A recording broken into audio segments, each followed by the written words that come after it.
with Chris McMonagle. Weekdays starting at 2. Catch The Carton Show on YouTube or find us on your favorite social media platform.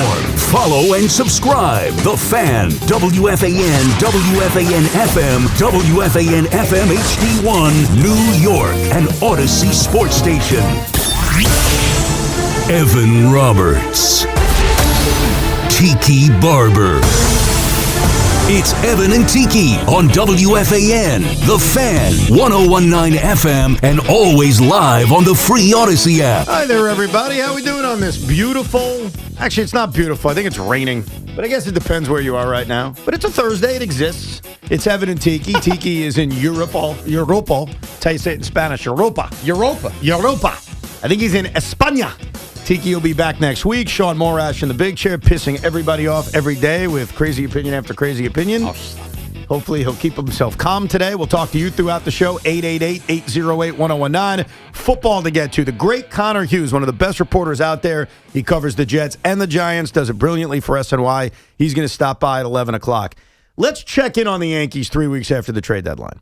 Their offense is starting to click. And a big part of why their offense is starting to click is why, Shaun Morash? Because Cody Bellinger's back and Luis Garcia Jr.'s hot and Jazz Chisholm got his head out of his rear end? I think those are all very fair reasons, no doubt. The Luis Garcia addition, though, was money. And I think you kind of felt it at the time when you looked at the numbers he put up in the National League with the Washington Nationals. He's hitting over 300 as a Yankee. His OPS is over 800. He's hit 5 home runs. He reminds everybody of Robbie Cano. Oh, yeah. So far, and obviously, it's only 3.5 weeks. I get that. But as we check in on the early returns of the Brian Cashman trade deadline, Luis Garcia was a monstrous acquisition. And a must acquisition, obviously, in hindsight, knowing what happened to Giancarlo Stanton. Yeah. Monstrous, and at the time, it felt like, this buys them time while the offense struggles. No. This is an important under-control bat that this team desperately needs. Yeah, I look at it more as they needed a good bat, and he will force his way to play depending on where. That's everyone else. Like Stanton being out obviously makes it likely Garcia plays first, Rice DHs. There's also the possibility that if Jazz Chisholm didn't start hitting, he has, Garcia could go back and play his natural position at second base. So to me, the acquisition of Luis Garcia was great because he's a good bat. And you'll figure out the position stuff afterwards. But when you look at the state of this lineup, which over the last few days has made you feel like it's the late 90s offensively as opposed to 2026. I said late 90s. I kept it broad. Oh, okay. I kept it broad. I should have said... That's a pro right there. I should have said early 2000s. Yeah. Where you don't win anything, but boy, you score a lot of runs. Garcia's been great. Elliot Ramos, here's why it's too early to tell on him. His role is to be a guy who mashes lefties. Yeah. When he first got here, the Yankees were so beat up by injuries, he was being asked to do something he's not going to be asked to do, which is play every day. And be put right in the 3 or 4 hole every day. Yeah, that's not him. Yeah. Like, I wouldn't judge him based on that. But you know what else has happened to the Yankee offense, if we're going to be open and honest with ourselves? Okay. You want to do it? I'll do it. They played crap pitching? No. No. I'm not bringing down the competition. All right, good. I don't think that's right. Thank you. We're off to a good start then. The Astros may be an under 500 team, but they are a first-place team. Okay. We need to show them respect. No, the answer is Austin Wells. Since the trade deadline, and I raised my hand, I'm one of them, I screamed into a microphone, boy, this is unacceptable that Brian Cashman didn't add a catcher. Shaun Morash screamed into a microphone and said, hey, it's unacceptable that Brian Cashman didn't add a catcher. And he gave his reasons. Wow, we have a lefty. We're not adding a lefty.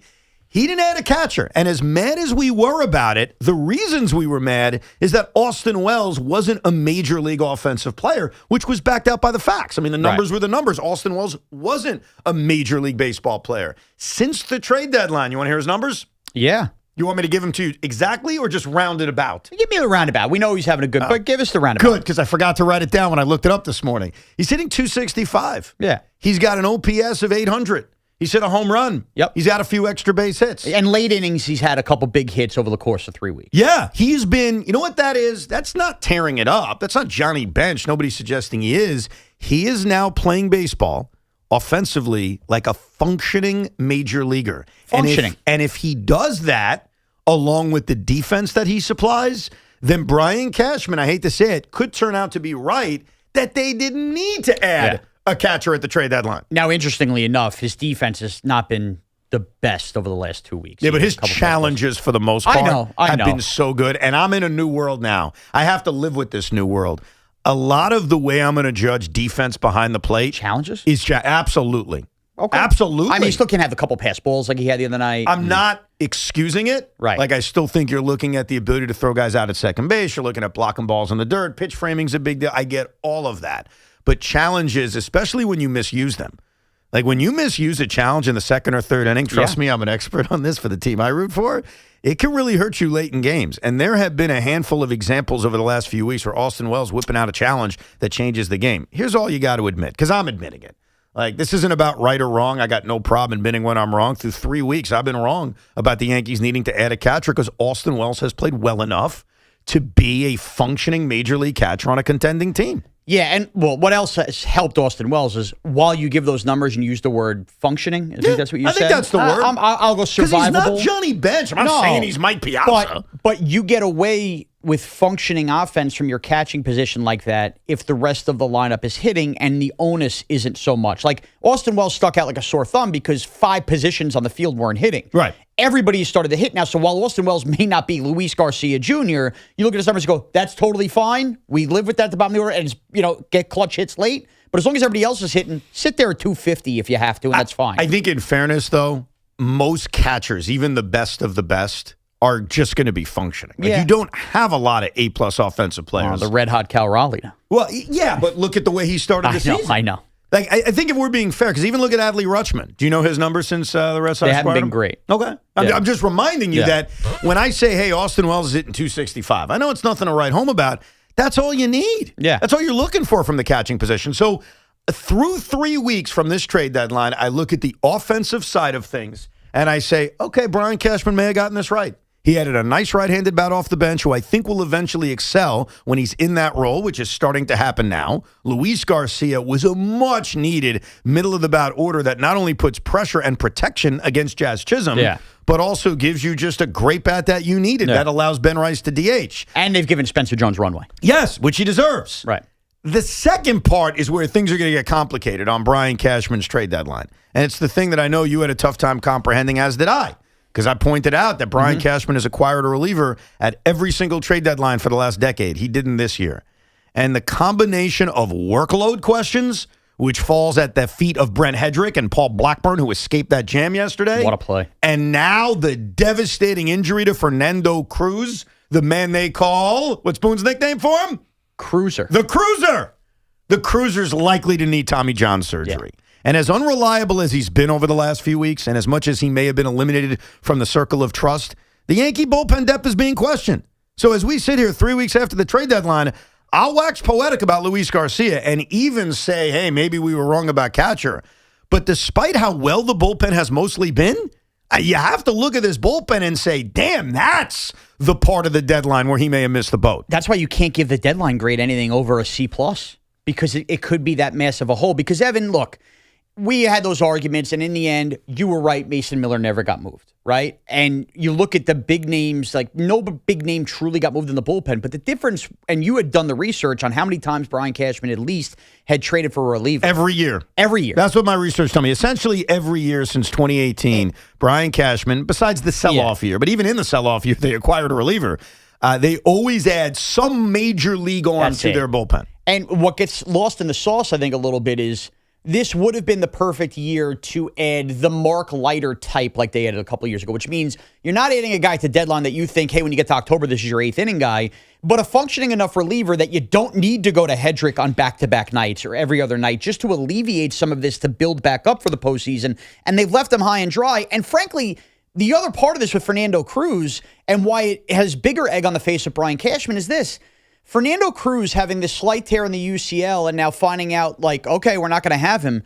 He had really not been himself since May. No, and every time he came out and you took the mound, he would have his moment, and then you'd have one spit-up moment, and you go, what? This isn't the same Fernando Cruz. Same had happened with Tim Hill a little bit.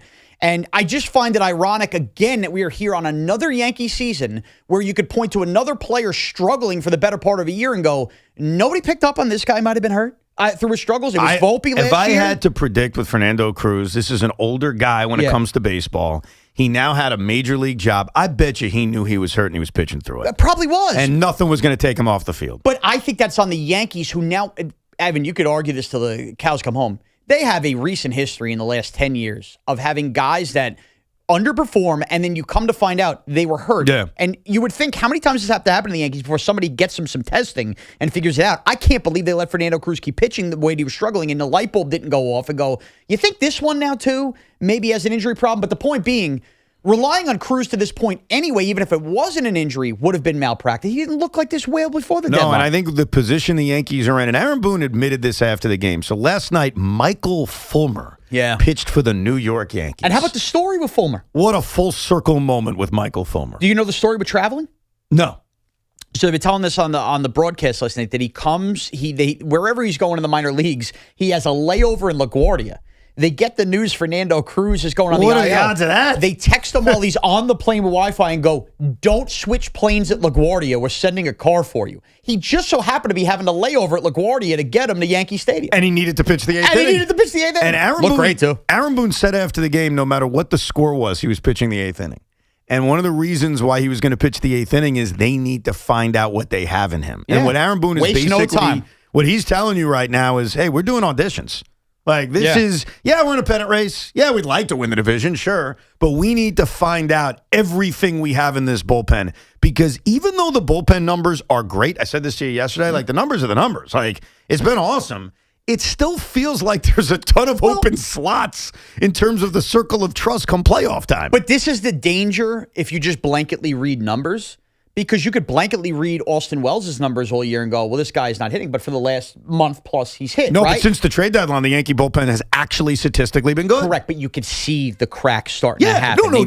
Absolutely. You know what I mean? The cracks you see is that, and we talked about this yesterday, Brent Hendricks pitched a ton. Mm-hmm. Paul Blackburn has pitched a ton. Yeah. And I don't think those are two guys also, and this plays a role in it. As great as they've been this year, no disrespect to both of them, they don't have the resumes that give you the confidence that they're just going to continue it. Now, just to play devil's advocate a little bit with Blackburn, neither did Luke Weaver before he burst the scene. This could just be that next version of it. But also, while they did audition Fulmer, I think the other audition last night might have been, if Elmer Rodriguez has figured out how to get outs on the major league level, he's not starting a playoff game. That last night, 5 in 6, well, what did he pitch in the 7th? Pitched into the 7th. He pitched into the 7th. He had a great first 5, whatever. Elmer Rodriguez, that might have been a big audition for the pen, too, because we kept thinking LeGrand, we kept thinking, and Clark Schmidt still might come, but we know he won't pitch back-to-back days. Luis Gil, we'll see. It might be Elmer Rodriguez of these young starters that emerges as the bullpen arm. You said something yesterday I think you're going to turn out to be right. The Yankees are going to be in the playoffs. We don't know if it's straight to the division series or the wild card series or how long it lasts. It is going to be defined by how they get the last 9 outs of games. And that may mean pushing your starting pitchers longer. That may mean guys we're not even thinking of. Elmer Rodriguez is a great example. Luis Gil on his way back. They may be the guys getting the biggest outs. They might be. But I think what's going to end up defining the Yankees and going to define this 2026 postseason run, whether it's a short run, a long run, or a run that ends in Nick country as world champions, it's going to be how the hell do they get the last 9 outs of games? But the trade deadline? So far, there's some early returns that make you think Cash knew what he was doing. Yes. But the questions around the bullpen, they certainly last. Now, I'll get you very excited because when we come back, there is a guy available for free.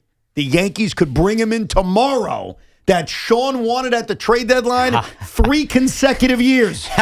We'll discuss his fit coming up, plus your calls, 888-808-1019. It's time for the Yankee Turning Point of the game. First call to correctly identify yesterday's turning point at 866-540-WFAN. You receive a $100 Wendy's gift card from our friends at Wendy's. Eat great, even late at Wendy's, and your flagship station for New York Yankee baseball, The Fan. Our friends at Town Fair Tire remind you, at Town Fair Tire, you always get the guaranteed lowest price on name brand tires. From Connecticut to Maine, nobody beats Town Fair Tire. Nobody. And contractors, when deadlines are tight, you need a supplier that moves as fast as you do. Windorama stocks the Northeast's largest selection of in-stock Anderson windows and doors. Ready for same-day pickup or next-day delivery. Need custom assemblies? They're built in-house. And for 3 days only, August 25th through the 27th, save 10% on Anderson and Therma-Tru during Windorama's flash sale. Plus, Rama Rewards for Pros earns up to 2% back plus free delivery. Windorama for Pros, your job, your deadline, your team. Visit WindoramaForPros.com. And this portion of the program is sponsored by the New York State Thruway Authority. Imagine that your workplace is inches from traffic and a car flies by, drifting because someone checked their phone. People work here. They trust you. Don't drive distracted. Funded by the National Highway Traffic Safety Administration with a grant from the New York State Governor's Traffic Safety Committee. And also sponsored by Surfside Iced Tea and Lemonades Plus Vodka. It's not a seltzer, it's a Surfside. Join us at the Stateside Beach Bash tomorrow at 11 a.m. at the Salt Shack in Babylon. Catch a live broadcast of the midday show and meet WFAN favorite Jerry Recco. Sign up for Stateside's beach volleyball tournament. First place prize $2,500 and second place prize $1,000. Great music, great food, $8 Surfsides and super lights. Bring your crew and spend the day with us on the sand at the Stateside Beach Bash. Get all the event details now at saltshackny.com. Must be 21 to enjoy Surfside. Please drink responsibly. The all-new 2026 Mazda CX-5 is designed to give you more of what matters. More passenger space and headroom for greater comfort. More cargo space, a lower lift-in height, and a standard power liftgate on every model. More connectivity with Google built-in integration, plus Apple CarPlay and Android Auto. All in a family-friendly SUV that delivers exceptional value. Drive a Mazda during the Mazda's More to Move You sales event and discover what makes Mazda the safest new car brand by Consumer Reports. Visit your local Mazda dealer or MazdaUSA.com. Sprained wrist, ankle twist, broken thumb, can't make a fist, busted knee, surgery, that patch of ice you didn't see. Where pain starts, Jernavix suzetrigine begins. Jernavix is a non-opioid 50 milligram prescription tablet for adults with moderate to severe acute pain that reduces pain signals before they reach the brain. Tendon tear, nose repair, tripping on that broken stair, dislocation, operation, moped crash while on vacation. Do not take Jernavix with CYP3A inhibitors. Avoid use with grapefruit or liver problems, as these may increase side effects. Tell your doctor about all your medicines if you are pregnant or breastfeeding. Jernavix may make certain medicines and birth control less effective. Side effects include itching, muscle spasms, rash, and elevated muscle enzymes. Joint displacement, knee replacement, fell on marbles in the basement, ladder slip, broken hip, that rock climb where you lost your grip. To learn more about Jernavix, ask your doctor. Call 1-833-589-PAIN or visit jernavix.com. I'm Sam, owner of Marino's Landscape. With my Chase Ink Business Premier Card, I earn unlimited 2.5% cash back on purchases of $5,000 or more. So everything I buy to run my landscaping business gives me cash back to help throw a big thank you party for my team. For all they do. Chase Ink. Cashback built for every business. Find the right card at chase.com/ink. Real business owner compensated for their participation. Cards issued by JP Morgan Chase Bank and a member FDIC. Subject to credit approval. Terms apply. Orgavadazona? Is that a word? In the 2026 Kia Sportage Turbo Hybrid, it might as well be, because it can be one road trip. It's all about turbocharged power and hybrid efficiency working together, so you get the thrill of quick acceleration and the satisfaction of fuel efficiency. Book a test drive and keep the adventure going. Kia, movement that inspires. Call 800-3334-KIA for details. Always drive safely. Hey, Metro New York. Ready for real savings? Switch to Allstate today. Because drivers who switched saved $900 on their auto insurance. So, what are you waiting for? Check Allstate first for an auto insurance quote today. You're in good hands with Allstate. Based on the national average annual savings for new auto customers surveyed in 2025 who switched to Allstate and reported savings, potential savings and availability varies by state. This is the story of the one. The one who keeps multiple buildings running smoothly day after day. Plumbing that flows, HVAC that hums, cleaning supplies that keep surfaces sparkling. That's why she counts on Grainger. With easy reordering online and 24/7 support, Grainger helps her keep the products she needs on hand. So shelves stay stocked and buildings stay ready. Call 1-800-GRAINGER, click Grainger.com, or just stop by. Grainger, for the ones who get it done. New York Mets radio fan favorite and Latin pop sensation Jose Candelita Iglesias makes his Broadway debut in Buena Vista Social Club starting August 27th. Get tickets today. Transform every drive into a homecoming during the Mercedes-Benz Welcome Home Celebration. Whether you're ready for your first Mercedes-Benz or your next one, Mercedes-Benz of Edison, Ray Cattina of Freehold, and Mercedes-Benz of Union have exceptional offers waiting for you, backed by the legendary Ray Cattina customer experience. Visit today and discover why coming home to Mercedes-Benz has never felt so rewarding. But hurry, the Welcome Home celebration ends August 31st. Visit RayCatinaMercedes.com. No matter what you drive, having the right tire matters. So take control with a new set of Bridgestone tires from Town Fair Tire. You'll choose from the area's largest selection of Bridgestone tires, and you'll get the Bridgestone tire you need at the guaranteed lowest price. Plus, Town Fair will give you more free services than all other tire dealers, clubs, or online sites. Nobody beats a Town Fair tire deal. Nobody. Name brands at discount prices. Town Fair Tire. There's nothing more refreshing than an ice-cold Surfside iced tea and vodka or Surfside lemonade and vodka to break the heat. Surfside is only 100 calories and 0 bubbles. That's right, no carbonation. It's not a seltzer. It's Surfside. Must be 21. Please drink responsibly. Talk New York sports. Jets, Giants, Yankees, Mets. Get in the conversation and make your voice heard. Call the Fan now, 888-808-1019. The WFAN phone line is powered by Paramount Plus. Your streaming home to watch the NFL on CBS all season long. Not too long ago, baseball had this weird thing where there'd be a trade deadline, but that was just the non-waiver trade deadline. And then there would be a second trade deadline on August 31st where guys would just need to clear waivers. And so plenty of trades would be made after July 31st. Eventually, they said, screw that. Like, what are we doing here? Let's just have one trade deadline. And I would say half a decade ago, they said, that's it. All right? You can't make trades after that. So there's a new trend that's emerged over the last couple of years. Yeah. A team who did not trade a player away, knows they're out of the race, and says, screw it. We don't want to pay the guy. And so what we're going to do is we're going to put this guy on waivers. Waivers means anybody can claim him. Claim him up. But once you claim him and you take him, you have to pay him. You're absorbing the salary. So if a guy's making $15 million a year, and let's say you're a crappy team that fell out of it, let me think of an example. The Reds, right? They were sort of in it. They've been crappy lately. And the Reds are like, we're out of it. Why are we paying this guy the remaining $3 million we owe him? Let's just release him. A contending team will take him. So you're not giving anything up. You're not getting anything, but the team is getting financial relief. So that's become a very common trend over the last half a decade where guys just get released. So a guy who has been placed on waivers, it's been reported and basically confirmed, he's available. You can take him. All you got to do is pay the $2.8 million due to him, is the same guy that Shaun Morash has said, I want him not only multiple trade deadlines in a row, but even during free agency. Yes. So now that Eugenio Suarez is available again, this time for free, well, you got to pay him, but it ain't your money. Does he fit and do you want him? He does fit from the standpoint, and I do want him. But I want to make it clear, I don't think the Yankees are going to do it. Why? Why? It just literally costs money. Because it's, no players, nothing. Because it's going to involve waiving a guy I don't think they want to waive, but I think they should. I would rather him be on this team over Rosario at this point. They're both right-handed bats.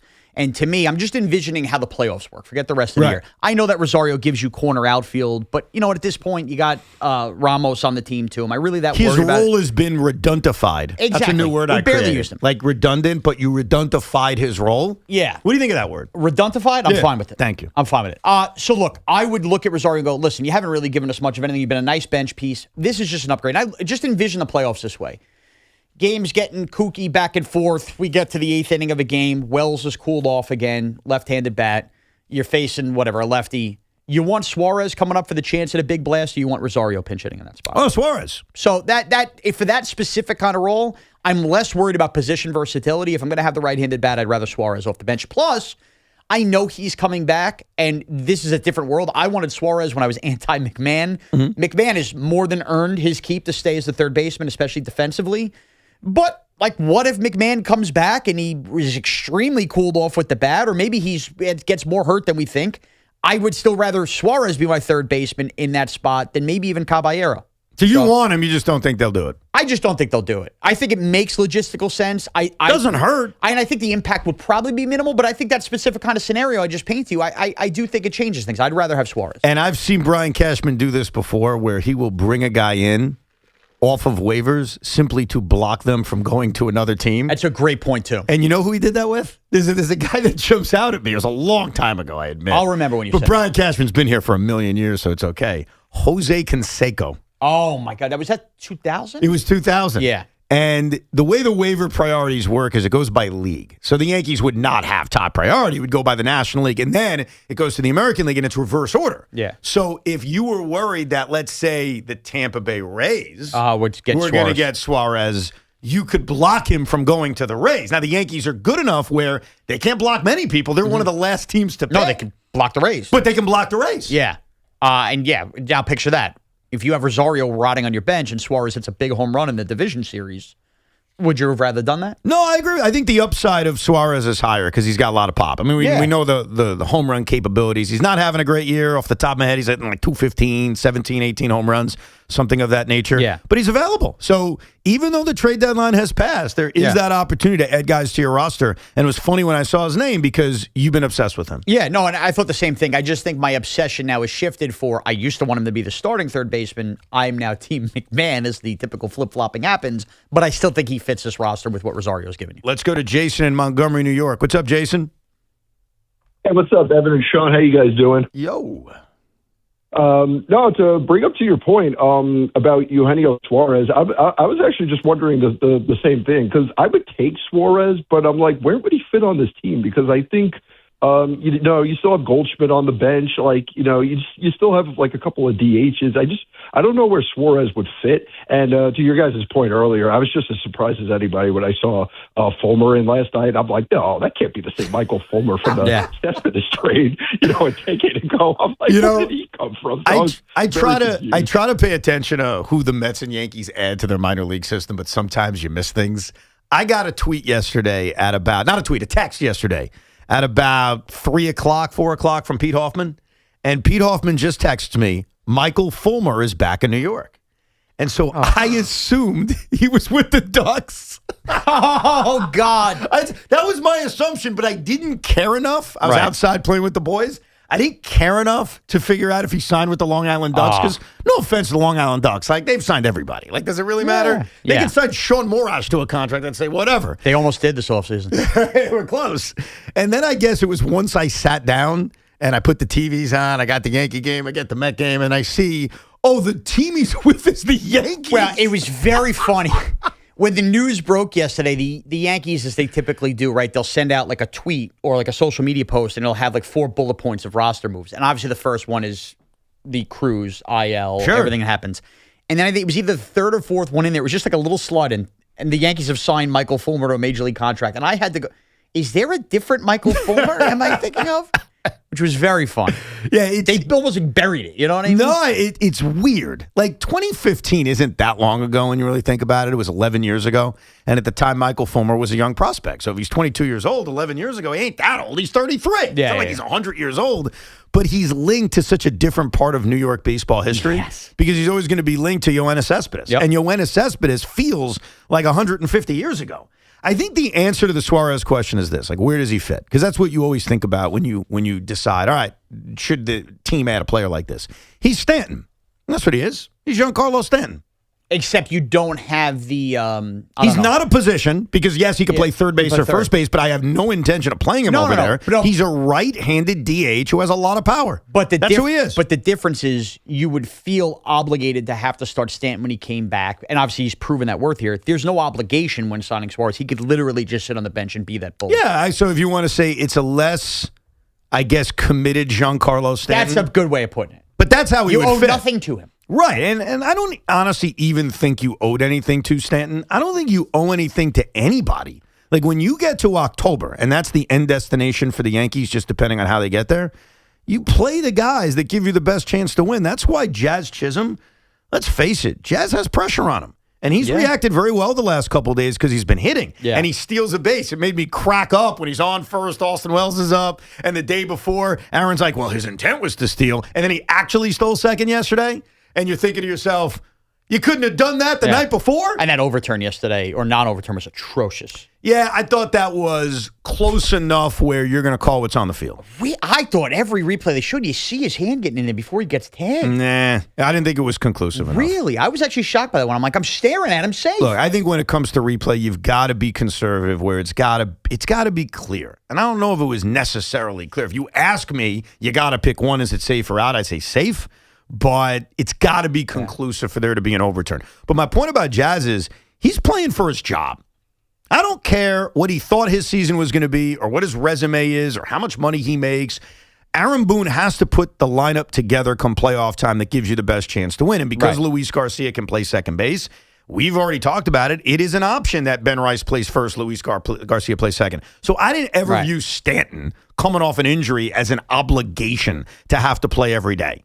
I don't think he is. And I think if you ever brought in a guy like Suarez, there's no obligation to him. I don't think there's an obligation to anybody. Well, hold on, though. But in your scenario, I'm actually just curious. In your scenario where Garcia would have played second and Rice played first, who would have DH'd if it wasn't Stanton?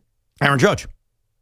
Oh, and then you just keep Spencer Jones in right I think field. we got to keep a major eye on, Aaron Judge coming back is important, essential, and now it feels inevitable. I think we finally entered the world in which the idea he's going to miss the season, we're almost ready to say, well, that's not happening. He's going to be back. It's just a matter of when in the middle of September. Unless we get the Hoke tweet that he fell down running. Right. If he pulls a Stanton trips. Right. But assuming there isn't a setback, obviously, we could hit by a meteor right now and we could all be dead. Obviously, a lot of things can change. Assuming there are no setbacks, Aaron Judge is going to play baseball in the middle of September. Yes. The second part to that is he playing a position or is he exclusively a designated hitter? Yeah, and I look, about 3 weeks ago, I would have still aired on that's why I even brought up Stanton right field. Maybe he is only a DH. I kind of get the sense the way he's running around that they're putting him in the outfield. I don't know. I mean, I could be wrong. You never know. But this feels like an injury. It wasn't a lower body injury for a rib where that's going to be all the torque is swinging. I don't think you're worried about him playing the outfield. Now, I do have good news for Shaun Morash. He's been very anxious over the last couple of days because if you're a listener to the show or maybe you saw the clip posted completely out of context on social media, Shaun Morash the other day anointed George Lombard Jr. as a Hall of Famer. And it caused a lot of anger from Yankee fans. Can you not, for the new audience, say that that's what I said? I am just saying. I know that a lot of people are angry about it. People want to call up and blame you about that, and I totally understand. George Lombard Jr., of course, made another error last night. He's made how many errors in how many games? Yeah, 5 of 5 games. It's not good. Before we take the calls, inevitably, of people attacking you, what if I told you you weren't the one to jinx George Lombard Jr., it was somebody else? Here?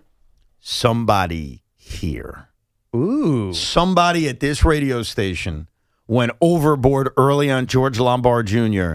And if I play the clip, which I have decided to play, I think a lot of the anger will now be deflected at this man, maybe less so you. Well, knowing the way... Question is, who is it? I'm going to... Full-time or part-time? Full-timer. Full-time radio host. WFAN. A little overboard. McMonagle's been off, which, by the way, was the worst thing for my career. Was McMonagle being on vacation. Why was it bad for your career for Big Mac to be on vacation? What I've learned is nobody wanted to take my until McMonagle was off. Suddenly, I got the ire of Yankee fans for anything positive. I became the shill. I became the bloody sock. Really? And I needed Chris back in the worst way. Okay. It's not him. It's not going to be Craig because he kind of kills Lombard a little bit. You know what? The only guy I haven't, and there's no disrespect, I haven't heard a word of for 3 days is Tommy Lugauer. I'm going to go him and hope. It's not Tommy Lugauer. Sometimes evening. Sometimes the person you're looking for is in your own house. George Lombard looks like he's already a Gold Glover. Now, he's only played one game. One game. I understand that. Well, you guys are something else. But Evan, we just talked about this. I know, to it was start impressive. The show. I'm not you knocking can rewind 2 hours on the free Odyssey. I'm not knocking him. But every play looked routine. Okay, and they weren't center. routine. One game, he declared him a Gold Glover. Me saying I hope he's in the Hall of Fame conversation is not declaring him a Gold Glover. Wow, Tiki Barber, I'm disappointed in you. Tiki Barber is the answer to the question. Oh, how could a cart before the horse? And you know who I'm so proud of in that clip? Me. Because you said it's one game. I said it's one game. What are we doing? At least I waited 17 games, which is an NFL season. He played the equivalent of a whole NFL season before I anointed him. But you understand he's making an error every single day, right? All right, can we just have like an honest, not like conversation? Before we have that conversation, let's say good morning to Devin in Hoboken. What's up, Devin? Here we go. Hey, how's it going? Good. I just want to say, George Lombard, I'm done with him. He sucks. I'm back on Anthony Volpe. We got a gold glover. We got a gold glover. You're cracked. We want the Gold Glover Anthony Volpe back. Lombard's done. See, you can't crack laughing there if you're going to call it that. You almost had me. It just hit me. Like, this has to be the new thing now. Like, remember how people would call up Francesa and just mention Jason Giambi? Yeah. And long before that, there was another prank call where people would just mention Chili Davis. It was very odd. Yeah, that's right. I was in the overnight when that happened. It was bizarre, like just randomly Chili Davis. I think the new prank of 2026 should be people will call the radio all hours, every show, to just put over how Anthony Volpe needs to come back. Wow. Sounds like Connor Green's Twitter account. I mean, is that what you tweeted last night, Connor? Maybe you're the blame. What I said was, look, he's made errors in 5 straight games. He's now on pace. It was 45 errors going into yesterday's game. He's now on pace for 50 errors. The last player to make 50 errors in a season, 1950, Roy Smalley Jr. It hasn't happened in almost 100 years. Playoffs start right now. How can you have faith in George Lombard at shortstop? The defense has been awful. Let me read this. It hasn't been awful. Let me read this tweet from this morning. I'm not going to give the person credit because he's kind of obnoxious. I'm not going to include him. I'll just take what he wrote. Okay. George Lombard Jr. may have had a good first 2 weeks in the majors, but he's been absolutely woeful since. 5 errors in 5 games, 4 for 24 in his last 6 games. As bad as Anthony Volpe was, he never had an atrocious stretch like this. Anthony Volpe, 4 errors, 56 games. George Lombard Jr., 6 errors in 19 games. Who was this? You're not going to tell me? Nah, it's this guy, Dan Clark. He's kind of annoying, but it made me laugh because I do think that this is the new thing now. It is. Volpe was a Gold Glover. I think everybody should call the radio station throughout the entire day, just making points, but try to get through without laughing. Our last caller couldn't do it. Like, hey, I'm thinking, I think Volpe should be the starting shortstop. I kind of miss him. He was a lot better than Lombard Jr. I can't. I'll hang up and take your call off insane. air. Insane. People know what they're doing. Look, if we're having an honest conversation about George Lombard, no question. You don't want to see him obviously set rookie error records and everything. But I think if you're being truthful and you're actually watching the games, and I think all 3 of us are, I'm just saying, like, you could see a lot of people on Twitter that just, 5 errors in 5 games. He, on top of making these errors, is still playing. Everything else is like the most smooth play you'd ever see. Like, for instance, last night, he gets to a ball, shifts over, and turns this sick double play that he is so smooth, he is making look like it's routine, which maybe it should be in other worlds, but with Volpe and others, it just hasn't been. It's a double play that nobody since Didi Gregorius would turn on the Yankees. The next inning, this error happens, and if we're being fair, should he have gotten it? Of course. I have no problem calling an error. It's also just an awkward hop real quick. It comes up on him, and you're sitting there going, like, I'm reading stuff today from people going, they really need to sit him down. This is a mental game for him. Do they? Because everything else he's doing defensively is not awful defense. It's smooth. No question you don't want an error. But, like, that is not the same as what we saw with Volpe. Like, you could bring up Volpe 5 errors in however many games, but play to play, he's not getting the range and not making the plays Lombard is. So I think it's a conundrum. The errors are there, yes, but everything else around him is just smooth, great defense. It's like there's no in-between for Lombard. It's great with one error. That sucks.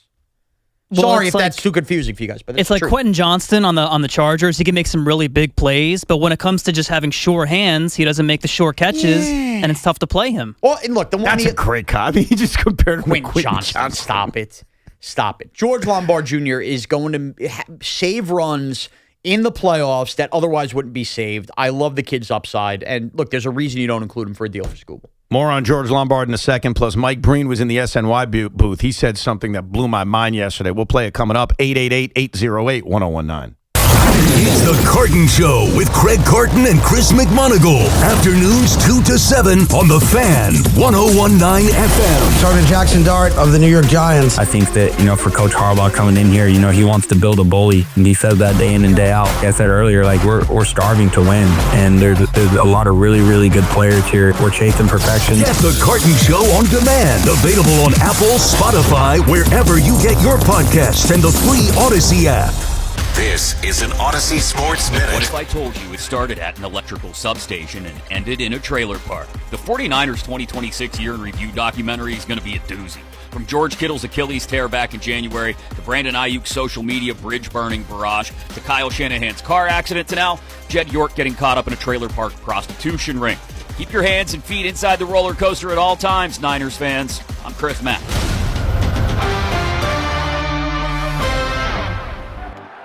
It's game day. Are your moderate to severe Crohn's disease or ulcerative colitis symptoms keeping you from the action? Skyrizi, risankizumab Riza, could help you get back to the game. Skyrizi is proven to help people feel significant symptom relief, achieve remission, and visibly improve damage of the intestinal lining. Skyrizi is a prescription injection medicine for adults. Don't use if allergic to Skyrizi. Serious allergic reactions, increased infections, or lower ability to fight them may occur. Before treatment, get checked for infections and tuberculosis. Tell your doctor about any flu-like symptoms or vaccines. Liver problems leading to hospitalization may occur when treated for Crohn's or ulcerative colitis. Control is everything to me. Ask your doctor about Skyrizi, the #1 prescribed biologic in Crohn's and ulcerative colitis combined. Learn more at skyrizi.com or 1-866-SKYRIZI. Are you an adult with uncontrolled moderate to severe Crohn's disease symptoms and still packing a backup bag of clothes? Just in case? Skyrizi Risankizumab Risa can help you take control of your Crohn's.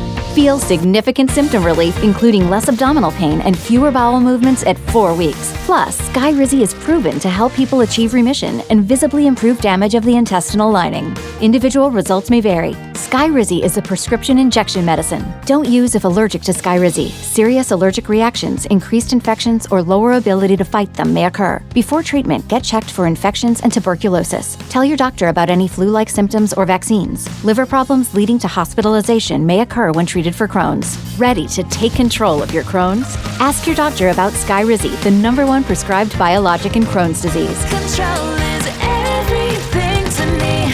Learn more at skyrizi.com or call 1-866-SKYRIZI. Experience the excitement of Iron Maiden live. Don't miss Run for Your Lives World Tour 2026. Iron Maiden live at Sports Illustrated Stadium, Saturday, September 5th, and due to demand, second show added Sunday, September 6th, with very special guests, Megadeth and Anthrax. Get tickets now at Ticketmaster.com. For more info, visit IronMaiden.com. Hi, this is John Starks, and I'm Tyler Kolek. At John Starks Kia, we don't play games. No gimmicks, no tricks, no hidden fees, no surprises. Lease a Kia Sportage for just $333 a month with just $3 due at signing. What we say is what it is, period. See you at John Starks Kia in Queens. Go New York, go New York, go. 36-month lease excludes tax, title, and MV fees. No security deposit required. 10,000 miles per year. Expires August 31st. It's fall, which means you're going to fall so hard for this Dunkin' $6 meal deal. Now you can get a medium hot or iced coffee, 6 crispy hash browns, and a bacon, egg, and cheese sandwich, all for $6. That's a full breakfast meal for $6. So wherever you're headed, work, school, the gym, or your next adventure, your breakfast or afternoon pick-me-up is covered. Do breakfast the Dunkin' way and order Dunkin's $6 meal deal. T-Mobile has an exclusive bundle for customers 55 and up. I'm Sarah Bowl. Yeah, I'm Frank Bowl. A reliable network is key for us. And with T-Mobile, it's been wonderful. And going to the 55 plus plan saved us so much money. A lot. And that's important. Trying to keep costs down. The home internet's been perfect. It's fast, it's quick. The setup was so easy, it took less than 15 minutes. It was like, ta-da! If you want simplicity, coverage, reliability, you want the whole package, T-Mobile has it. Right now, T-Mobile customers 55 and up can get 2 phone lines on America's best network, plus America's fastest 5G home internet for just $30 each. $30 per month each line with autopay plus taxes and fees. Minimum age 55. Pricing for home internet rely on 2 lines of essentials. Choice 55. $35 connection charge per line required. Best mobile network and fastest 5G home internet based on analysis by Ookla of Speed Test Intelligence data 2H 2025. All rights reserved. Come visit the engagement experts at London Jewelers at any one of their 6 locations. Imagine every time your business makes a sale. Inventory updates, an invoice is created, customer records are updated, accounting stays current. That's the power of Odoo. One fully integrated platform where every part of your business works together, automating tasks, eliminating extra steps, and saving you valuable time. Everything connects. Everything works. Try Odoo free at odoo.com. That's ODOO.com. T-Mobile is launching something no other wireless network offers. Introducing Nothing.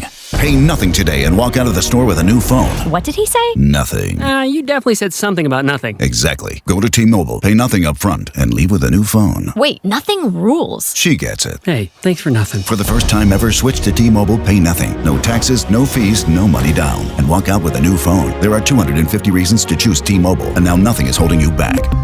On eligible devices with qualifying credit plan and 36-month finance agreement. New York sports never stops, and neither do the opinions. Talk Jets, Giants, Yankees, and Mets. Join the show now at 888-808-1019. The WFAN phone line is powered by Paramount Plus, your streaming home to watch the NFL on CBS all season long.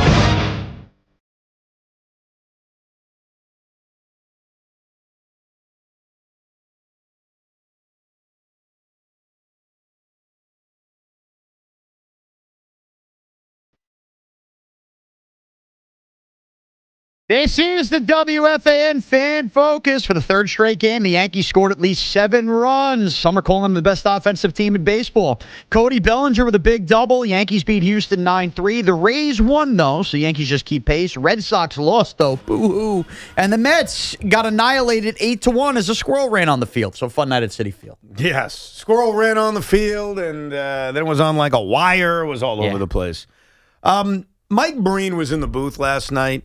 Unfortunately, I didn't go to the Mets game, and I don't mean that as a knock on Mike Breen. I think Mike Breen is utterly brilliant, but I hate the Knicks. I mean, I think I'm pretty open and honest about that. So that was painful for about 2.5 innings. I do want to thank Mike Breen. He said something, and it's so simple, and so many arrogant douches won't say it, but Mike Breen did. He was doing the little diatribe about how New York rallies behind the Knicks, which is totally fair.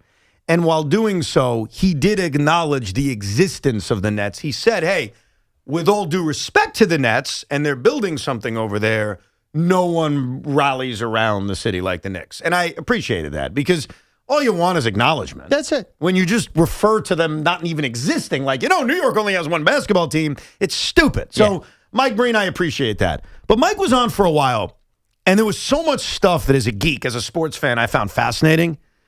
But I got to play one story for you. I thought this was unbelievable. So Mike Breen is a diehard Met fan. Diehard Met fan, watches every single game. He's more of a positive Met fan, I would say, in the ilk of a Bob Husler, legend around here at WFAN, and I mean genuinely positive, like has always been positive, didn't just change their tune a few years ago. So Mike Breen and I, if we debated Mets, it would just go weirdly wrong because I'd rip everybody and say, well, we have a great future. But he's a diehard fan, and he's a young reporter in the mid-'80s. And he's at Game 6 of the 86 World Series. He's there. And he tells a story how he had a credential and there was no room for him in the press box. No room. Okay. So Jay Horowitz found a place for Mike Breen to stand for Game 6 of the 86 World Series. Take a listen. The famous Game 6 of the World Series, there was so much press it was hard to find a spot. And the great Jay Horowitz, who in charge of putting us, he put me in the Red Sox radio booth. Oh, really? And I was in the back of the Red Sox radio booth when the ball went through Buckner's legs. Wow. And I'm embarrassed to admit I lost any kind of professional conduct instead of acting like a... I'm sure the Red Sox announcers really appreciated They that. were not happy. They were not happy. And I'm jumping up and down. Can you believe that? That's an incredible story for so many. Just think about this. Think about what Mike Breen became. Yeah. What he was in 86 and what he is now. The idea that iconic moment. First of all, the idea of putting anybody, with all due respect, Jay Horowitz, in the Red Sox booth. Can you have a little respect for the opponent? He's unbelievable. But knowing that the Red Sox booth is probably turned around like, who is this young Fordham guy? Like, why? He's going nuts in our booth. And he ends up being one of the more iconic play-by-play voices in a different sport of all time. And he's going nuts. All I could think about is Sean and I shared the back of the Spanish Yankee booth for the infamous Game 5 of the 24 World Series. Dude, and no matter what happens between the two of us for the rest of our lives, because we will always have had that moment together. We'll never forget that. Yeah. And it's different because you're a Yankee fan. You're in the Yankee booth. Like, everybody's on the same side. Ricky Ricardo and you are rooting for the same thing. Yeah. Now imagine in the back of that booth was some young diehard Dodger fan. A young Joe Davis. A young Joe Davis is sitting there watching Aaron Judge drop a pop-up, watching Garrett Cole not get off first base. I would have decked him in his face. I understand. And that's the kind of the role Mike Breen was in 1986. That was an unbelievable story. It's an unbelievable story. It's also unbelievable. I can't get over the fact that he became Mike Breen after that. Yeah. That's crazy. Yeah, it was great stuff. I mean, honestly, getting past my own issues with the Knicks and the Nets and all that kind of crap, which I got to get over, Mike was great to listen to. It was just, how much do I got to hear about the championship? Like, it happened, all right? Can we move on? Do we have to still keep doing this? And I say that half sarcastically because if I ever won a championship, I think I'd mention it every day of my life. Just as a quick aside, you being a Met fan, that sucks. I, as a non-Knick fan, have done a great job for 2 months. I have lived in a world where the Knicks did not win the championship. Oh, you put it out of your mind? They call that the toilet bowl theory. You flush it and it doesn't exist? Dude, so much so. This is how blindedly terrible I am. Last week when I was off, I took a day trip and I went to Fire Island. Ran into Gio there. I got off the boat. You ran into Gio there? Gio. What are the odds of that? I know. Yeah, I hear him yelling. I brought my kids over to the playground. I hear Gio's voice. By the way, I'm just going to say this because I'm going to... Gio on Fire Island wearing a Boomer and Gio shirt. For all the crap he gives everybody else and makes fun of, could you put a bigger flag on wanting to be noticed in Fire Island than wearing a shirt that says Boomer and Gio when you're Gio at Fire Island? So he was. But I'm walking around and I was... The moment you got to go to the shops and restaurants, it was all Knicks championship flags, Brunson jerseys everywhere. And it was like I found this little Knick Cove in Fire Island. I went, oh, yeah, they won the championship. Yeah. I had forgotten about it for 2 months. Honestly, and this is not my job. This would be Craig's job or Al Cintron's job or Tommy's job. If one of my teams wins a championship, I will mention it every effing day. Yeah. For at least a year. Like, let's just say the Jets win the Super Bowl. Can we walk down that road? Sure. Jets won the Super Bowl. It would be April 12th, and the Yankees just had this incredible comeback, and I'd say, welcome to Evan and Tiki. Jets won the Super Bowl, and then I would move on. And I would do that every day for at least a year. I think that's perfect. Now, it's not my responsibility to do that for the Knicks. I guess I could, but I don't want to. But that's someone else's job. Yeah. That's the job of Al Cintron, or the job of... Actually, you know what? I gotta pause for a second. I listen to enough Al Cintron. He does do that. Okay. I'm just not up late enough, so that's how I've been able to ignore it for 2 months. Honestly, if I'm judging the Knicks fans and who's enjoyed the championship most, just based squarely on how they talk about it on the radio, it is 1,000% Al Cintron. I think every time I've tuned in, there's been something about Jalen Brunson is him. He's the king. Mine. Yeah. Donate the jar. Oh, crap. Yeah. King Brunson. Yeah. Yesterday, Al's take was that Brunson's win in the finals last year was better than any of LeBron's. There you go. That's what I'm talking about. You know what? Are you serious? Don't debate this. I respect that because that's exactly what I think I do if my... I'll tell you, dude, May 7th, I come on the radio. Hey, listen, Geno Smith's Super Bowl better than any of Tom Brady's. 888-808-1019. So I can't blame him for saying that about the King. Brunson flops a lot. That's unnecessary, Clyde. Unnecessary. Let's go to Bob in Keyport. What's up, Bob? How you doing? Good. Sean, I got a question for you. Yeah. Just wondering, with Boone's whole thing with the, Jazz was trying to steal, he didn't steal. Yeah. He attempted to. Last night when Jazz did steal, was he intending to steal, or then he was? No, he did intend to steal, and he did in fact. He intended to steal, and he successfully did it. Exactly. Yes. It's all about when you steal. And the moment from game one felt like a very important moment to try to get that tying run in a scoring position and to avoid any potential double play. Ryan in Tarrytown. Hey, Ryan. Good morning, guys. Yeah, I wanted to make a point about standard, but since I got Evan on the phone, I got to ask him, how do you feel about the Islanders with the championships being on the clock since you had the religious 1940 chair? You got 12 years now, I thought about that recently. It's a great point that, and this is all about time more than it is about knocking the Islanders. 1940 was an infamous chant in New York sports. Yep. Islander fans did it to mock the Rangers. They ended it at 54 years. As the Knicks were approaching that number, I started to think, wow, they're approaching the number that caused the chant. Yes. The Jets have already surpassed the number that causes the chant. So, yeah, it's something to think about.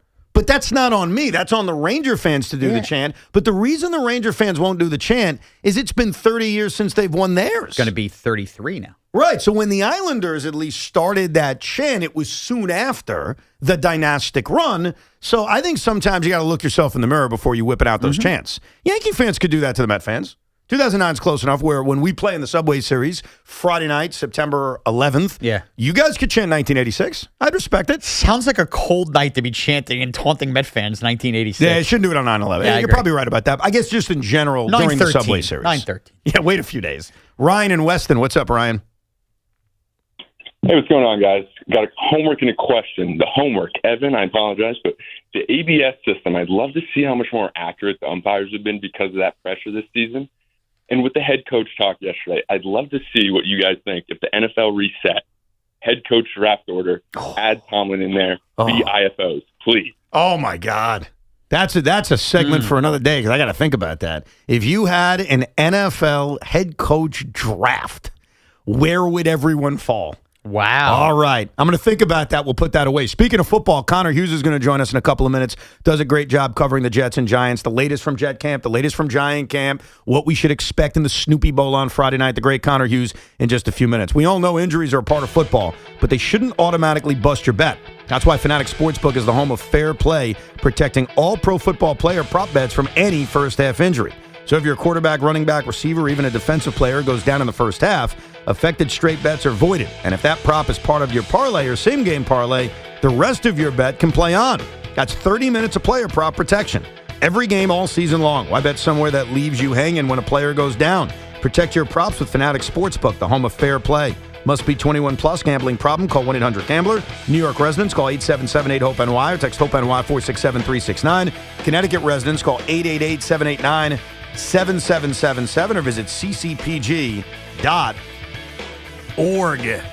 It's the final week of the preseason, so let's take a look at the latest Pro Football Injury Report. It's presented by the Fanatics Sportsbook. Injuries have been a part of camp right now. And it's the things we are dealing with right now. Like Geno Smith dealt with the toe issue. It doesn't feel like a big deal. He's practicing. He played in the second week preseason game, so he should be good to go. The Giants receiving corps took a hit with the news from the other day. Calvin Austin. It was popping my brain for a second. Sorry. No, I had it. I eventually got it myself. I was fumbling the football, and then I brought it back. Okay, good job. Calvin Austin's injury, which unfortunately wipes him out for the season, has impacted who makes the Giants. Sean said yesterday, better chance Odell Beckham Jr. is here. So the depth of the Giant wide receiving core looking a lot different now with Calvin Austin unfortunately out for the season. That's today's injury report presented by Fanatics, the only sports book to reward every bet. Download the app today.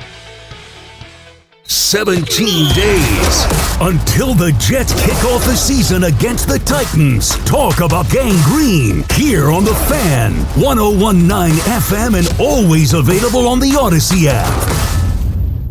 Fan Cash Fridays are here. Listen every Friday for your chance to win $100 in Fan Cash from Fanatics Sportsbook. Use Fan Cash to unlock unlimited profit boosts, exclusive merch, collectibles, and more. No purchase necessary. Must be 21 plus. See full rules on the WFAN contest page.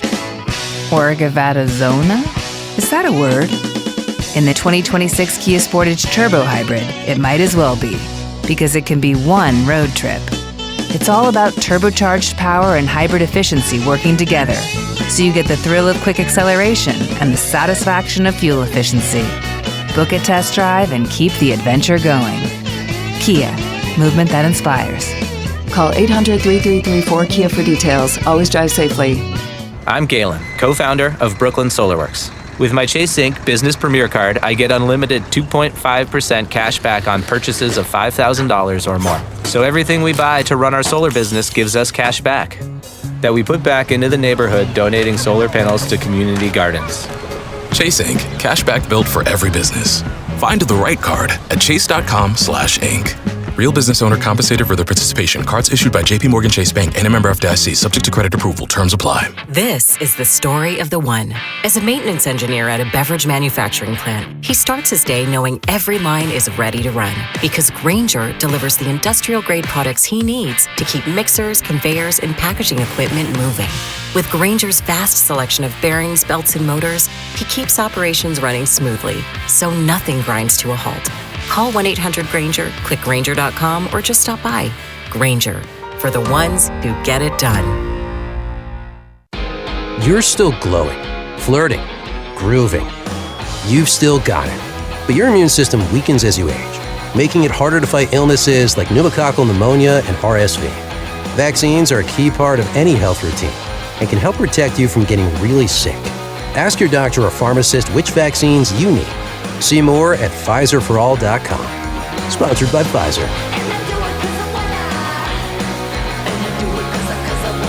For all station contest rules, go to WFAN.com/rules. Town Fair Tire has the area's largest selection of Bridgestone tires. So we buy Bridgestone tires for less and sell them for less. The guaranteed lowest price you'll find anywhere. Plus, we give you more free services for life than any other tire dealer. So when you're looking for Bridgestone tires, there's only one place to go. Town Fair Tire. Because nobody beats a Town Fair Tire deal. And I mean nobody. Name brands at discount prices. Town Fair Tire. You hear that? Listen carefully. That's my phone.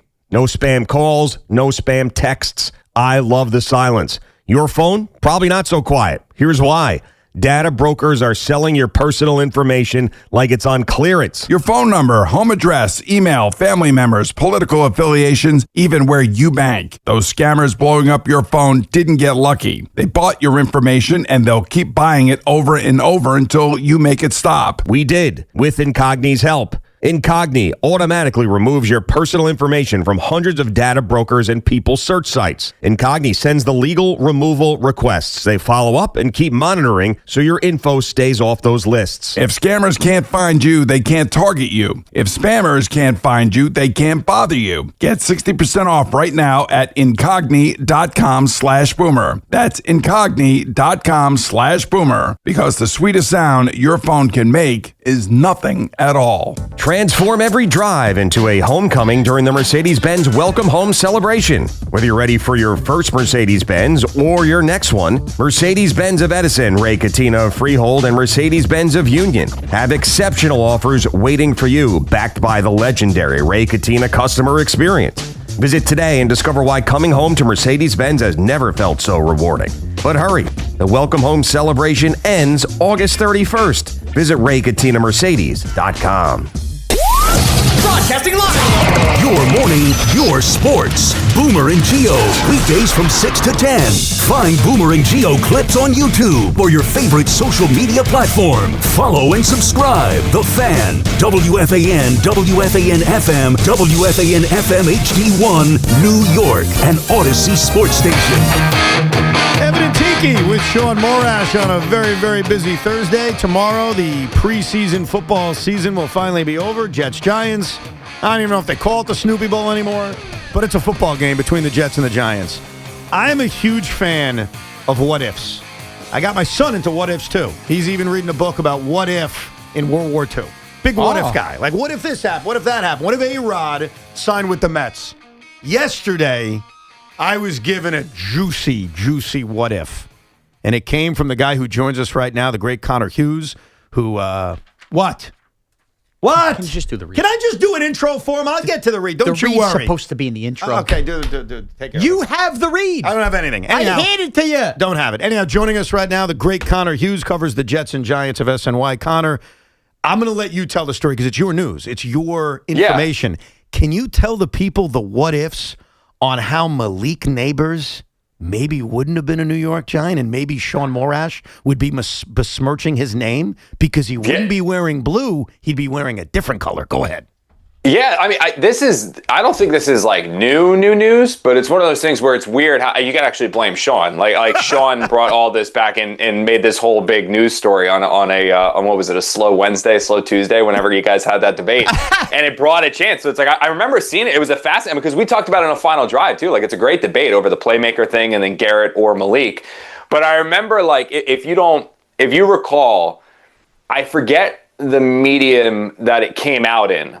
But it was during that draft mentioned how the Jets were one of the teams that called up with the Giants exploring the possibility of trading up in the NFL draft. Like the Jets called them to see if it was possible to get up there in the draft. And when I heard that, I was like, oh, I wonder if that was for a quarterback. Like could it have been for JJ? Could it have been for Bo Nix? Could it have been for Penix? Like, could it have been for a passer? Could the future behind it? Like, what were we looking at here?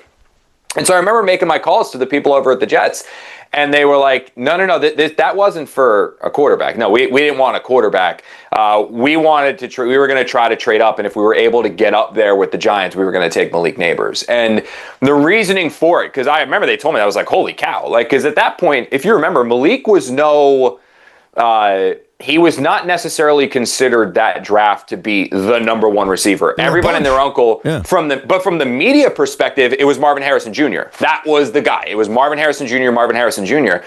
The Jets actually had Malik as their number one receiver. The Giants had Malik as their number one receiver. And this, I mean, with the Giants, you can say, oh, they got their number one guy. But the Jets, they have no reason to lie to me about this. Like, they had Malik as their number one because the way that they described it to me was that when you evaluated Marvin Harrison, you saw a guy that every single year had the potential to be an 80 to 90 catch, 1,200 yards, 6 to 8 touchdown guy. Like, that's what you were going to get. Just a professional NFL receiver that was going to be good year after year after year. When they evaluated Malik, and there were absolutely red flags on Malik coming out because there were questions about his practice habits. There were questions about if he was not involved early in games, how would he react late in games? The little things along those lines that were little bugaboos on Malik. But when you looked at him from a talent perspective, what the Jets saw is that this was not a player that had the potential to be one of the best in the NFL. This was a player who had the potential to be the best receiver in the NFL, period. He would be 1-1. He would be up there with Jamar Chase as just an elite level prospect. And they saw an opportunity to go up there. They still had Aaron Rodgers at the time, get Malik, have Garrett Wilson, and now have a legit 1-2 punch there at receiver for the next several seasons. Yeah, I remember the idea. And the Giants said no. Right. The Giants just said no. I remember the story. I think it was on Hard Knocks that the Jets were reaching out, but there was never like firmness on who they were reaching out for. Yeah, they wanted Malik. Well, that's yeah, they wanted Malik. So let me ask you this, because they ended up obviously staying at 11 and they drafted Olu Fashanu. Did they end up doing the right thing? Because it would have kind of changed our view of the offensive line if they're not drafting Olu Fashanu that year. Yeah. Now, the one thing I'll say, Ev, is that I never got into the weeds of what the Jets were willing to offer, because from my understanding, the conversation was a quick one. Like the Jets the Giants wanted Neighbors, so it wasn't like they got down to it in terms of, if you remember last year before they drafted Dart, they were in the thick of negotiating. The Giants were, and putting offers forward to the Titans to try to go up there and be able to draft Cam Ward 1 overall. Like, the Giants were trying to do that. Actually, there was a point there at the NFL Combine where it seemed like that was going to happen, and then things kind of fell apart, and the Titans decided, no, we kind of want Cam Ward for ourselves. I never got the vibe that it got that far as the Jets were like, hey, we're going to give you this, this, and this, and also this. Like, it never got that far. It was kind of shut down. But I think if you look at it, it probably it wasn't a terrible consolation prize for the Jets, because they were able to keep whatever draft assets they were going to have to move up there to be able to select Malik Neighbors. They got an offensive tackle that they believe is going to be a mainstay on their offensive line for the next decade plus. They still re-signed Garrett Wilson. Now you have A.D. Mitchell. You ended up drafting Omar Cooper later, and you still have this. Now it's a completely different regime, but you have a ton of draft picks next year where if you still want to add another receiver, you can do it next year in a really talent-rich class. But yeah, it's a fascinating thing, because I think when I heard Sean's debate, and then it was like I caught clips of it. Like, I caught Sean, I think what you guys tweeted out there of like Sean basically jumping out of his seat and screaming and like his head turning red. Like, I caught that from Sean. I didn't did the debate originally begin the Giants have better playmakers than the Jets? Is that how it started? Hold on. I'm going to get to how it started in a second. But first, Evan. Yeah, Connor's in the window seat, brought to you by Windorama. Save up to 40% on new windows and doors. So, Connor, just a quick abbreviated version. We had a conversation about the Jets and expectations, and I expect the Jets to not be a great football team this year. And That's fair. Yeah. Evan put the percentage at there is a 20% chance the Jets win 8 games. Yeah. Which set me off. By the way, I think the Jets... I don't think that's asinine. Okay, well, that's where we disagree. So 20. If you're telling me 50% or 60%, I'd be like, all right, let's brill it in a little bit. But 20%, you're saying, like, if you get good Geno for 18 weeks, like, you could do that. Like, I think you could do that. Their schedule isn't ridiculous, but again, it's very reliant on getting good Geno. Of course, like, you need to have good Geno, and that's my point. You're not going to get good Geno. That's the thing that made Jet fans so upset? Anyone who was listening, because there's a different context between listening and the clips and all that, and I get it. I think the Jets were a 4-5 win team, which is probably the majority of people. I can't rule out that things go great and they win 8 games. Sean was arrogant enough to say, there's no chance of that happening. It can't happen. And I'm like, dude, I'll give it a 20% chance. So thank you for at least co-signing that I'm not Put it this way. rational monster. I could have more of a sane conversation with Connor painting that picture than you. That's because he's better looking than me. That's all it is.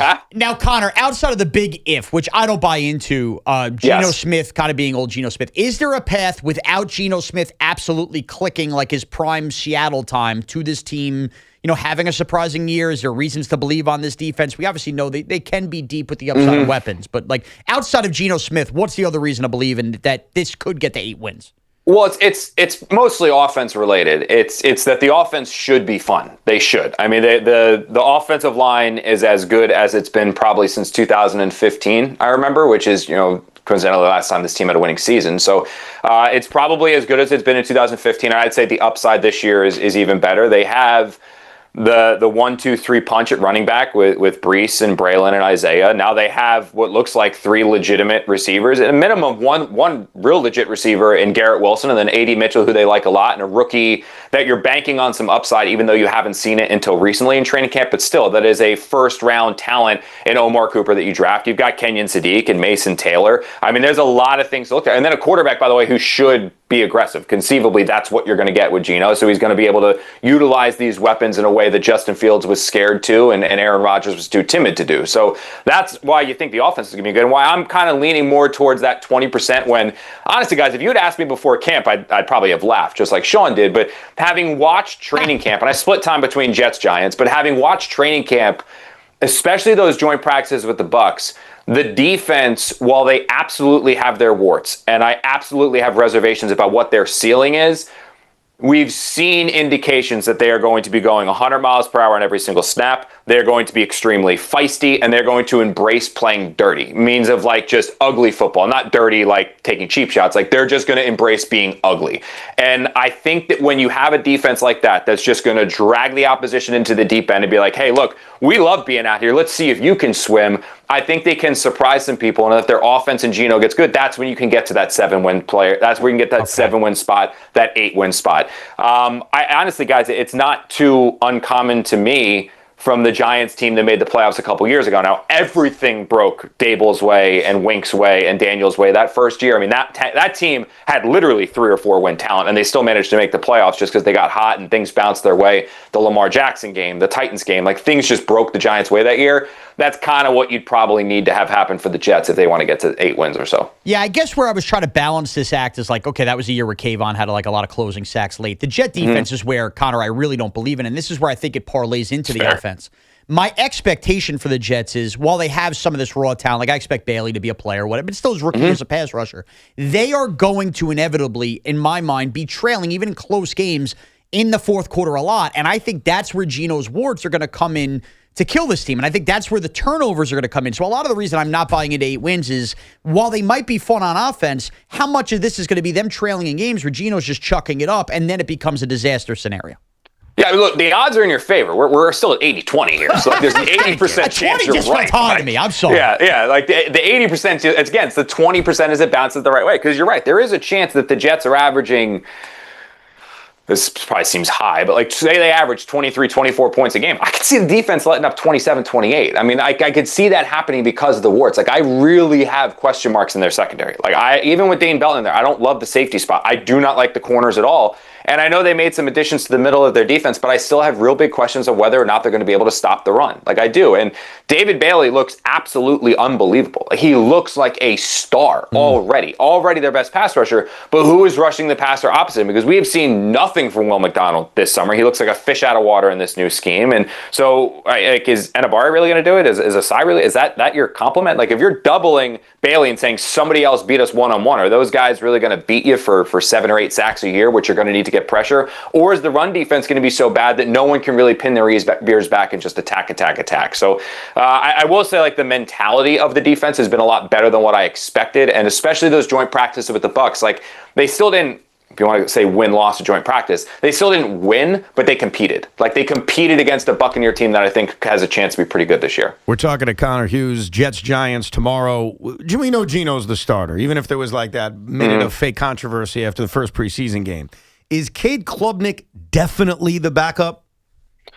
Unless I mean, they sure as hell can't go with the other two guys. That's what I'm saying. Yeah, absolutely. Now, if somebody, say, shakes free, and we were having this discussion on JFD the other day, like, say like Andy Dalton shakes free. The Eagles move on from that. Or Tanner McKee, who I like a lot, and I think he'd work really well with Frank Wright. Say he shakes free and he's there. I don't know if I'd go the Mason Rudolph route, or like if one of those, I don't think they cut Will Howard, but like say like one of those guys, I don't know if I'd believe in that. But if you have an Andy Dalton that shakes free and you believe in him, and you have a Tanner McKee, who you like some upside in him, that's one where I could see you could bring that guy in, give it a couple weeks, and then by week 3 or 4, once they learn the offense, their quarterback too. But I mean, we have seen nothing from Zappe that would make you feel confident in him making the roster, let alone being Geno Smith's backup. And the same thing with Brady Cook, even though we got some spot starts towards the end of last year as the Jets were free falling and spiraling out of control. So at the point, I think it's Klubnik. Now, if you're telling me Geno goes down and Klubnik has to start week 3 or 4, Jets are probably screwed, and that 20% dips down to 1.5%, like with literally everything breaking their way to get to 8 wins. But if you're telling me we're not seeing him until November at the earliest, or December, I think at that point Cade will have gained enough running the scout team and things like that where he could be a functional quarterback, in lieu of when Tommy DeVito started early for the Giants, where it was like, yeah, look, this guy's not a franchise. No one had real ideas of Tommy being a franchise quarterback, but he went out there and you saw that he could function in an NFL offense. He's not going to win you games, but he can function. And I think you could get there with Cade by the end of the year. And that's how they view him long-term, as probably just a backup quarterback?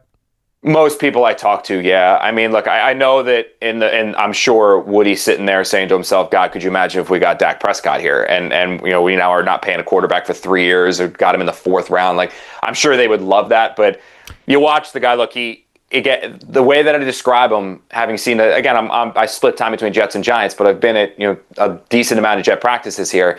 He throws the ball well. He has a spot. The game is not too big for him. It's not a fish out of water, but I don't think I've seen anything in the preseason or in training camp that makes me think like, oh, this guy can be a starter. I think they look at this as like, look, developmental guy. We love him in the quarterback room. Great mind for the game. Going to be a great compliment to whatever quarterback we have in here, whether it's Geno or we draft someone next year. Let's see if we can't develop him. Who knows? Maybe we flip him for a 2nd or 3rd round pick down the road. If not, worst case scenario, we have somebody that's like a second coach who can fill in if need be.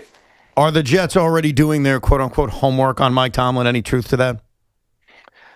I mean, that would I don't have any like sourced truth on that or any way, shape, or form, but I think it would be silly if you start playing out in your head how this season could potentially go, and you might need a new head coach, or might need a new this, or you might need a new that. Like, I mean, Mike Tomlin's the biggest fish available. Like the Giants, I'm sure when things were going south with Brian Daboll, allowed themselves to think like, oh, maybe John Harbaugh is a possibility if he lets go. Now, will they enact on it? Is there actual interest in Mike Tomlin? No. But if the Jets are in a head coaching search after this year, it would be malpractice to not consider or look into Mike Tomlin.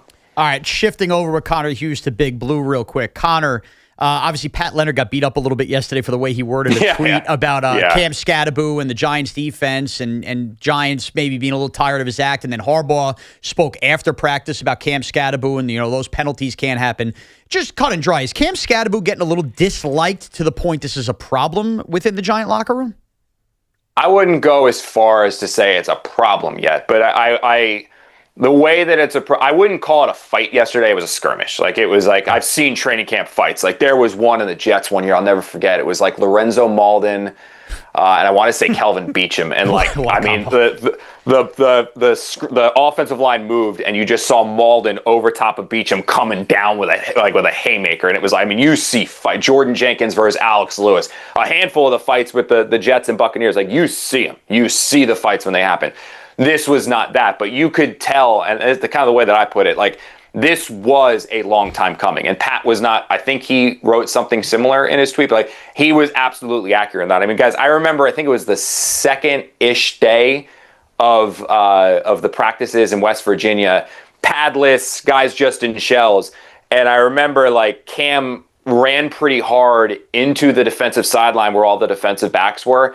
And as he's running back to the huddle, he's turning around and he is jawing at them. And we can't report exactly what was said, but he is saying things to them that would annoy just about any other man on the face of the earth. Like insults that would like really like would get you punched in a bar, like that kind of a thing. So like, I don't think that has necessarily stopped. And there's been little moments here or there, like as training camps worn on, where the defensive backs have started to give it. Now, he's not saying this to Reese or Abdul Carter. It's the DBs he's going at. Like, there have been little moments. Like, there was another time, I think it was 2 weeks ago, all these days kind of blend together. But again, padless practice, and Cam kind of like lowered his shoulder in the hole and took on a linebacker. And all of a sudden, the defensive backs are screaming at him from the side. So, like, it's been building. That's kind of what happened yesterday. Like, I think Pat said he fell into the knees. I didn't personally see that. Not saying Pat's wrong. I saw the aftermath, not that.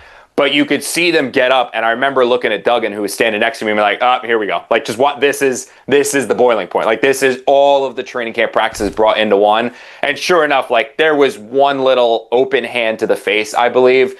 Then guys immediately separated them. But I think that, like, look, fans love the screaming of the woo every time you get on the field.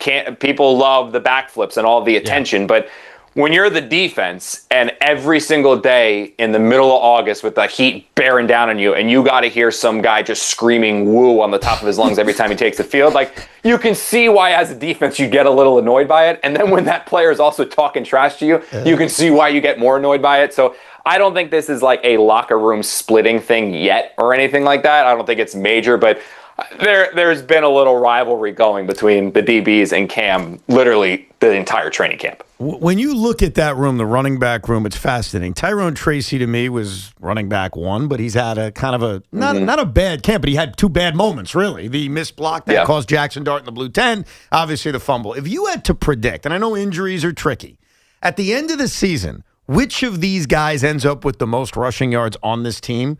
Which one would you pick of the group that's there right now? I still say Cam, and then I think Harris is too. I do. I mean, they don't. And also, guys, if you look at this, like, the Giants have been trying to add to that running back room all year. Yeah. Like, this is, and I don't think they view Cam as like a wash away or throwaway player, but I don't necessarily think that this coaching staff, based on pretty obvious context clues, sees Cam Scadaboo as like the workhorse back. I don't think they view that, because if you thought Cam was the workhorse back, you're not trying to sign Kenneth Walker to a deal over $12 million annually per year.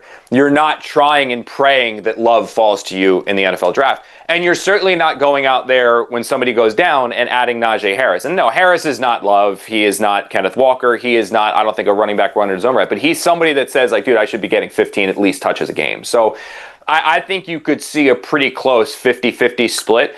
And it would not surprise me at all by the end of the year or at points this year if Harris is out repping Scadaboo, because the Greg Roman, he wanted him in LA, and you can see that it might just be something where Harris fits what he wants pretty well. And John obviously is very familiar with him from his time in Harris's time in Pittsburgh, his time in Baltimore. It wouldn't surprise me if that ends up happening, just to keep an eye on that one. The easy question after the Calvin Austin injury is, hey, is Odell Beckham Jr. making the team? But I want to go past that. I kind of think he is, but my question would be, is Odell Beckham Jr. making the team to the point as the sixth wide receiver he's going to be active and involved in the game plan? It's so funny you said this.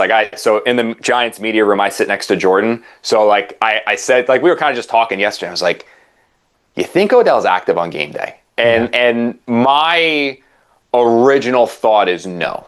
Unless something happens where they were to find somebody who wants to take Darius Slayton's contract, or I think based off of what I saw in camp yesterday, I think that Mooney is pretty safe. I don't think there's any world where they're trading him right now. I think he actually is the guy who slides right up into that slot position where you have Malachi Fields outside, Malik Neighbors outside, and then Mooney is now your new slot, not necessarily Braxton Berrios. Then Berrios is your backup slot, punt returner, kick returner. Like, I think that's how it all shapes out. Odell doesn't play gunner. He really just works exclusively outside. He doesn't do, although he's done it in his career, he doesn't do it now. Punt returns, doesn't do kick returns. I struggle, unless you lose a Slayton or unless Mooney goes down, I struggle to see him being active on game days yet. I do. I I don't see it at the moment. Now, could that change? Yeah, like I said, I think the Giants wouldn't mind getting out from Darius Slayton's contract, considering he's now basically like wide receiver 4 for them. But unless that happens, I don't see it at the moment. I don't. Talking to Connor Hughes, Jets and Giants are not saying much about the plans for Friday. What's your sense? Do you think we see Jackson Dart? You think we see Geno Smith? Geno, I'll answer it this way because I actually haven't sent it's on my to-do list today is to send out some texts and try to figure that out. But it's funny, too. Teams are actually being pretty guarded with that information, I think because of how much lines can switch with betting. So I think, think about that. I mean, if a team announces, hey, we're not playing Jackson Dart this week or we're not playing Geno, it's insane to think about, but there are betting lines to these preseason games, and they can swing pretty quickly whether starters are playing or whether starters are not. In my opinion, Jackson needs to be out there.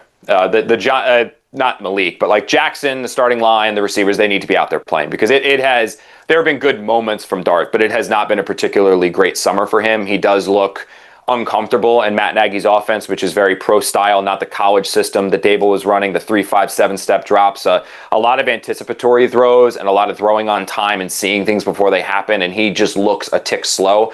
I mean, the Giants started practice yesterday with a red zone period, and Dart's first 3 passes weren't even close in the red zone. They ran 3 plays in the red zone, all of them incomplete, and then the backups came in. So I think that he needs some time on task. And for him to have only played in the preseason opener and then basically taken a month off before he's on the field in a game setting, and I know there's the joint practices, but still a game setting, I don't think that would be wise. From the Jets' perspective, if you want to play the rookies, fine, but you saw Geno. You saw Geno last week. The guy has played a lot of football. He's 35 years old, right? I mean, I don't think he needs the reps like Jackson right now needs the reps. So if I was the Giants, I'd play my starters, and if the Jets, I'd probably sit them. We got a record prediction for both teams? Yeah, I'll say I think Giants get to 8 wins. I do. I think that the one thing about Harbaugh is they raise the floor. I do. I think he raises the floor of that team. And I'll say I have the Jets right now at 6. I think the Jets can get to 6 wins. There you go. Connor, always great talking to you, man. We appreciate it. Yeah, thanks for having me on, guys. I really appreciate it. Connor Hughes does a fantastic job on SNY. Watches YouTube show about the Jets as well. And yes, they had a fun time, him and Zach Rosenblatt, debating the topic that you're getting credit for, but it was a caller that pushed Garrett Wilson versus Malik Neighbors. I should ask Connor if he thought Lombard had a Hall of Fame trajectory. Yeah. See where that's at. Yeah. Why don't you go and ask Shaun Morash? Oh, we already have. We'll get back to your calls in a minute. 888-808-1019. And we've seen so many major changes in baseball. Changes that if I told you 20 years ago we would see in the 2020s, you would think I was nuts. What's coming up next may be even bigger and more shocking. We'll talk about it coming up. Our friends at Town Fair Tire remind you that at Town Fair Tire, you always get the guaranteed lowest price on name brand tires. From Connecticut to Maine, nobody beats Town Fair Tire. Nobody. And Total Orthopedics and Sports Medicine is expanding across Long Island, New York City, and New Jersey with new locations opening in Comac, Babylon, and West Orange. Expert care is closer than ever. Their top-rated doctors treat everything from everyday injuries to complex orthopedic conditions. Wherever you are on your journey, they are there to help you move forward. They are the experts at getting you back to being you. Visit TotalOrthoSportsMed.com to schedule your appointment today or call 855-321-ORTHO. And this portion of the program is sponsored by Flag and Anthem, real clothes for real life. Now is the perfect time to stock up on fall essentials from Flag and Anthem.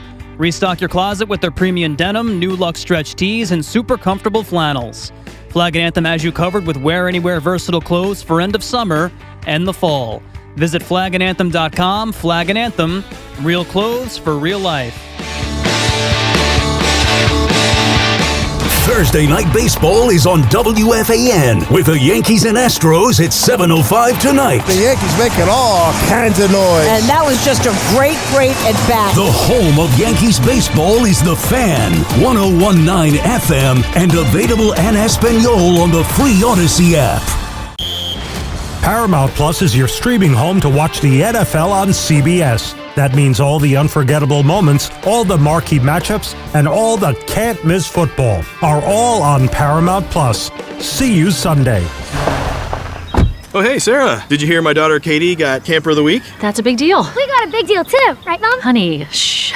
What's that? Okay, that Hyundai Santa Fe, I only paid Nice. Deal's so right, it almost feels wrong. The Hyundai Getaway Sales Event. Get 0% APR for 60 months, plus 0 payments for 90 days, or 1.9% APR for 72 months on the Hyundai Tucson, Tucson Plug-in Hybrid, Santa Fe, or Santa Fe Hybrid during the Hyundai Getaway Sales Event. Offers end September 8th. Call 562-314-4603 for details. Showers and thunderstorms, high 82. Weather brought to you by Staples. It's the most wonderful time of the year at Staples. They've got back-to-school supplies as low as 25 cents, up to 40% off select tech and more at staples.com/back-to-school. Staples, that was easy. With Bet365 early payout, you win even if they lose. Get paid out instantly when your team goes up big, even if they blow the lead later. Bet365, winning is everything. Gambling problem? Call 1-800-GAMBLER. 21 plus only. Must be physically located in New Jersey.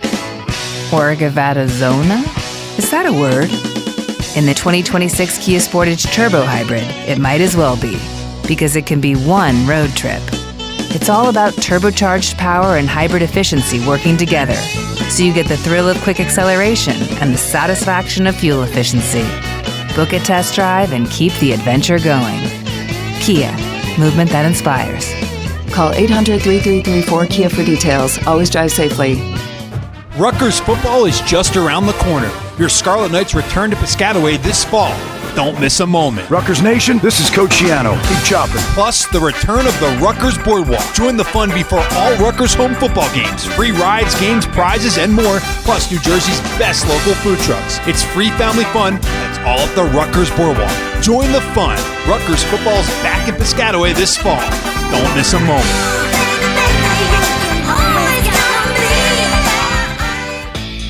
It's fall, which means you're going to fall so hard for this Dunkin' $6 meal deal.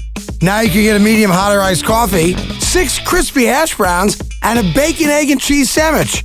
All for $6. That's a full breakfast meal for $6. So wherever you're headed, work, school, the gym, or your next adventure, your breakfast or afternoon pick-me-up is covered. Do breakfast the Dunkin' way. Order Dunkin's $6 meal deal now. Skechers elite athlete OG Anunoby has been making history on the basketball court. Anunoby tips it in. Unbelievable. What a shot. He's been balling out in Skechers high-performance basketball sneakers, and the world is noticed. But how does OG train off the court to keep in peak physical condition? Hands-free Skechers Slip-ins Aeroburst. They help prepare OG for the physical demands of playing at a championship level. Get your pair of Aeroburst for only $165 at a Skechers store, Skechers.com, or wherever high-performance running shoes are sold. Labor Day deals are looking good at Lowe's. Save $10 on 1-gallon cans and $50 on 5-gallon pails of select interior paint via rebate. Plus, get 2 2.5-quart or 3-quart mums for just $8. A fresh look and savings? Even better. Labor Day deals are on now at Lowe's, in-store and online. Valid through 9/9. While supplies last. Mum sizes vary by location and exclude Alaska and Hawaii. See store at Lowe's.com for more details. Finding great candidates to hire can be like, well, trying to find a needle in a haystack, but not with ZipRecruiter. Its powerful technology actively finds and invites qualified candidates to apply to your job. So while other companies might deliver a lot of hay, ZipRecruiter finds you the needle in the haystack. See why 4 out of 5 employers who post a job on ZipRecruiter get a quality candidate within the first day. Try ZipRecruiter for free at ZipRecruiter.com/team. That's ZipRecruiter.com/team. ZipRecruiter. Cha-ching! That's the sound of Lowe's Labor Day savings. Get up to 45% off select major appliances and save up to an additional $100 on select laundry pairs. Plus, get 3 bags of Miracle-Gro 0.75 cubic foot garden soil for just $10. Labor Day deals are on now at Lowe's, in-store and online. Valid through 9/9 while supplies last. Selection varies by location. See Lowe's.com for more details. Soil offer excludes Alaska and Hawaii. Come visit the engagement experts at London Jewelers at any one of their 6 locations. Got something to say about the Jets, the Giants, the Yankees, or Mets? Don't just yell at the radio. Get on it. Call the Fan at 888-808-1019. The WFAN phone line is powered by Paramount Plus. Your streaming home to watch the NFL on CBS all season long. This is the WFAN Fan Focus. Fernando Cruz has a partial tear in his UCL. He'll go for a second opinion, but surgery is very much on the table as the Yankee bullpen questions only continue to get stronger. Yeah. How we doing? So yesterday, in the Met game, the starting pitcher for the Brewers, Dustin May, got hit by a line drive and got knocked out of the game after one pitch. Did you see that? I actually did not. One pitch. Line drive off of his back, tried to stay in the game. He could not stay in the game. And so it was weird. Whatever. That's all I want to say about that. But it leads to a question that for the second straight day, I need to quote Al Dukes. I have to do it. So, Connor, can you get me the Al Dukes clip from earlier this morning? It should be labeled today's date and Al Dukes.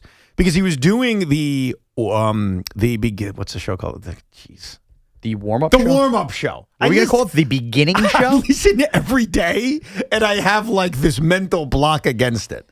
And in regards to the guy getting hit, Dustin May, by a line drive, Al brought up the inevitable question, because we've seen so many changes in baseball. Does Dustin May getting hit by a line drive, which reminds you how easy it is for a pitcher to get hit by a line drive, do you think it would lead to this inevitable change in Major League Baseball? Do you think we'll ever get to a point where they have a screen in front of them? Well, how long are we talking here? I'm talking like in your lifetime. In my lifetime, probably not. Like somebody takes a line drive off the head, passes away, right? Screens the next day. Do you think they would do that? A line drive off the head kills a guy, pitcher. In that scenario, is absolutely right. I mean, yeah. Like, I was listening to this, and obviously I pray we never have that. And we never have in the history of baseball. No. There's one story of a guy dying on the field. It was in 1920, 1921. Ray Chapman got hit by a pitch by Carl Mays. And back then they weren't wearing helmets. So very, very different. And he died from the injury he sustained getting hit by a pitch. Yeah. But I don't think he's crazy to say that if we ever had, not even death, because I know that's the extreme, a massive injury. Yeah. Or this happens more because, guys are hitting the ball harder. Yep. Guys are throwing harder. Exit velo.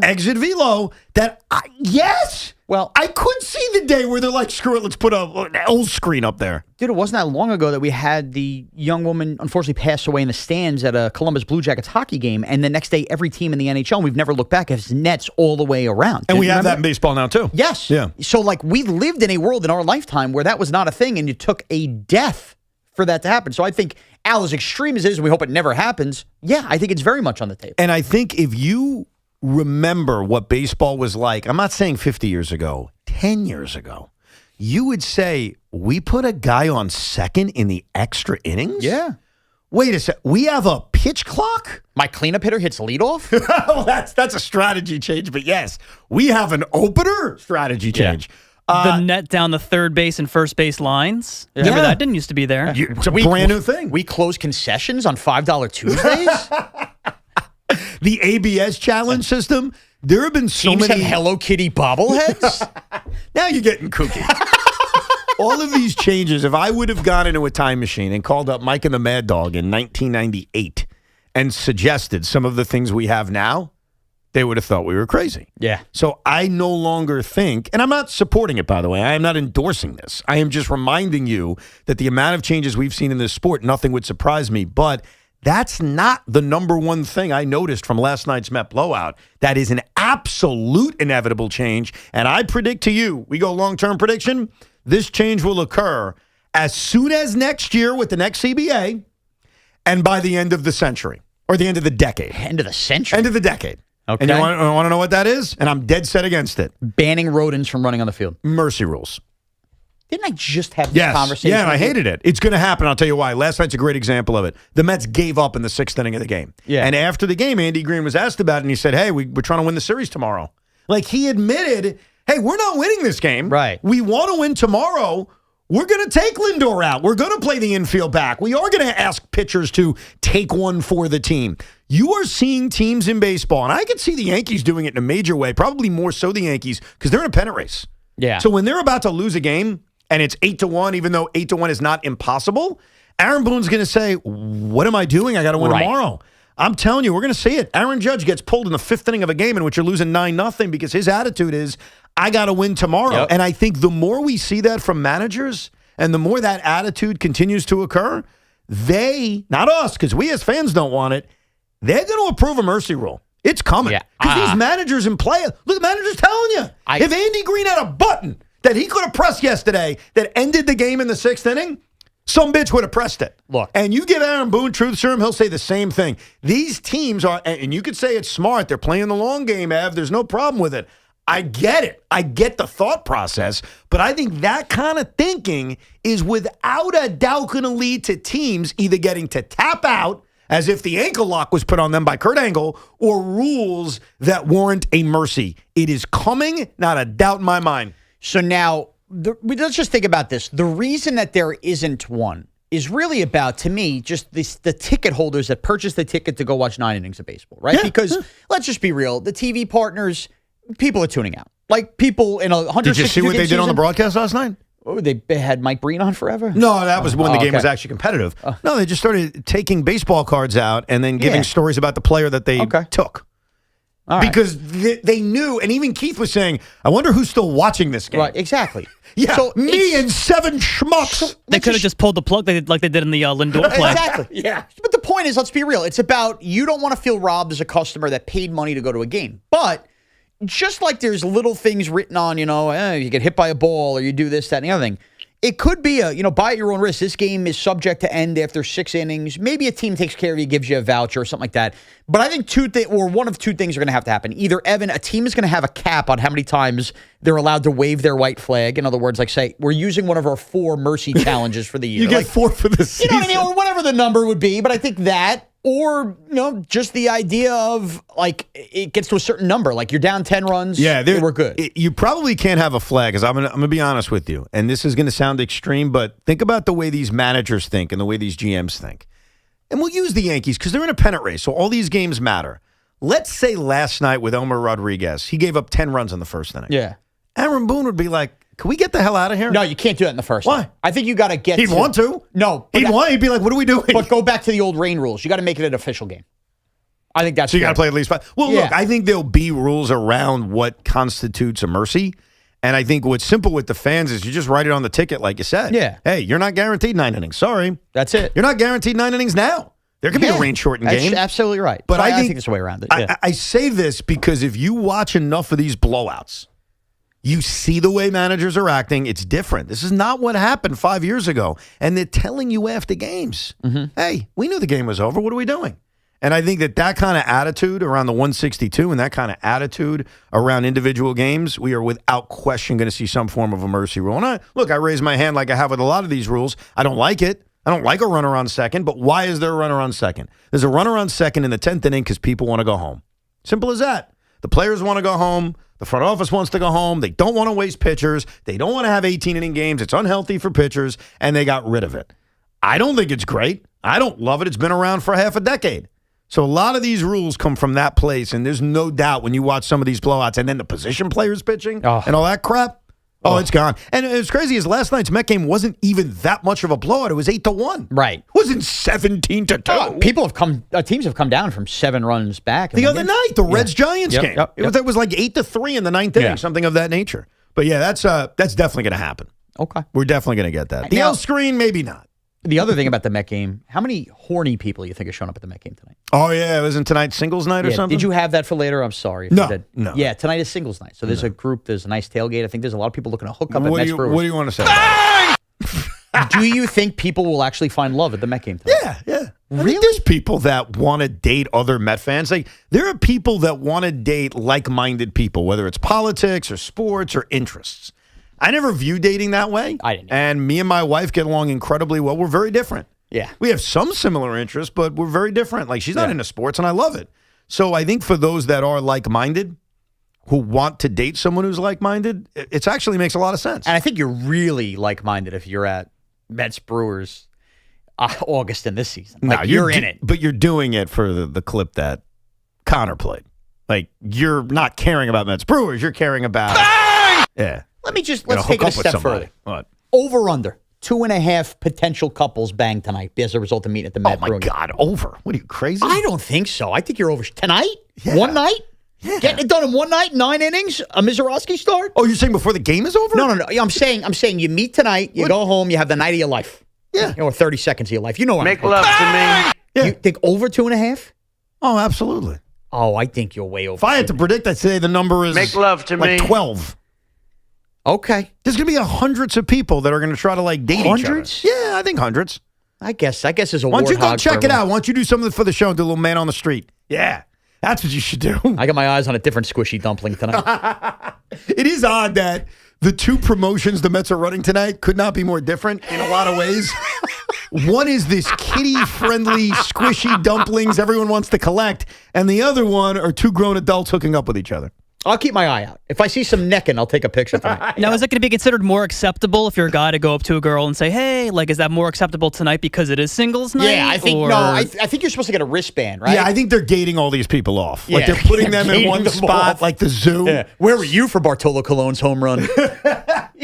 I bet you they put everybody in the Pepsi porch or the Coca-Cola corner. They just rope them all off. Just standing around awkwardly. Yes. The penis porch. You've been with your wife since middle school, so I know it's tough. Not middle school, high school. High school. I had the single life, so I remember what it was like doing all this crap. Would you have done something like this with the Yankees or the Giants? If they offered a singles night of diehard Giant fans? So it's funny you say that. In my 20s, probably. If I was single in my 30s, probably not. Because the more I've worked in this industry and been a diehard sports fan, I love that my wife doesn't watch sports. Yeah, me too. It's like my escape. I could watch sports without you, talking to me. And then when I'm ready to not watch sports, I have, something I can come back to. I actually think it's the most healthy thing in the world that she doesn't love sports. I completely agree with you. Thank you. No, we're actually in lockstep. Now, that being said, if I was single in my 30s, I might be looking for anything with a pulse. So, at that point, listen, you think Lombard stinks? Marry me. Let's get back to your calls. 888-808-1019. Henry is in Torrington, Connecticut. Hey, Henry. Hello, Henry. Henry going once. Henry going twice. I feel bad. Henry was on hold for an hour and a half. So call back. We'll move you to the top of the line. Alex is in Southampton, New Jersey. Hey, Alex. How you doing, guys? Thank you for taking my call. No problem. Alex? Sean, I need to defend you, Sean, on this. Thank you. You're getting a lot of flack for this Hall of Fame. I did the same thing. I have a group of chat, and actually I call one of my friends, Evancito, little Evan, because he's just like Evan. He's very straightforward. He's a Met fan, but we can have conversation. Okay. And he brought up the point because yesterday we were talking about because the other guys were giving me flack, oh yeah, now you think you're the other Jeter, how about all these errors? And a Met fan told me, Alex, look up the stats. He texted me on the side. He said, look up the stats so you can shut him up. He said, when Derek Jeter started, he did 40 errors in 316 games, and he became a Hall of Famer. I mean, the kid is 21 years old. It seems to me like the moment is not too big for him. He's making simple errors. He's 21 years old. I mean, rough hop and last I think night. he's going to be good. The thing is, Derek Jeter, and I don't mean to besmirch his name, was never a great defender at shortstop. I think he became a solid defender at shortstop in the prime of his career and then obviously declined into just a bad one. I think the view of Lombard Jr., if he's going to be the guy you eventually think he'll be, is he's got to be a lot better defensively than Derek Jeter. I wouldn't use that as a bar. I think we've gone weird with Jeter where you could make the case his defense was, and I understand the metrics will tell you this, but you're able to say he was probably a little overrated in his career, but as it's passed, stuff like you said, I think when everybody goes back and just reads numbers, he's also become massively underrated defensively. I think his history has gone on.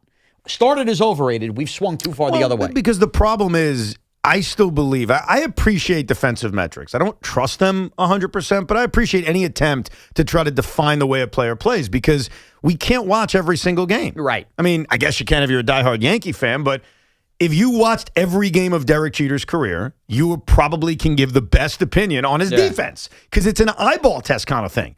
So I think the defensive metrics have shown you, if you believe them, that he was awful. Now, a lot of people don't believe them. I've even just said they're not the end-all, be-all. They are, because but the defensive metrics have shown you that, and here's where he's become underrated. I'm going to agree with you. I got you. Good. Because I'm tired of arguing. The defensive metrics make him look so bad that it's almost underrated him as a defender. Thank you. He wasn't awful. To me, he was average.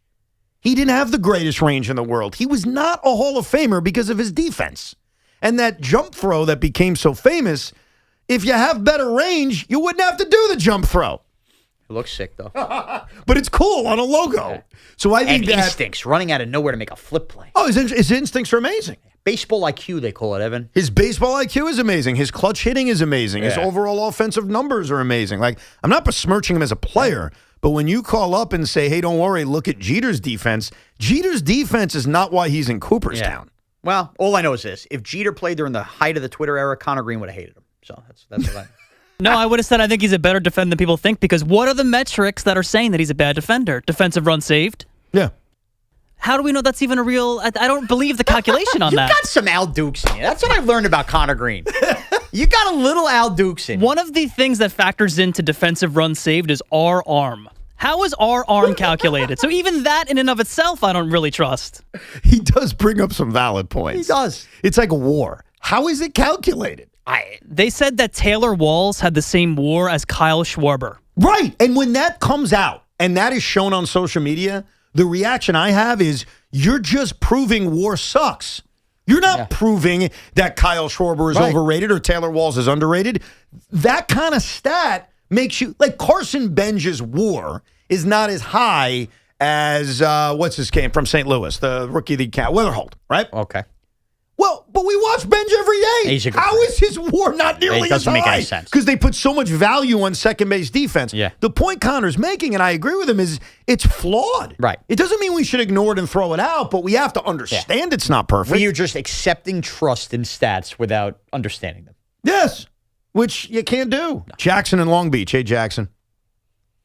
Hey, I've been driving from Long Island to Connecticut for about an hour stuck in traffic, and I can't get one thing out of my head. And that one thing is that we got a Golden Glover in Volpe sitting on the bench, and he's got to be brought up. You know, he's got to be brought up. I think Junior's got to be benched. 3 hours to get what you got to go. I mean, look, there's a Gold Glover sitting in AAA. I mean, imagine him on the Throgs Neck Bridge today going, I got one for these guys. I got one. Enough of these guys. Enough with Volpe. Bury him.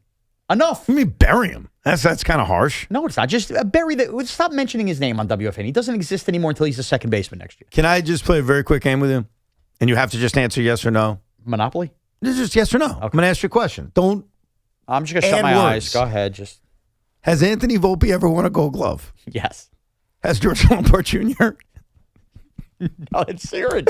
Lombard has made as many errors in 19 games as Anthony Volpe made all season. And can you imagine if Volpe made errors in 5 straight games? I'm not doing it. I am not yelling the rest of the week. I'm not doing it. If Anthony Volpe made the same exact 5 errors that Lombard has made, what would the conversation be like today on WFAN?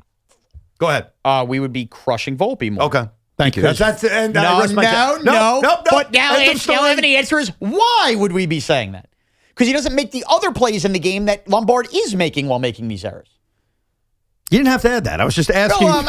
This is an important thing because it gets lost in 2026. It's called context. Yes, I think we all know the context. I think most of us are saying Volpe's name with a smile on our face. Okay. Our last caller, who was in traffic for the last hour and a half, you can feel it, you can hear it, and I respect it. He had a big old smile on his face as he made that phone call to you. Good work, sir. Good work, sir. Bob in the Bronx. Hey, Bob. Hey, guys. Evan, I kind of agree with you on a lot of your things, but this run rule thing, it's absolutely absurd. And here's why. The players will never agree to that because some players get paid based on their stats. You're going to take away stats from guys. You're going to take away career numbers from guys if you have to end games after the 7th inning because your team is losing, I don't know, whatever your number is going to be, 7-1, 8-1. Do you think the players would ever agree to that? So, great question. I want to make something clear, Bob. I hate the idea of a mercy rule. So when you say, hey, I normally agree with your opinions, I disagree with this, my opinion, I guess, that you'd be disagreeing is my belief that it will inevitably happen. Not that I agree with. I hate the idea of a mercy rule. Now that we cleared that up, I don't believe, based on the latest CBA, the players have to agree to it. My understanding is the rules committee that approved ABS, that approved the pitch clock, features player representations, but not enough to change the idea of a rule being approved. My understanding is the pitch clock was approved with the players not agreeing to it. Yeah, also... So I don't think, as long as the money doesn't change, obviously that's huge. Yeah. As long as they're being paid exactly the same, I don't believe, based on the current CBA, obviously that could change with the new one, that they have any power to say no to a mercy rule. And as long as the money is the same, like you said, what do players love more than anything else on the schedule? Off days. Yeah, but he does bring up a fair point that some players would want to pad their stats because they do get paid based on stats. Okay. Like at the end of the year, we're going to look at stats of Ben Rice, Aaron Judge. Well, not Aaron Judge. He's missed half the year. Pete Alonso. Are we going to calculate how many of those hits and RBIs are against position players? We should. But do we? We don't. So the answer is no. Right. So Just then, like in football, we don't count interceptions that were dropped by receivers. Agreed. Or dumb interceptions Right. when the interception shouldn't have been picked off because it was 4th and 12 and you lost 15 yards by getting that selfish interception. You know what, Evan? CBA doesn't matter. That's just then when you get up for your next contract, you just change the way your agent negotiates the language for your incentives with that, I think. Maybe you lower the bar by 2 or 3 on whatever, home runs and whatever. You know what I mean? All I know is the way games are being managed and treated, this is inevitably going to happen. I'm with you. I'm not a fan of it. I hate it, but it's clearly going to happen. Toll-free numbers 888-808-1019. Something we also knew inevitably would happen was officially announced yesterday. The Pro Bowl's dead. Our thoughts on that, plus more of your calls, 888-808-1019. Evan and Tiki, without Tiki, but with Shaun Morash. And Windorama's summer sale is here. Save up to 30% on your installation project and shop top brands like Anderson Windows Doors. Plus, take advantage of low to no interest payment plans when you purchase and install with Windorama. Choose from our huge in-stock inventory and let our local certified experts handle it all in as little as 14 days. Visit Windorama.com to book your free consultation today. And this Odyssey Sports Minute is brought to you by the New Jersey Division of Highway Traffic Safety. This is an Odyssey Sports Minute. 30-game sprint to the regular season finish line is going to be a wild one atop the National League pennant race. A walk-off throwing error doomed the Brewers and extras last night, while Ozzie Albies and the Braves ended the Dodgers' 6-game winning streak, which means all 3 teams are now within 4 games of each other for the top 2 spots in the NL and a bye to the division series on the line. With just 4.5 weeks until we get to October. I'm Chris Mack. Hey, it's Black. And Abdallah. If you ride, you already know it only takes a second for things to go wrong out there. Often riders don't realize it only takes one drink to change your whole life. Alcohol slows your reaction time, throws off your balance, and gives you a false sense of confidence. That combination on a motorcycle, it's dangerous. If you hit the bottle, don't roll the throttle. Plan ahead. Ride with a clear head. Call a ride, stay over, or hand the keys to someone sober. Because if you don't, you're not just risking your life. Ride sober or get pulled over. Paid for by NHTSA. Baseball season is in full swing, and there's no better place to be than Kalshi, America's #1 prediction market platform. Last week, New York was trading at 10% to win it all, meaning a $100 trade pays out $989 with a win. On Kalshi, you're trading against peers in a live market. As the probability changes, you can buy in and out of your position. Download the Kalshi app and use code UPDATE to get up to $500 in bonus credits when you trade $25. Kalshi, trade on anything. 18 plus only, must be present in state where it is legal to trade. Event contract trading involves risk and may not be suitable for all investors. Prices, values, and available markets may differ from those mentioned. Bonus credits do not expire. Restrictions and eligibility requirements apply. For more information, see kalshi.com/regulatory. It's Boomer and Gio. Mornings on the Fan. 101.9 FM. John Harbaugh's on the line right now, the Giants head coach. Do I believe my eyes in what I'm seeing with Malachi Fields? Well, I believe my eyes. I can tell you that. So I think the answer is yes, Boomer. He looks really good. I mean, every single practice he's looked the way you've seen him look. He's been very consistent. Get Boomer and Gio on demand. Available on Apple, Spotify, wherever you get your podcast, and the free Odyssey app. Hey Yankees and Knicks fans, come out to Yankee Stadium on Friday, September 25th and be ready to receive a very special giveaway. It's Josh Hart Yankees Bobblehead Night, presented by Delta Airlines. The first 18,000 guests will receive a Josh Hart Yankees bobblehead. Again, don't miss Josh Hart Yankees Bobblehead Night, presented by Delta Airlines when the Yankees face the Orioles on Friday, September 25th. For tickets, log on to Yankees.com/tickets. Hey, this is Sal Licata. You know that when your AC fails, it's the worst. Make sure that doesn't happen by contacting my friends at Edison Heating and Cooling, New Jersey's air conditioning experts for decades. They're my go-to techs. They've done plenty of work on my house. I trust these guys to do a great job. And by the way, if your AC unit is over 15 years old, you're wasting your money. Get a new high-efficiency AC system right now. You'll save money and stay cooler. Go to EdisonHVAC.com. That's EdisonHVAC.com. It's fall, which means you're going to fall hard for this Dunkin' $6 meal deal.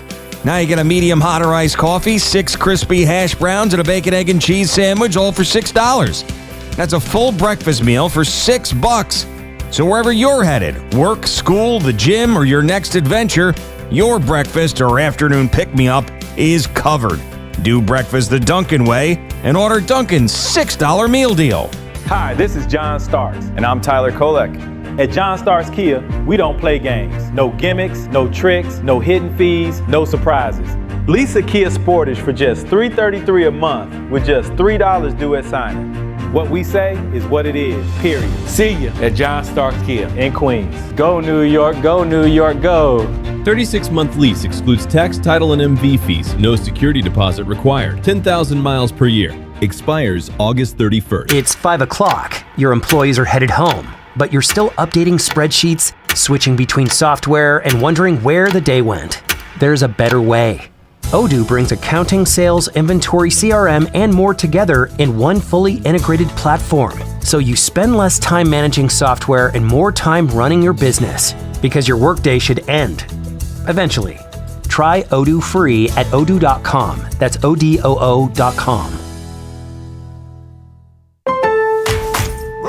Labor Day deals are looking good at Lowe's. Save $10 on 1-gallon cans and $50 on 5-gallon pails of select interior paint via rebate. Plus, get 2 2.5-quart or 3-quart mums for just $8. A fresh look and savings? Even better.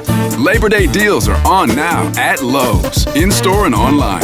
Valid through 9/9. While supplies last. Mum sizes vary by location and exclude Alaska and Hawaii. See store at Lowe's.com for more details.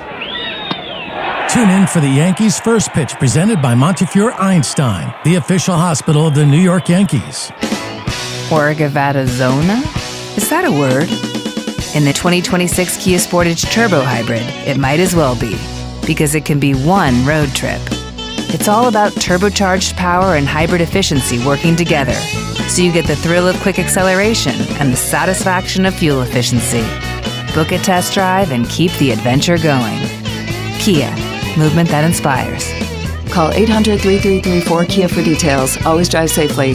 Verizon Small Business Days are happening right now. If you're a small business owner, Verizon business experts are ready to meet with you one-on-one to deliver expert support, special offers, and everything your business needs. It's great because they'll work with you to make sure you've got the best tech and plans to help you and your business get the win. Score a meeting with a Verizon business expert during Small Business Days, August 17th through the 30th. Call 1-800-483-4428 or go to verizon.com/small business. Everybody knows Town Fair Tire is New England's largest name brand discount tire dealer, beating all the local competitors with our guaranteed lowest prices. And now, with over 120 stores throughout New England, we beat all the competition, including the warehouse clubs, the online sites, and the local dealers. Yes, we beat them all with the absolute guaranteed lowest price on name brand tires. Nobody beats Town Fair Tire. Nobody. Name brands at discount prices. Town Fair Tire.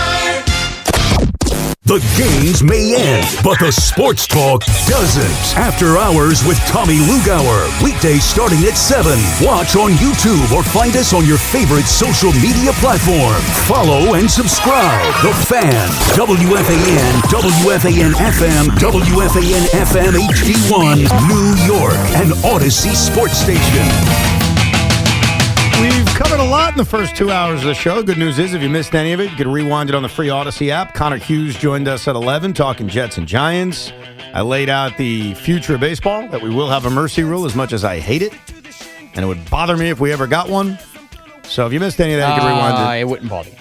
What wouldn't bother me? Connor, kill over the music real quick. We need to play an impromptu game of Posted and Toasted. I have a couple tweets I'd like to read. Let's play the game, Posted and Toasted. Let's go back to the year 2011. Wow, that's a long time ago. Giants won the Super Bowl that year, you might remember. Yeah. April 29th, 2011. Mercy rule, please. Who posted that? I mean, based on the way this is being set up, I'm going to assume it's me? Evan Roberts. That's correct.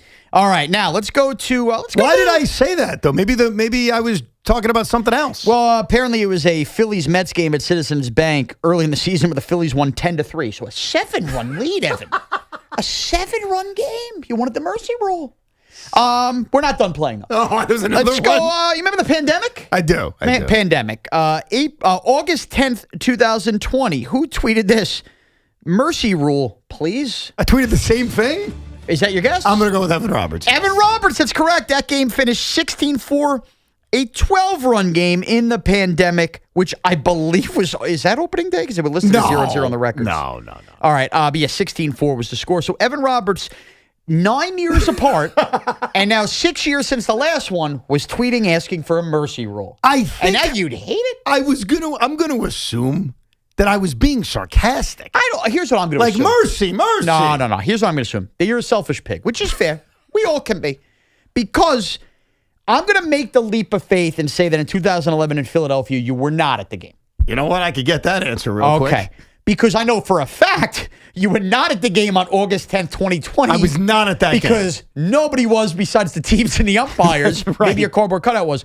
And I think when you're not at a game and you're sitting there with your little scorebook, you're going, oh, my God, I got to get through the rest of this I'm thing. more likely to be like, get me the hell out of here. I don't think you're tweeting mercy What was rule. the date of that day? The one in 2011. April 29th, 2011. I was there. Were you Swear to God. really? Yeah, I'm looking at it. I got my markers. I know I was there.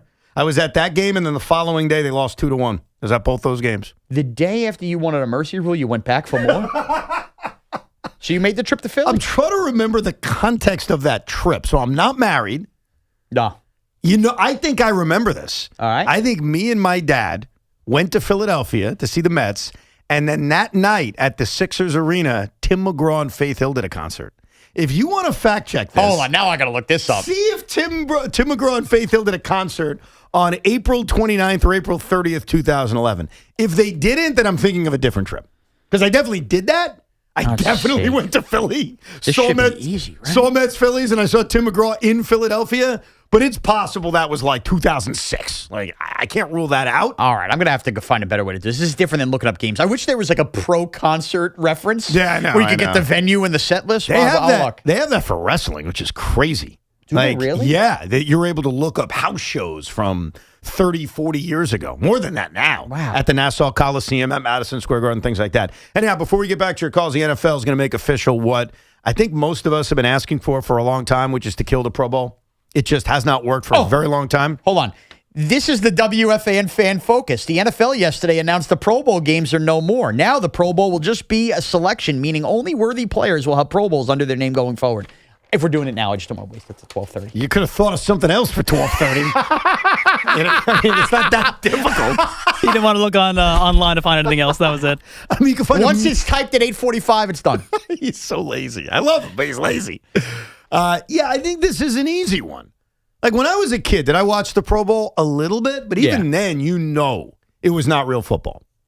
It just wasn't. I liked it as a kid. Did you? Oh, I think it was mythical to me. It was in Hawaii. I'm watching guys get lays put on them. I'm watching my guy with Who his knew giant that helmet. Sean liked watching guys get lays? I did. I like eating lays. I watch them getting lays. Make love to me. Yeah. So I don't know. There was just something about it as a kid where it was like the capper on football season. But as you get older, you realize it's for kids. Here's why the Pro Bowl was really dead, and it has nothing to do with the game. But I'm glad they're ending it. Over the last few years, so many people wouldn't participate in the Pro Bowl, and so then alternates would be picked, and it would count as being a true Pro Bowler. Mm-hmm. And that's why you even made the joke the other day about Shedeur Sanders. Oh, Shedeur Sanders is a Pro Bowler. It almost bastardized being a Pro Bowler. It did. And I think for that accomplishment, which is an accomplishment, like when you judge guys on going to the Hall of Fame, your Pro Bowl appearances are brought up, fair or not. And I think over the last half a decade or maybe decade, that number of Pro Bowls have been kind of bastardized by who makes it and who doesn't. And now, if you just announce you're a Pro Bowler and then there's a big award show and there's no game and there's no backing out and there's no bastardizations of who becomes a Pro Bowler, I think you make that accomplishment matter again. It does. And I think that's cool. And it's going to get a little funky. We're almost going to have to wait to wash ourselves of this era with this new rule continuing before we count Pro Bowls again, right? Because I think at that point we'll look for Hall of Fame Kind of, resumes. yeah. But can I tell you the biggest win of this all that I don't think anybody's thinking of? The NFL, you look at the numbers that Hall of Fame game did. They are impenetrable when it comes to ratings. Everything rates well. This is the one event since they switched the Pro Bowl games and the flag football that just boop, boop, boop, like it keeps going down and down and down where it doesn't beat anything. Like, you know, for a preseason game to beat a World Series, it's crazy, right? Or whatever, an NBA fight, you get the point. The idea that they were playing flag football within the Pro Bowl games with star players and nobody was watching to the point this thing can't survive makes me relieved that all this talk we've had over the last 20 years about concussions of, eventually you're just going to put the flags on. If nobody's watching stars play flag football, they ain't ever putting the flags on. Oh, that's interesting, yeah. So maybe that, but even though it is coming to the Olympics in a couple of years, we're going to see how that does. By the way, we'll see how it does, and it's the Olympics a little different. But again, this was the one thing that they switched to that could not survive TV ratings with the NFL. So I'm never worried about that. I'm genuinely surprised. You talk about bad ideas, but bad ideas that have happened before. Like this, what I'm about to describe was an occurrence of the mid-'60s. They used to have what Vince Lombardi called the loser bowl or the toilet bowl, where they would take the two losers of the championship game and they would actually play each other. Crazy. Almost like they have a bronze medal game in the Olympics. I mean, isn't it kind of the same thing? I could have seen the NFL at some point trying that again because the fans would eat it up because they'd gamble on it. I mean, that's why fans would watch it. But it's very tough for the play. Yeah, the players would never be motivated. No way. Once you lose, you want to do anything but play football. You want to go on vacation. You want to play golf. You're not getting, let's go play for the bronze medal. Then you get mocked for winning it. No, I agree with you. And that's You're better off losing. That's what Vince Lombardi did. I mean, I think Lombardi, going back in history, probably killed any idea of that game mattering because here's this great coach basically saying it's the toilet bowl. That's it. It doesn't matter. So, yeah, farewell Pro Bowl. It's now officially dead. Mike is in Mastic. What's up, Mike? How you doing, sir? Good. I called about the Pro Bowl because I agree with everything you're saying. That it's basically like watching my nieces and nephews play field day. Yeah. But I was lucky enough to live in Hawaii for 3 years when I was in the service, and I went to every Pro Bowl and the events in the parking lot and the University of Hawaii, and I'll never forget to this day when Sean Taylor knocked the crap out of that punter. Like, that's when I always thought it was like the greatest, and I wish something would come back to something like that, even if it was a toilet bowl. Yeah. I just think in this day and age, it's weird. The fans would eat up a real football game. Like, if it was a real football game, like it looked the same as every other game we watch, the fans would eat it up because of the way we gamble on everything. I mocked Sean a few weeks ago when he was talking about betting on preseason games. That's why I laughed when Connor Hughes brought it up. That's barely football. I've already bet the under Friday So night. if you came up with some kind of postseason game that was real, and it looked real, whether it was an all-star game, that's gone, or a loser bowl scenario or something else, I think the fans would watch. I think the biggest issue is what you hit on. The players wouldn't care. Players wouldn't care. And that's all. And honestly, for being real, and I am a pig when it comes to gambling on football, don't we have enough? We've added more playoff games. I don't think we ever have enough football. Football's still the one sport that we have not, despite the additions, we still want more of. I think every other sport has done the opposite, where I love baseball, I love basketball. There's too much of it. I'd be the first to admit it. Just some of these days. We've done this, the Christmas Day and spreading it out. And you're playing Thanksgiving Eve, right? Aren't you doing a game then now? I'm going to learn, anything I tell you is from history. So I want to present this to you not as, Evan came up with some stupid idea. I'm telling you this happened before. Okay. And if I bring it back 100 years later, you tell me. I already brought up the toilet bowl thing that Vince Lombardi mocked. You know what they actually did? Again, totally happened 100 plus years ago. After the baseball season was over, there were years, and you could look it up, where the New York Yankees and the New York Baseball Giants played a series for bragging rights of New York baseball. It actually happened. There were postseason, not real postseason, but a series. Yeah. Now, I wasn't around to know, did the players care? Did the fans care? That's got to be late October at that point, right? I think it was like early October. It was after the season was over. So in that hypothetical world, following that model, in years where the Jets and Giants don't make the playoffs, if on January 17th they played a game for New York football bragging rights, would people care? You know what I'd hate? I wouldn't care, and I'd feel like I'd be forced to care because of the industry. But the industry? I'm saying, what are you blaming the people? No, I'm saying I think you would get people that would care. Like you said, people would want to go get drunk in the parking lot. And I feel like because of what we do, I'd have to be like, well, you have to cover the game and do it. And I feel like that's the one thing where that would be the one game and the one moment that would make me go, I wish I was working in a different industry. So I feel like I have to care. All right, forget about then the industry you work in. If you were 15 years old again and they did something like that, would you 15's care? different. I'm going into high school the next day or whatever to talk trash to my Jet. Yes, but as an adult, no. I always found it interesting when I would read about that because I would always try to get into the head of someone from 1917 and say, did they really care about this?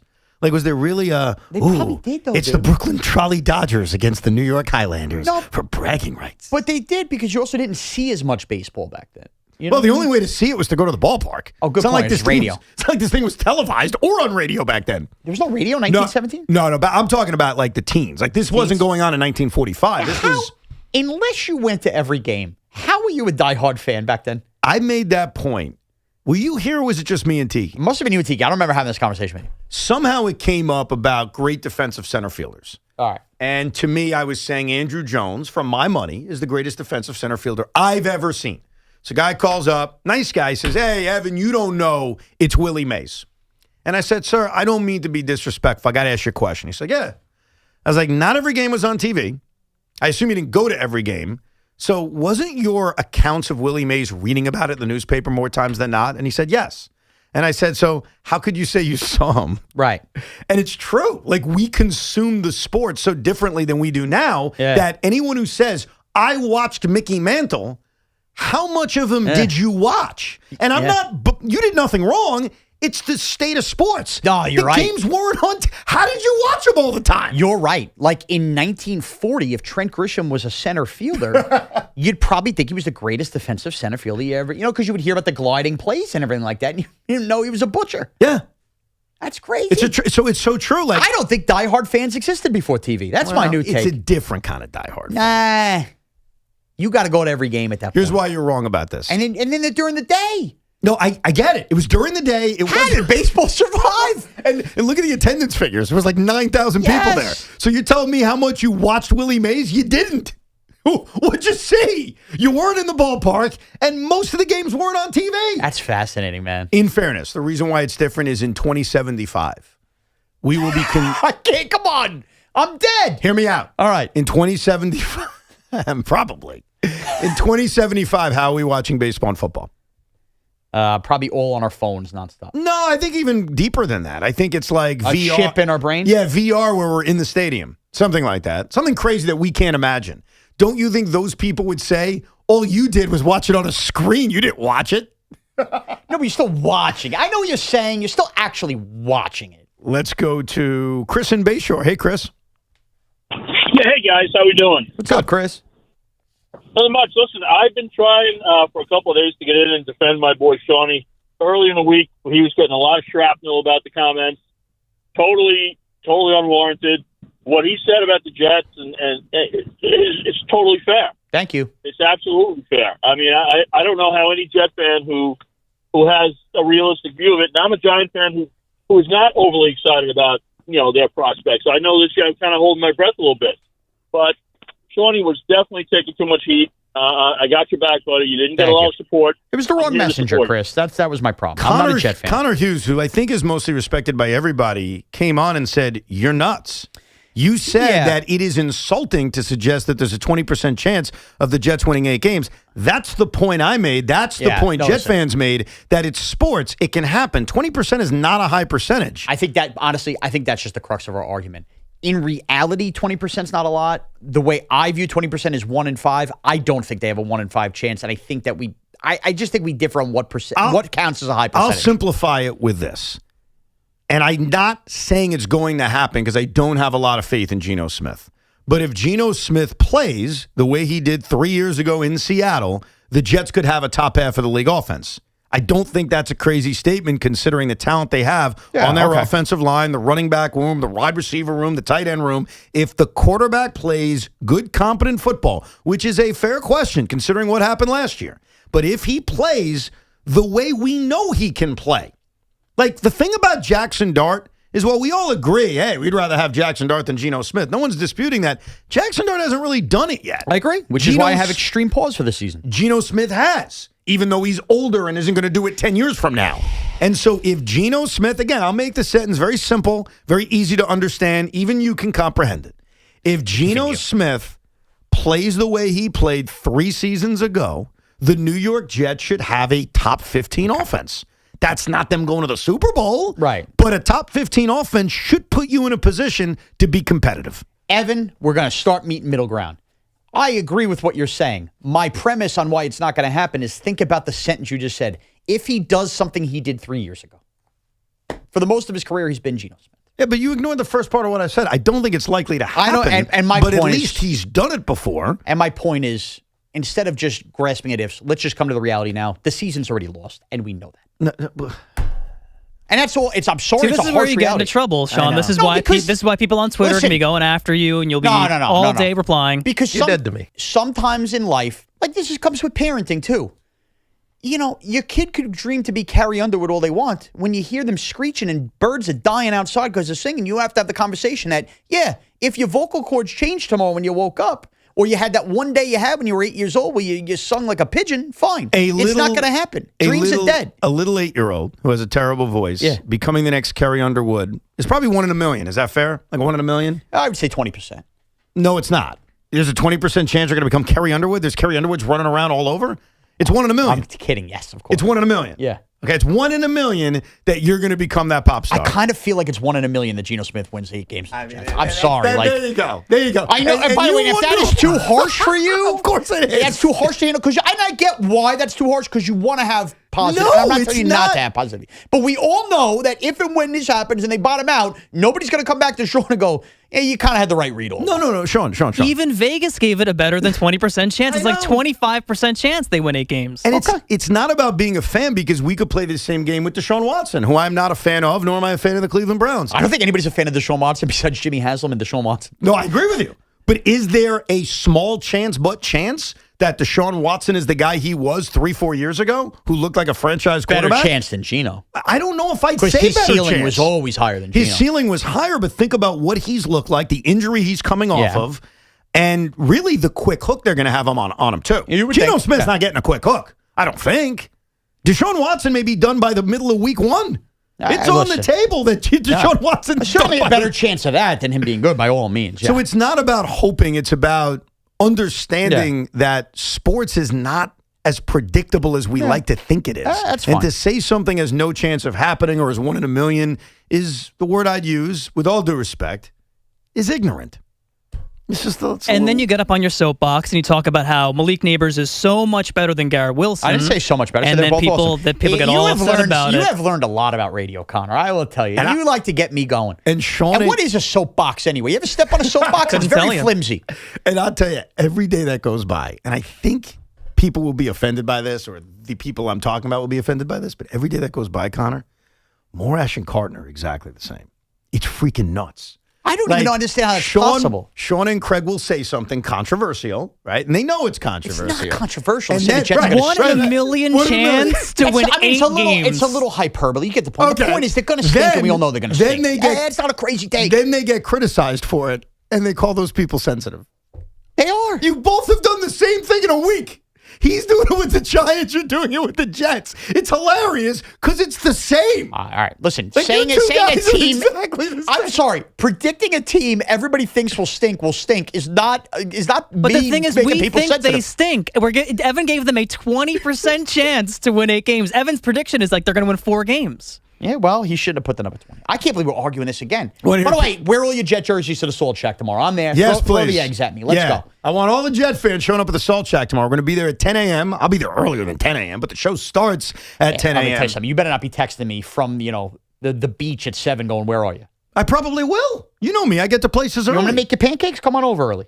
You know what? If I get to the Salt Shack before 8:30 a.m., I may do that. Yeah, text me when you're on your way. I'll make a couple I'm going flapjacks to say, for what's you. your address? We put chocolate chips in our pancakes in the Morash house. Well, the show is open to the public, so come on out, Salt Shack. I've never been to this venue, but Sean went there yesterday, and he was tweeting out and texting me pictures of the place. Place looks awesome. It's sick. I'm bringing a bathing suit. Yeah, and Salt Shack has also tweeted out you should bring a bathing suit. Ocean's warm. They are cash prizes for first and second place at this volleyball tournament you can sign up for. How about that? So you can make a little money if you have a good volleyball team you're bringing down tomorrow. Do you think I can, during one of the commercial breaks, jump in the ocean? Do I have time for that and then come back? I would say it's a very long walk to the ocean, but it's definitely plausible. Yeah, you have time. By the way, Pete Hoffman just texted me. Saying what? His idea. How about for a game of football that we would all watch that maybe the players would care about? A college football all-star team versus the worst team in the NFL. It's like a fantasy football punishment. And I saw a guy at Citi Field the other day wearing like this weird shirt that said worst fantasy football player ever. But it was also like one of those shirts that had his arms hanging out. So it was kind of embarrassing. And we talked about that the other day, that they have these penalties for finishing in last place. So an NFL penalty of you now have to play this game against college all-stars. So you're playing hard at the end of the year to avoid the embarrassment of potentially losing to the college all-stars. Yes. The college all-stars will play hard in that game. Yeah, I think both teams would play hard. There's something there. Give Hoff credit. That's a Pete Hoffman special right Now, there. if only Hoff knew which prospects David Stern's traded, we'd be okay. Don't attack my guy. Oh, now he's your guy. Well, he produces the Rico Bronya, and he does a very good job of it. How many times has he fallen asleep and let the intro music just keep running? It happens sometimes, man. Okay, all right. Come on. You're attacking him for that. It happened one time. It's the most famous Rico of all time. Is it? Yes. Yeah. For those that didn't hear that, I was doing a Rico. Hoff fell asleep, and then the intro kept playing over and over again. And I was like, should I keep doing the Rico? I think you did the whole show. I did at least 20 minutes fighting through it. And then finally, I'm like, what am I doing? Oh, it's so good. Like, well, I got to figure out something better to do with my life. I will come back with more of your calls, a lot of very strong opinions on a potential mercy rule in baseball, plus people angry at Shaun Morash. 888-808-1019, plus a Cinco de Luncho. That'll be a controversial list that Connor Green will put together. Or maybe it won't be. Maybe it'll be something we all agree with. Summer is winding down, and the cool weather will be here before you know it. Now is the perfect time to stock up on fall essentials from Flag & Anthem. Restock your closet with their premium denim, new luxe stretch tees, and super comfortable flannels. Not ready for fall yet? Shop Flag & Anthem's end-of-season sale with the best prices of the season on Wear Now gear.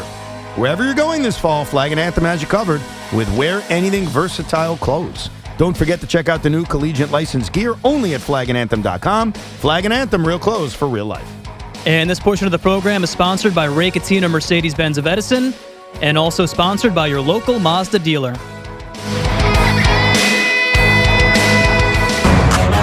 You gotta keep it pushing when that pressure hit. The Giants and the Jets go at it again. 7:30 tomorrow night. Touchdown Giants! Jackson Dart!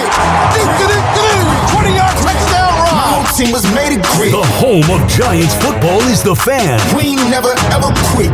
My whole team was made of grit. 101.9 FM and always live on the free Odyssey app.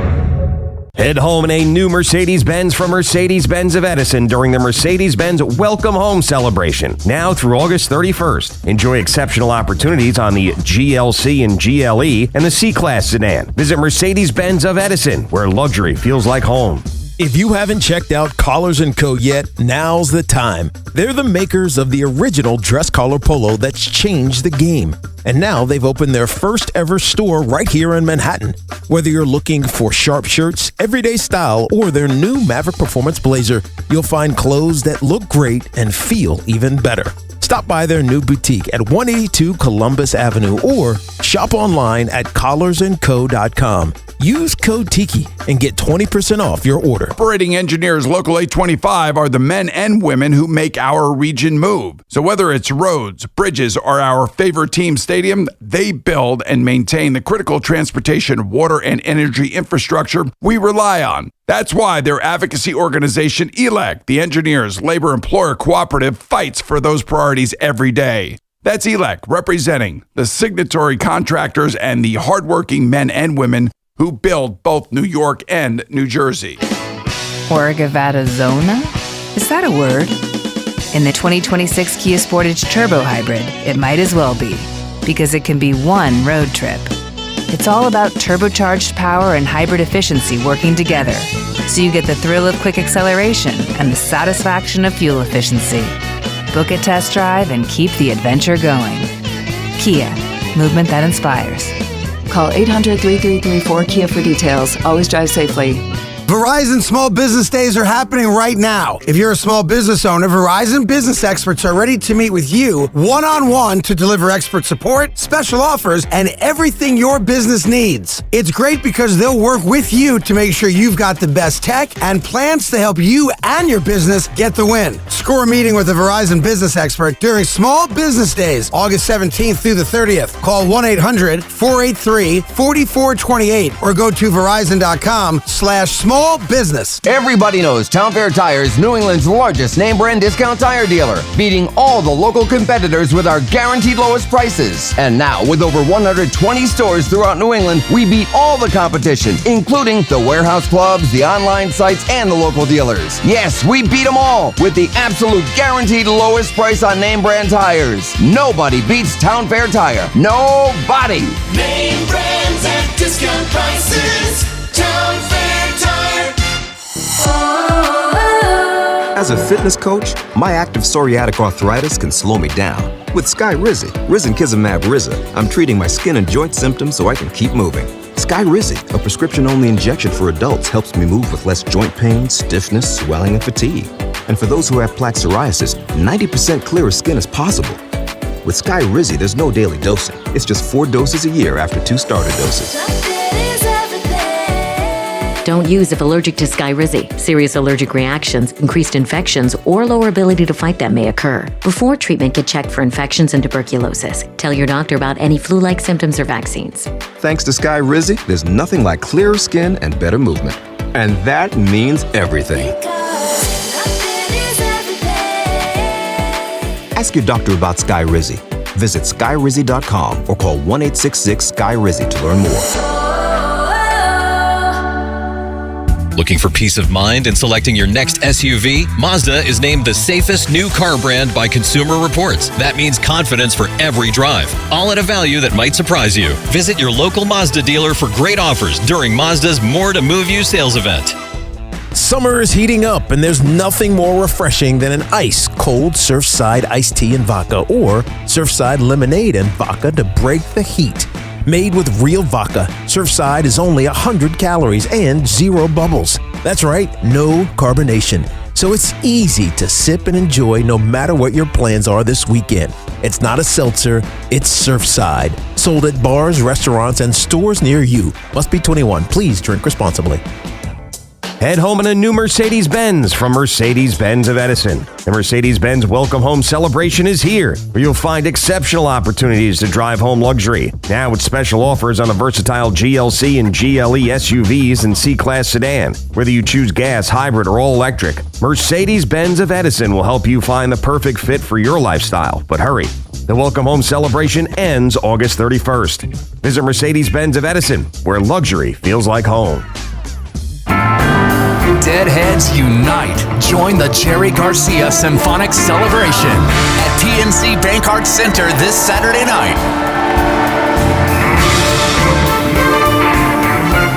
This groundbreaking orchestral adventure features Garcia's storied songbook performed by an all-star band and masterful symphony orchestra.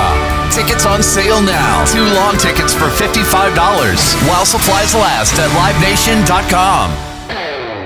This is the story of the one who keeps multiple buildings running smoothly day after day.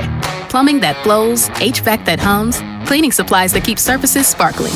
That's why she counts on Grainger. With easy reordering online and 24/7 support, Grainger helps her keep the products she needs on hand. So shelves stay stocked and buildings stay ready. Call 1-800-GRAINGER, click Grainger.com, or just stop by. Grainger, for the ones who get it done. Oh, hey, Sarah. Did you hear my daughter Katie got Camper of the Week? That's a big deal. We got a big deal too, right, Mom? Honey, shh. What's that? Okay, that Hyundai Santa Fe, I only paid. Nice. Deal's so right, it almost feels wrong. The Hyundai Getaway Sales Event. Get 0% APR for 60 months, plus 0 payments for 90 days, or 1.9% APR for 72 months on the Hyundai Tucson, Tucson Plug-in Hybrid, Santa Fe, or Santa Fe Hybrid during the Hyundai Getaway Sales Event. Offers end September 8th. Call 562-314-4603 for details. Your team, your take, your call. Talk New York sports and be a part of the action. Call the Fan now, 888-808-1019. The WFAN phone line is powered by Paramount Plus, your streaming home to watch the NFL on CBS all season long. Got another day of the 2 baseball teams being at home at the same time. Mets wrap up their series against the Milwaukee Brewers. Yankees play their final game of their series against the Houston Astros with Garrett Cole on the mound against his former team. And then the Houston Astros cross town, and they come to play the Mets. And the Yankees remain home and take on the Red Sox. So wow, is that Mets, Astros, Yankees, Red Sox this weekend? Yeah, all at home. It's very odd that you get this, but you get a full week of both the Mets and the Yankees being home at the same time. Unfortunately, pulling off a doubleheader is nearly impossible because they've played all night this week where they're all at night. Saturday, the Yankees play at 1, the Mets play at 4. So there's your opportunity if you want to pull off. Yankees play twice. That's right. Wait a second. Yeah. Hold on. My brain's about to blow now. You could pull off a triple header. Back and forth. You could go Yankee Stadium, 1 o'clock, Yankees, Red Sox. Figure the game's over at 3:45. Mm-hmm. You get to Citi Field. You're going to be a little late. Right, but you live. In this kind of day, you live with that. You live. You get to Citi Field for Mets Astros. Figure that game's over at 6:45. And then the Yankee Red Sox game is 7:15. They give you the extra 10 minutes. Somebody's doing it. You could pull off a triple header. I mean, somebody's doing it. Oh, my God. If I wasn't out of town, I'd be pitching this to my wife. I'm going away for the weekend, visiting some family. But if I was in New York, that conversation, it wouldn't go well. What a romantic. Hey, baby. Hey, baby, how does 27 innings of baseball sound? And here's the best part. It's my anniversary. I have just the thing for you. Hey, baby, I got a great idea. Max Fried's back. You know what we should do? Nolan McLean. It's a Mets sandwich. But yes, you could conceivably pull this off. Someone's got to do it. If I was younger, I would try. Is there anybody at the Gallo? Would you do this? Would you pull off the Yankee Met triple header on Saturday? Would you be willing to do it? I'll hook you up with tickets. I'll take care of you. Would you try it? Yankee Met triple header. You don't I understand? just walked in. I missed what you guys were saying. Well, you should know baseball. You don't know the schedule this weekend? Yankees have a doubleheader at 1 and 7:15. The Mets play at 4 o'clock Saturday. Boom. Go to Yankee I'm at the Met game Saturday. We're a third of the way there. Go to the Yankee game at 1 o'clock. Leave in the 7th inning. You're a Met fan. All cool. Go to Mets Astros, and then when you're done with Mets Astros, go back to Yankee Stadium for the second game of the I'm planning a wedding right now. If I do this, there might not be a wedding. Oh, Gallo, you're so close. You're already a third of the way there. It's also not that easy. After the first Yankee game, second Met game, then the third game you got would be tough. You got to sacrifice innings. That's all. I think you have to sacrifice innings. And look, I've done the subway for that. Remember when the Mets and Yankees did the 2-stadium doubleheader? Me and my dad did the subway the night that Piazza got beamed in the head by that scumbag Roger Clemens. Like that was all on the same day. Pitch got away from him. The subways are not convenient. Like doing city to Yankee, Yankee to city is not an easy thing. So what I would advise is you drive to Yankee Stadium. Hear me out. You're at Yankee Stadium. You go to the game. Uber at 3:30, 3:45 to Citi Field. Then when you're done with the Met game, Uber back to Yankee. Your car's right there. Bada boom, bada bang, triple header. Well, for somebody who doesn't have the car, is the Rico Bronya fund gonna, Yes. I would. Yeah. If you pull it off, I'll pay for it. Can I be fair about the driving? If I'm going to 3 baseball games, 0% chance I'm staying sober. I mean, that has got to be a real reason situation. to do the Uber. Yeah, no doubt about the it. Uber. I can't be driving to Yankee Stadium if I'm going to 3 baseball games. That's a lot of tall boys. Yeah, you're right. Dude, that is an awesome weekend. Yeah, awesome weekend. Man, you know what? And then top it off. Do the Giant Jet game Friday night. You could. Make it, go to bed, and then you wake up 3 baseball games. It's so funny. In my brain, I'm thinking, boy, the doubleheader would be tough to pull off. And then you remind me, dude, the Yankees and Red Sox are playing a doubleheader, and the Mets are in the middle of it. If people are not aware of this, because it kind of took me a while I actually to figure think it out. somebody was already aware and somebody's doing it. Yeah, someone's got to do it. If you do it, I don't know what I'll give you, but I'll give you something. My Mets Bible. I'll give you my Mets Bible. But we just can't do it on the air. See Evan at his house, he'll give it to you then. No, see me at a Met game. Yeah. Or come to Salt Shack tomorrow ahead of time. Show us your tickets and we'll give it to you. Yeah, but you got to do it. I need proof. And then Sunday, you really can't pull it off. The Yankees and the Red Sox play at 1:35, and then the Mets and the Astros are oddly a 3:10 game. It was Why? So it was supposed to be the late night Peacock game, the 7:20 game. Oh, that's when they got flexed out. Right. Okay. Now, they got flexed out, but they're still on NBC Peacock. They just got flexed out of 7:20. NBC Peacock is airing 3 games on Sunday. They're doing a triple header. They've got Marlins Nationals at 12:15. Mets Astros at 3:10, and then the capper is Cincinnati Chicago at 7:20. I know they had 2 games last Sunday. I'm curious why they're doing 3. Interesting. Yeah. So there you go. So if you want to pull it off and take advantage of the Mets and the Yankees being home at the same time, there you go. Now, Connor, you mind feeding us? Shaun Morash in the booth. Somebody hide the castle. Optics flying, phones ringing, Evans yelling. No! Tiki's laughing, chaos cracking. Nobody's in control.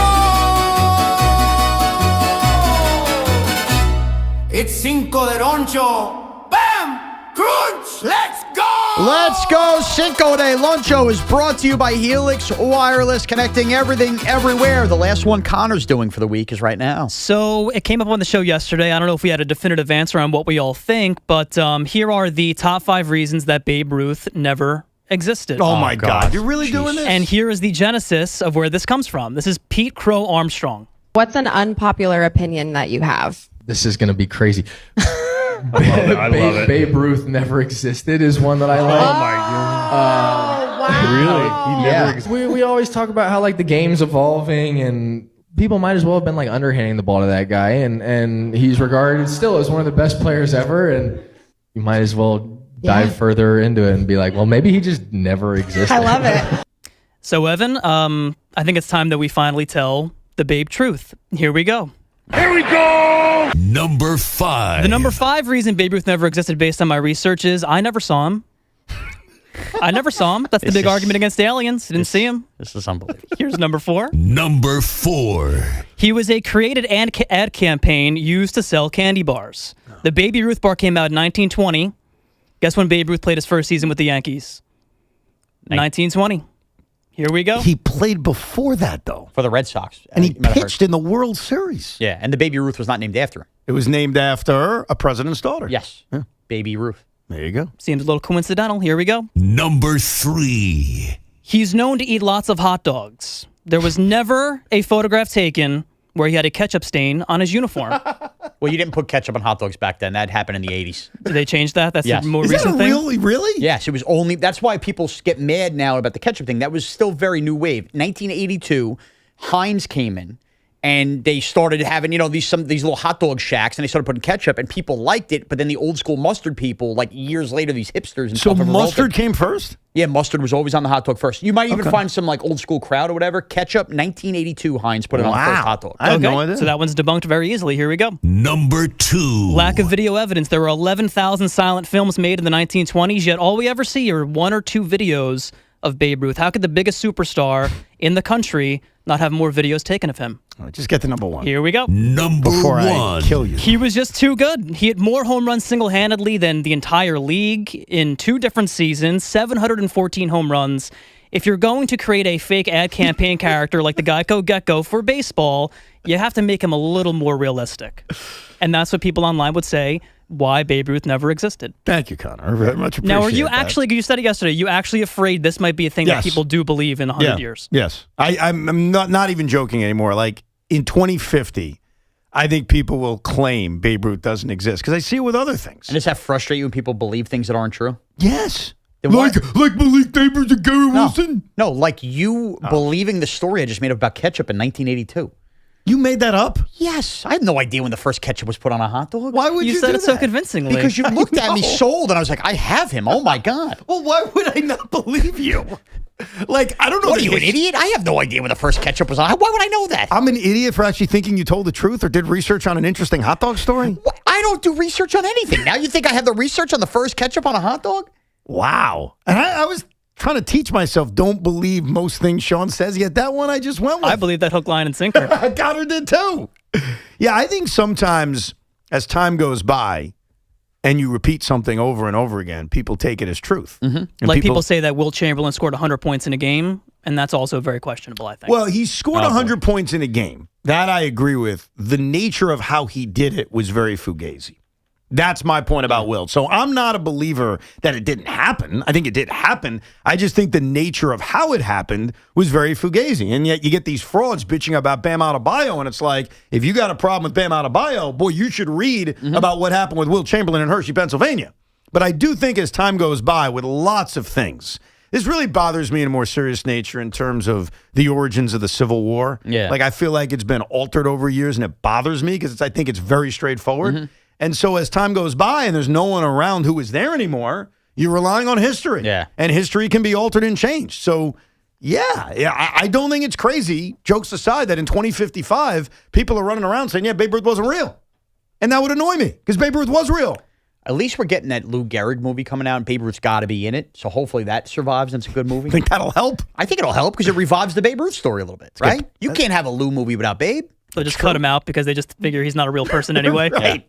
Or he's irrelevant to the story. It's kind of like Tim Hudson and Mark Mulder and Barry Zito being irrelevant to Moneyball. Yeah. We don't need him in the movie. Only Scott Hatterberg existed. What? Cinco de Lunch Show every day right around this time. 888-808-1019. Let's go to Chris in Seacliff. Hey, Chris. Hey, guys. How you doing? Good. Great show. A lot of fun. 2 quick points, and I want to go into the run rule. So first off, you talk about the Pro Bowl. What about the All-Star game for the baseball? Maybe they're going to do a wiffle ball game eventually, so nobody gets hurt. That's one thought. Yeah. The other thing is, it's just insane. And the other thing is, you were doing What If? There's an old SNL skit with John Belushi who says, what if Napoleon had a B-52 in Waterloo? You got to look it up. It's very funny. It's an old 1975 Saturday Night Live skit. All right. Something you might get a kick out of. I will check it out. History buff. All right, I appreciate it. Yeah, I think the MLB All-Star Game has been going down and down and down over the years, but I don't think we are close to its extinction. Yeah. I think we're closer more to them altering it, maybe doing the World versus the USA. Oh, that's things that's of that the nature. pre-death curse or whenever an All-Star game does I that. agree, but they haven't done it yet. And Yeah. then they're going to follow the NBA and the NHL and have captains draft players. Oh. That's the next step. Once we get to those levels of the MLB All-Star Game, then it will be at death's door. For now, it's not dead yet. Let's go to Harvey in Dix Hills. What's up, Harvey? Hi, how are you all? I want to know your reaction and your emotions about this. Alonso coming into Citi Field is going to be an iconic moment for me personally. I'm still surprised that he's not a Met. Still upset about it. However, I was not happy with all of the wonderful things that Steve Cohen said about Steven Stearns, and so what I'm going to be doing is that I can't go to the game, so I'm going to be bringing my polar bear T-shirt to my office. That's all I know. And also, by the way, they experimented with batting helmets about 10 years in spring training, I think, for pitchers. And for Connor, in the Louisville Slugger baseball book, Babe Ruth copied his baseball style of shoeless Joe Jackson. He thought he was the best hitter he'd ever seen. To the Alonso thing, and I've been thinking about this for a while because it's before I was born, but it's a legendary moment in New York sports, and I do want to bring it up for our older audience. And this is how I would describe what's going to happen when Pete Alonso walks back to Citi Field as a member of the Baltimore Orioles. Eddie Giacomin was a legendary goaltender for the New York Rangers. And they traded him to the Detroit Red Wings. And when he returned to Madison Square Garden as a member of the Red Wings, the Madison Square Garden crowd chanted his name, as you just did, Eddie, Eddie, Eddie, and treated the Rangers as if they were the road team. And I have heard legendary stories about the actions of the Ranger fan, how pissed they were that Giacomin was let go, and how he was given like this ultimate hero's return. And I would assume, especially with the Mets being out of the race, like I think if the Mets were in a race, it would be different.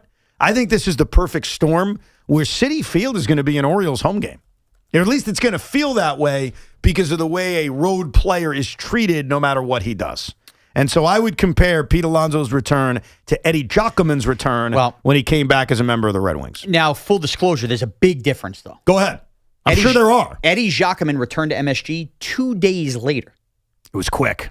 2 days Makes later. it even more raw. Yeah, because you're not even done grieving. No, I don't deny it's going to be raw, but I mean this is months later. I agree. I think that is an absolute difference. But I think the grieving of the Met fan is still like pretty fair hot. enough. Fair enough. Like think about how often his name is brought up on this station, and not just by me, because Evan's obsessed with him. Like everyone else. Craig did an open on it like 2 days ago. Like he is still so relevant in the discourse of the Mets that even though it isn't 2 days, I think it is still, this isn't 5 years later. You know what I mean? Yeah, no, this isn't 2 years later. Like when DeGrom returned, it was years later. Right. I mean, this is still the following season and the following season where every move you made in attempting to replace his bat pretty much backfired. And he's been awesome. And he's on a rampage. Yeah. So, yeah, I think for the Ranger fans who experience that, that'd be the best comp of what it's going to be like at Citi. Do they raise the apple if he homers? No. What if it's 300? No. Don't you kind of gotta? That's like a nice They have to raise the apple for him? If he hits his 300th homer at Citi Field, forget another one. Let's just play the game 300. It's a milestone homer. Most of his homers happen as a Met. Wouldn't that be like a nice, I don't know, like olive branch, like, hey, we screwed this up, but give the fans what they want. I think raise the apple. video tribute will probably be enough, and then the crowd will give them major standing ovations. Do you know about the Darryl apple? Yeah, when they got halfway up, you saw the Met logo. And That was a Yankee Angel game in 1998 that was played at Shea Stadium because of a falling beam at Yankee Stadium. And Darryl, of course, as a Yankee, hits a home run, and the apple comes halfway up. I went to that game. I pulled off that doubleheader. That was a doubleheader. Both at Shea, Mets at night? The Mets at night, and it was so embarrassing. So the Yankees play this game at Shea Stadium. It's an afternoon game. And I think there was a holiday because I was off from school. I didn't even have to skip school. And there was 45,000 people there. You could look at the attendance, 50,000 people. Ironically, it was supposed to be the anniversary of Yankee Stadium. It was the 75th anniversary I didn't realize of that. Yankee Stadium. Okay. And they did it at Shea Stadium. Right.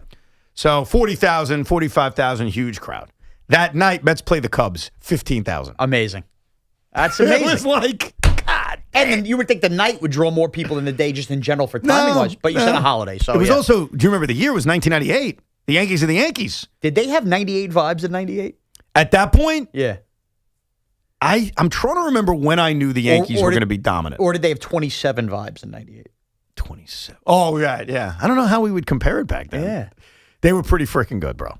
Let me tell you something. I was alive. I'm aware. They were very good. Yes. I say this as like the opponent, as the guy that hated you. Yeah. They were. I'll say this till I'm dead or until I'm proven wrong. That's the greatest baseball team I've ever seen. Almost, and I don't believe it's remotely close. Almost boringly good. Yeah. In a way. You know what I mean? In a way. Let's go to Mike in Long Beach. Hey, Mike. Hello, Mike. Hey, how you doing, fellas? Yeah, I'm here. How you guys doing? Good. What's up? Yeah, I wanted to talk about the Ghost Runner, but I also have a question about baseball standings, if I could. Mm-hmm. Yeah, with the Ghost Runner, I like what they've done with the pitch clock and the pace of the game, but the Ghost Runner to me is just ridiculous. But I always thought they should treat extra innings the way football treats overtime, where the game essentially starts over. Because in football, they do a coin toss, they choose sides, they kick off. So in baseball, after 9 innings, no matter who makes the last out, I think the 10th inning, both lineups should turn over, and your leadoff hitters come up, and I think that would increase scoring. Because if your first three hitter, one of your first three hitters makes the last out in the 9th, they're coming up again in the 10th. The game just starts over with the top of the line. I gotta hand it to you. We have taken over the years. Certainly, I've been here at WFAN, millions of calls, and a lot of them have featured. Hey, I got an idea. Hey, I got an idea for football. Hey, I have an idea for baseball. And a lot of times, especially for me being here as long as I've been here, you hear the same ideas. I have never heard that idea. I think I have to think more, but I think I like it. Before you like it or dislike it, this man called WFAN, this station's been around since 1987. It is built on the people. It's why it's called The Fan. Right. I believe that is an original phone call. I think it is too. I don't think anyone has ever uttered it. Hey, I got an idea. Before I tell you if I even like it or not, I got to give you an A+ for originality. I agree. Now, let's just think about if we like it or not for a second. Just work with me. Here's the reason why I'm willing to understand why I like it. We've already made the leap of putting a guy at second that didn't exist.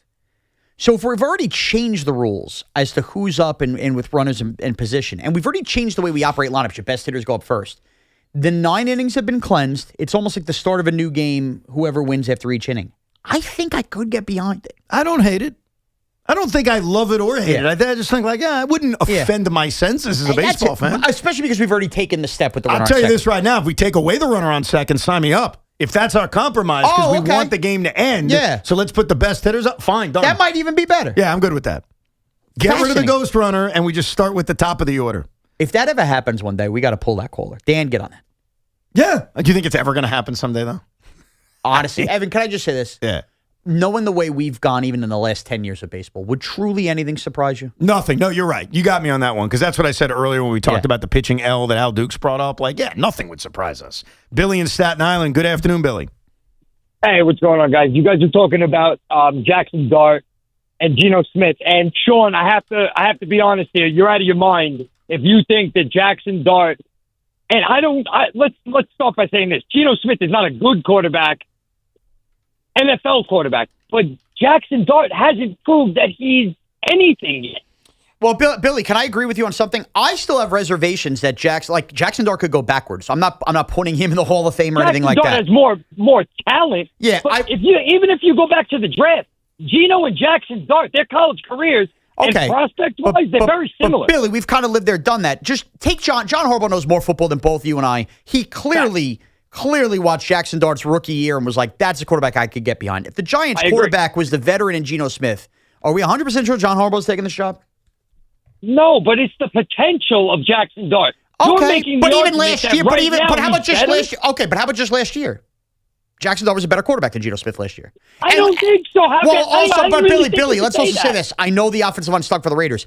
They played each other in a game, and it was like watching night and day who the better quarterback was on that field. I think, look, here's the reality. Last season, Geno Smith was set up to be a disaster. They were tanking. Yeah, no doubt. And I think that, and this is not an excuse for him. This is the reality. This is calling it like it is. This is calling balls and strikes about the Las Vegas Raiders. He was given almost no chance to succeed. Yeah, I mean, they drafted a running back in the first round, and he had one of the best tight ends in football. How about the offensive line? Offensive line was bad. Okay, so we could at least admit it was not an ideal spot for him. Okay. I think the crux of a lot of our arguments this week, whether it's Malik Neighbors or Garrett Wilson, or even this about the current status of Geno Smith versus Jackson Dart, is about potential versus what's been proven. Jackson Dart, yes, has the potential to be far better than Geno Smith, and he better be, because if he's not, he's a bust. But what our last caller is saying is kind of what I was saying about Garrett Wilson versus Neighbors. He's done more. He's just more established. Geno Smith threw for 4,000 yards 2 years ago.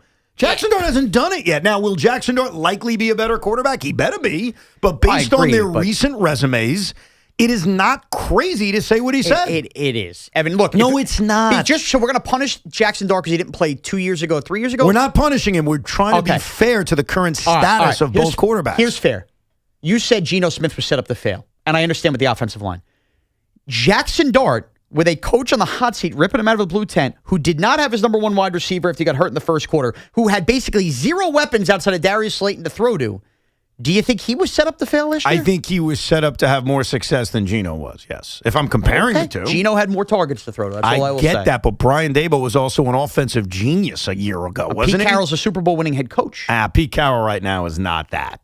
It's just a different animal. Well, now he's fired, but do you think that maybe Geno sucking was part of that? Daboll at that point. Chicken and egg. I mean, Geno sucking was part of why Pete Carroll sucked last year. And then you go a year before that, Geno threw for 4,000 yards. And the year before that, Geno was a Pro Bowler. Again, it's weird because I don't think our last caller nor am I arguing that, I want Geno Smith on my team. None of us do. We're just acknowledging he has done something in his career. Jackson Dart is out to prove that. He still hasn't proven it yet. If all we're going to argue is one guy's played longer than the other, so therefore we had more proof of something in the past, okay.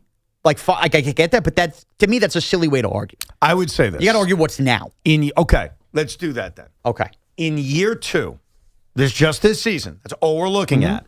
This year of Geno Smith with his weapons, his coaching staff, all that. Jackson Dart with his weapons, his coaching staff, year two. The chances that Geno has a better year than Jackson Dart is not 0%.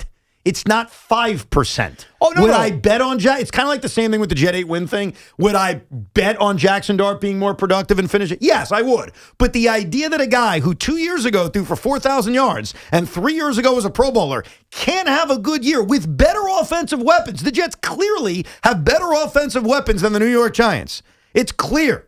And if you don't believe me, why don't you pick up your phone and text your Jesus, Connor Hughes. Ask him his opinion. We had him on earlier. Hey, Connor, and Mason he will Taylor swat you down. Mason Taylor had worse stats than Theo Johnson last year. Sadiq's never played in the league. Omar Cooper's never played in the league. He will take the tight end room, the wide receiver room, the running back room, and so would most people who take their biases aside. So again, the idea that Geno Smith can't have a more productive year than Jackson Dart is not some bizarre opinion. I'm going to say this again. I don't think that aspect because I will say Dart for year two, like at least Neighbors got off to the start in year two to back up year one and then got hurt. If he implodes from the beginning in week one and we're looking at 2023 Daniel Jones, could that happen? Of course it could happen. So I'm with you on that. But I think everybody in the NFL would turn to you and go, Jackson Dart's a better quarterback than Geno Smith right now. Everybody in the NFL. Yeah. By the way, talking to all these GMs, you got them all on speed dial? Let's just say this. Who you got on speed dial? There are people in the NFL that have heard plenty of our arguments this week, and in Shawnee's corner would be the case. Wow. Who do you think he's referring to, Connor? You think Todd Bowles texted him? Todd Bowles? Not with Robert the Giants. Saleh, did he text you? Like he texted Joe a couple years ago? We didn't name anybody with the Giants. We just named Robert Saleh and Todd Bowles, former Jet coaches. They were like, I'm with you. Okay. By the way, Robert Saleh being the guy 30% chance. All gas, no brake. I think Saleh stinks. Oh, then it wasn't Robert Saleh. All gas, no brake. Nice man. You know what? I know the secret person texting Shaun Morash saying he agrees with all the Giants are better than Jets takes. You ready for who it is? This is going to stun you. This Darren Moogie fella. It's Muji. He's a turncoat. Darren's tight with Muji? Darren's a very nice man. He's the one secretly saying, by the way, you're right. Their number one is better than our number one. Nice man. Trying his ass off, too. Nice man. Would you know him or something? He's a good guy. Did you meet him? You have a conversation with him? I have conversations with you. What does that mean? 888-808-1019. I don't know if he's saying I'm Darren Muji. Is that what's going on? We'll get back to your calls, 888-808-1019. As Sean said, that's our toll-free number. Plus, we promised it to you at 118, the results on a little game Sean and I played yesterday concerning Jackson Dart's appearance on WFAN. We'll get to that coming up. It's Evan and Tiki, without Tiki, with Shaun Morash. And this Odyssey Sports Minute is brought to you by New Jersey Manufacturing Day in Freehold on October 2nd. This is an Odyssey Sports Minute. I really didn't know if it had ever happened, but here we are. Lane Kiffin is right. I feel a little dirty saying that, but it's true. Kiffin pointed out yesterday the odd sight of players coming back to college is rooted in the unique circumstances of the class of 22, and he's right. It feels like a crisis. It's really not. Regardless, following the Big Ten and SEC's ban on such athletes, there's a good chance more suits get filed, more hours get billed, and another court will get involved. I'm Chris Mack. Skechers elite athlete OG Anunoby has been making history on the basketball court. Anunoby tips it in. Unbelievable. What a shot. He's been balling out in Skechers high-performance basketball sneakers, and the world is noticed. But how does OG train off the court to keep in peak physical condition? Hands-free Skechers Slip-ins Aeroburst. They help prepare OG for the physical demands of playing at a championship level. Get your pair of Aeroburst for only $165 at a Skechers store, Skechers.com, or wherever high-performance running shoes are sold. This is the story of the one who keeps multiple buildings running smoothly day after day. Plumbing that flows, HVAC that hums, cleaning supplies that keep surfaces sparkling. That's why she counts on Grainger. With easy reordering online and 24/7 support, Grainger helps her keep the products she needs on hand. So shelves stay stocked and buildings stay ready. Call 1-800-GRAINGER, click Grainger.com, or just stop by. Grainger, for the ones who get it done.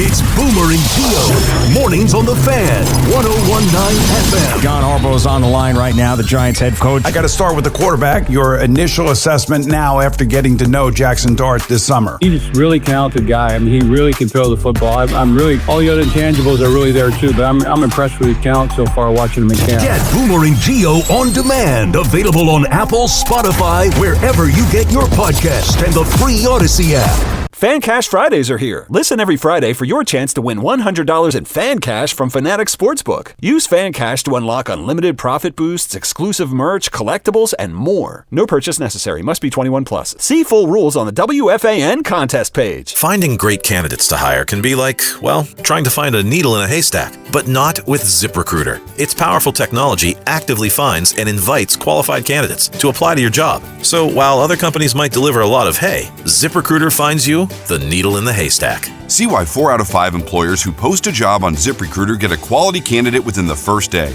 Try ZipRecruiter for free at ZipRecruiter.com/team. That's ZipRecruiter.com/team. ZipRecruiter. When you see this in your kitchen, The stainless steel fridge is covered in fingerprints. you hear this. Leslie, people are going to think you were raised in a barn or by wolves, or raised in a barn by wolves. Fortunately, Wyman's stainless steel 3-in-1 cleans, shines, and protects to give you the best shine. A spray and a wipe will have your fridge shining like a mirror. Wow, my fridge looks brand new. Your fridge looks amazing, Leslie.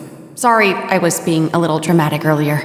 Your kitchen says a lot about you. Let it brag with Wyman. Hey, it's Brew, and I feel like everything in my life depends on being connected. Whether I'm uploading a video, hopping on a call before my show, or video chatting with my family back in Michigan, I never have to think about my Wi-Fi. And that's why Xfinity stands out. You get the most reliable, fiber-powered Wi-Fi with the best equipment at one price for 5 years guaranteed. No contracts or commitments. Plus, you can get online in minutes with same-day Wi-Fi. Restrictions apply. Not available in all areas. Use of fiber or coaxial cable. Learn more at Xfinity.com/same-day Wi-Fi. Xfinity. Imagine that. The best time to recommit to your gut health goals? Right now.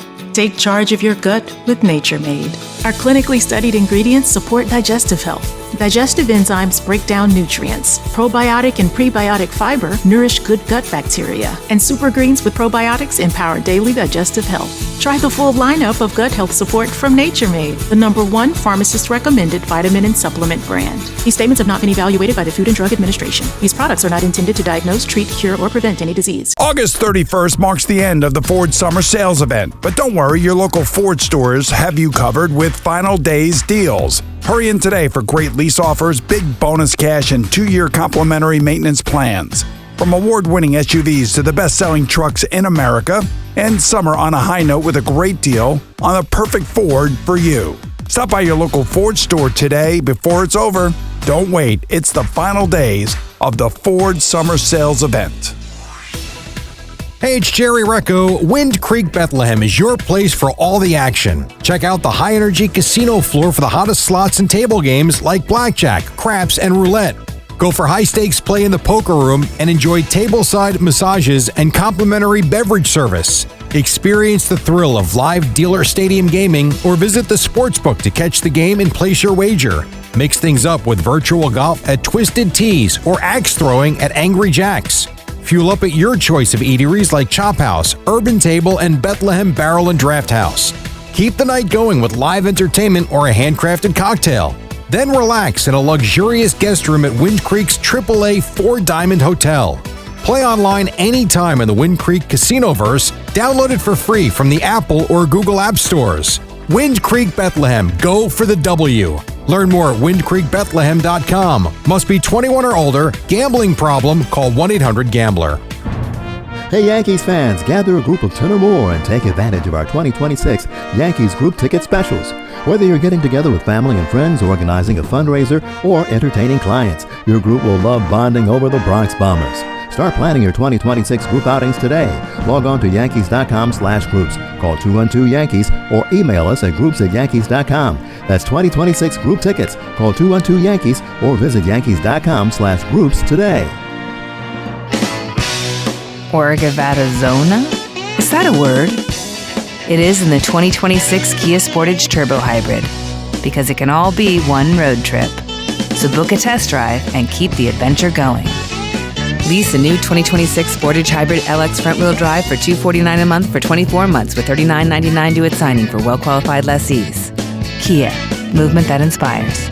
Call 800-333-4KIA for details. Always drive safely. New 2026 Sportage Hybrid LX 1.6 Turbo GDI FWD 6AT 31,985 MSRP. MSRP includes destination handling and excludes taxes, title, registration, license fees, options, and retailer charges. No security deposit required. Actual prices set by dealer and may vary. Purchase option at lease end is $22,389.50. Subject to credit approval by Kia Finance. Lessee is responsible for insurance, maintenance, repairs, 20 cents per mile over 10,000 miles a year. Access warrant and termination fee of up to $400. Subject to dealer participation. Offers may not be combined except where specified. Must take delivery by 8/31/26. Limited inventory available.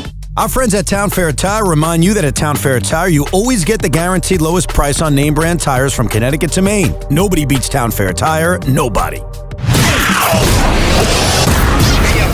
When the afternoon hits, The Carton Show takes over. Weekdays starting at 2. Find The Carton Show on YouTube or your favorite social media platform. Follow and subscribe. The Fan, WFAN, WFAN FM, WFAN FM HD1, New York, and Odyssey Sports Station.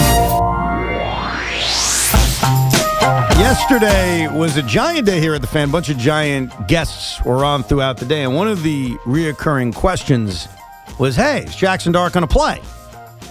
And certainly one of the questions at Jet Camp has been, hey, Aaron Glenn, is Geno Smith going to play?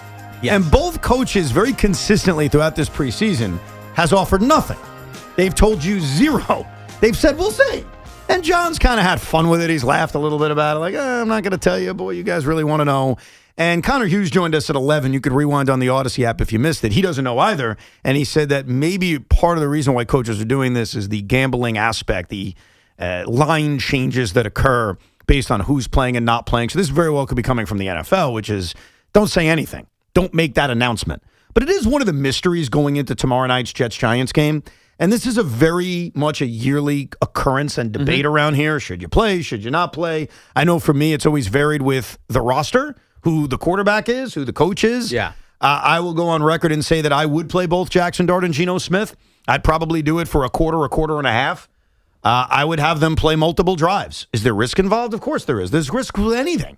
Like, I'm not biking today, I'm driving. Oh, there's less risk, Seven. Not really. I mean, a meteor could crush my car. Yeah. So there is a flash flood watch right now. And there's a flat. Oh, thank God I didn't bike. That would have been a rough pedal. Good call by you. Now I'll just sit in traffic for 2.5 hours. So I, at least me, think it would be valuable for Geno Smith and Jackson Dart to play.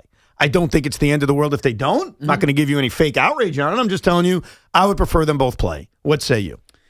I would prefer them not play. I think we've seen enough. And I've shifted on this. I know Connor also mentioned the idea of, hey, joint practices aren't live game reps, but some coaches are feeling this way. I'm just trying to adjust my brain to the new age NFL, and all of these coaches, it seems like, and executives seem to think that these joint practices are replacing the preseason reps.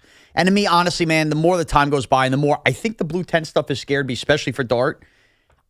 Get me to Dallas. It's not going to bother me that his last live game reps were a month away when he did the joint practice in Miami. I think the Jets and Giants to have success this year are going to surprise people. They're going to have to be better than maybe the national expectations. And one way to be better than people think is to kind of get off to a quick start. Yeah. And maybe be more prepared for the regular season than your opponents. And having your quarterback and having your first team guys play more just gives you a better chance to not have week one be sloppy and unprepared. So I agree, but here's the other thing I come up with. You're still off the following week. So you're still talking about 2 weeks removed from that. And also, I've always found this hypocritical about preseason football. If we all agree you're not really running your full aspect of your offenses, everything's, we always say the term vanilla. You're running a vanilla defense. You're running a vanilla offense. Then what, if you've already taken the snaps and also done a joint practice, why in the third preseason game, if you're not going to run your real offense anyway, and you're running a defense that certainly isn't running a real defense, how the hell does it really, really help you prepare? You know what I mean? Like, I don't know. Maybe there's a real answer to that, but that's what I struggle with. You will not be, like I said, I won't have any outrage if they don't play. You will not have any outrage if you see Jackson Dart out there on Friday? I won't, because this is the honeymoon phase. I will understand that this is a Harbaugh process. I get you. It is a honeymoon phase, and there's nothing wrong with admitting that. I'm just trusting the coach all year. Yeah. Here. That's it. That's the phase I'm still in as an IFO. I give John Harbaugh the benefit of the doubt until he takes it away. And that could happen soon. Start 0-5. Trust me, that honeymoon phase will go away quickly. Let's go to Alex in Totowa, New Jersey. Hey, Alex. What's going on, guys? How are you? Good. Ev, did you catch NBA TV on last night at 9 to 11? What was on? Uh-oh. I'm afraid to know I did not catch it, but what did I miss? 2002, Game 5, Nets Pacers at Continental. Bro, that game. I caught it with like 5 minutes left in the fourth, and I was happier watching that game than I can, honestly, any sporting event in the past decade. So I don't know if you felt this way, and for those that don't remember, and I'll do it quick because they're the Nets. Slag nut Nets. I get it. Nobody roots for the Nets. You know what I'm saying, bro? Okay. Game 5, Indiana, winner take all, back in the best of 5. Actually, the last time they did best of 5 in the first round. But the Nets are the 1 seed. And I felt a lot of pressure going into that game. We could not join the list of franchises that lost in the first round as a 1 seed. Reggie Miller hits the basic half-court shot to bank it in. Jason Kidd is just unbelievable in overtimes. And the Nets beat the Pacers and they survive. I had to do a radio show. I was working at XM Satellite when it was just XM. And there were no listeners because they just launched the satellites. Poof. Think about it. It's 2002. Yeah. Satellite radio to most people didn't exist. Right. But I had to do the show. It's on tape. It's like football players. It all goes on tape. My boss is going to listen to that tape. The great Kevin Straley. He's going to listen to that tape and he's going to say, you sucked. So I had to do a show. But in that little TV in that studio, I had Game 5. And I remember the battle of trying to do a radio show while watching the most stressful basketball game of my life. Now, luckily, the show ended, I'd say a minute or two after Reggie hit the shot. So I was able to watch the overtime in an empty studio. But, yeah, pound for pound, our last caller says it was the most enjoyable. I think the result was enjoyable. Yeah. The game was hell. That's another reminder that when something bad happens and your team blows something, you still have a chance to win. It doesn't mean you lost because the team came back and tied it. Oh, no, because absolutely. I thought they were dead in overtime when Reggie hit the shot. I think we all did. I finally joined Knick fans in hating Reggie Miller. That's basically where I was at. But it was unbelievable. Stress. But that was on NBA TV last night. I think I need to rewatch losses. I think that's where I'm at in my life. I don't need to rewatch that. I need to rewatch losing Game 6 of the NBA Finals to the Spurs the following year. I think I need to rewatch losses. Why? Makes you stronger. Nah, you live it once. Makes you appreciate it. Makes you appreciate when you finally win. Now, maybe it's different for Knicks fans because I don't know if you heard they won the NBA title. If you're a Knicks fan in this championship summer, do you almost say, give me all the pain now? I want to watch all the pain so I can, get over it. I can cleanse myself. You know what? I think you can. Because that was after 2011. I'll bring it back to the Giants. I think this you'll understand. I watched the Deshaun Jackson game that offseason because it happened in 2010. Yeah. A death nail, and then I just had more of an appreciation for it. I think now you're saying I have done this. I think I've got to do this. Now, I probably will die and never see a championship, but let's just say I don't. Let's say I live until I'm 130 and, the Jets won the Super Bowl. Ooh. I think that offseason, that's what you have to do. You got to cleanse yourself by watching all the bad losses over again. So I'm going to hold off on watching the bad losses until my team wins a championship. And when they do, I'm going to town. And I almost think I'll sit there with a smile. Knicks fans, do it. You guys are the people. You run the city. It's like I'm not screaming into the air here to nobody. I'm screaming at all of you. Watch all the painful losses. Let me know how it feels. Let me know if it makes you feel better. I bet you it does. Let's go to Kenny in Staten Island. Hey, Kenny. What's going on, guys? What's up? Listen, what's up, Sean? I hope everything's well. Listen, with Alonso coming back, I was at the game that Tom Seaver returned in 1977. Struck out 11 Mets, complete game, 5-1 Cincinnati victory.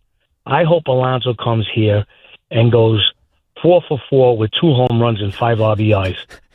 And I want to see how many people get thrown out of the stadium with the anti-Stearns chants and signs that are going to be that night, because I'm hoping to get to that game. What do you? I got a million questions for you, and I know it's a long time ago, so I acknowledge that you may not remember everything. Back then, there's no video tributes or anything like that. So Tom Seaver gets announced, starting lineup. He goes out there, bottom of the first inning. He gets his at bats. Was he just getting standing ovations every single time? Standing ovation every time. Every time, especially the first inning, bottom of the first, when he takes the mound. I was 14 years old at the time. It was, I tell you, the fans, they just standing ovation. And I'm sure that game is on YouTube somewhere. You know what? I got to look for it. I'm looking at the box score right now, 46,000 people. So clearly there was a jump because the Mets were not exactly a great team in 1977. They were 25 games under 500. So if you look at their entire season, you'll see bad attendance. And much like we were talking about Jockman earlier, it was a month and a half later or 2 months later because he was traded on June 15th. Right. And this game is in August.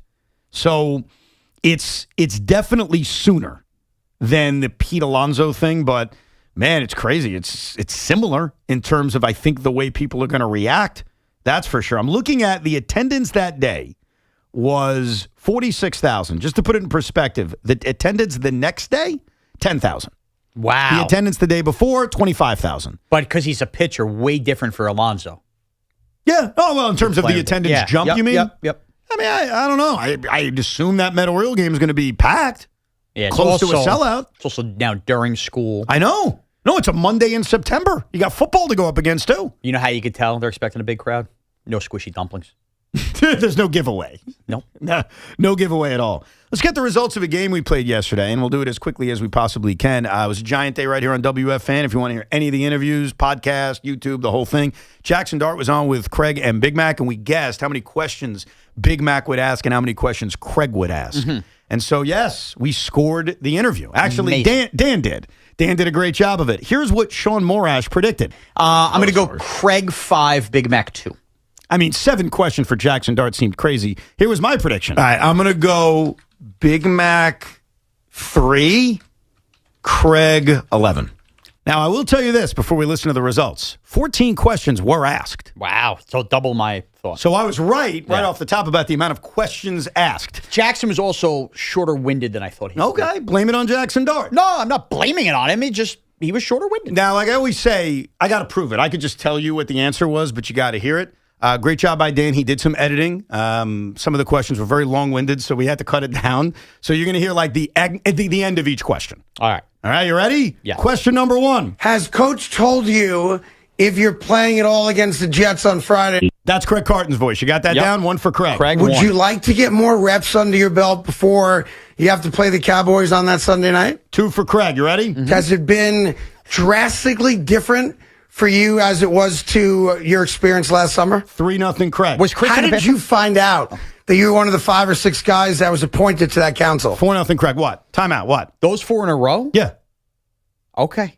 What do you mean, okay? Like, in fairness, this is edited. I know. Otherwise, you could just replay the whole interview. No, I'm doing my this very question quickly. is, that's 4 in a row. Did McMonagle go to the bathroom or was he in there for the interview? Can we let the game play All out and then right, you can fine. determine things? All right. What's the score? 4-0. All right, here's the 5th one. Give Giant fans an idea of what you think about your wide receiving room and how important likely it's going to be for you guys. All right, 5-0. Okay. Is it something you no longer regret? Like, how do you feel about that situation now as the season is about to begin? All right, so 5-1. And I'm wondering if any of those guys have tried something similar with you to get into your good graces so you throw them the rock. So what are we, 6-1? 6-1. All right. Where you've been instructed to, hey, if you can pop back up. And if you can't, grab a different body part so that no one thinks you might have hurt your head. What are we up to? 7-1. All right. When you guys talk about, man, it's a whole different camp, what do you guys mean by that? All right, so 8-1? 8-1. All right, here we go. And dealing with that and trying to play your game as well as dealing with the idea that you have to stay healthy and that it's a conversation constantly around you. So 8-2? 8-2. All right. Is on a private jet going to watch my beloved Knicks,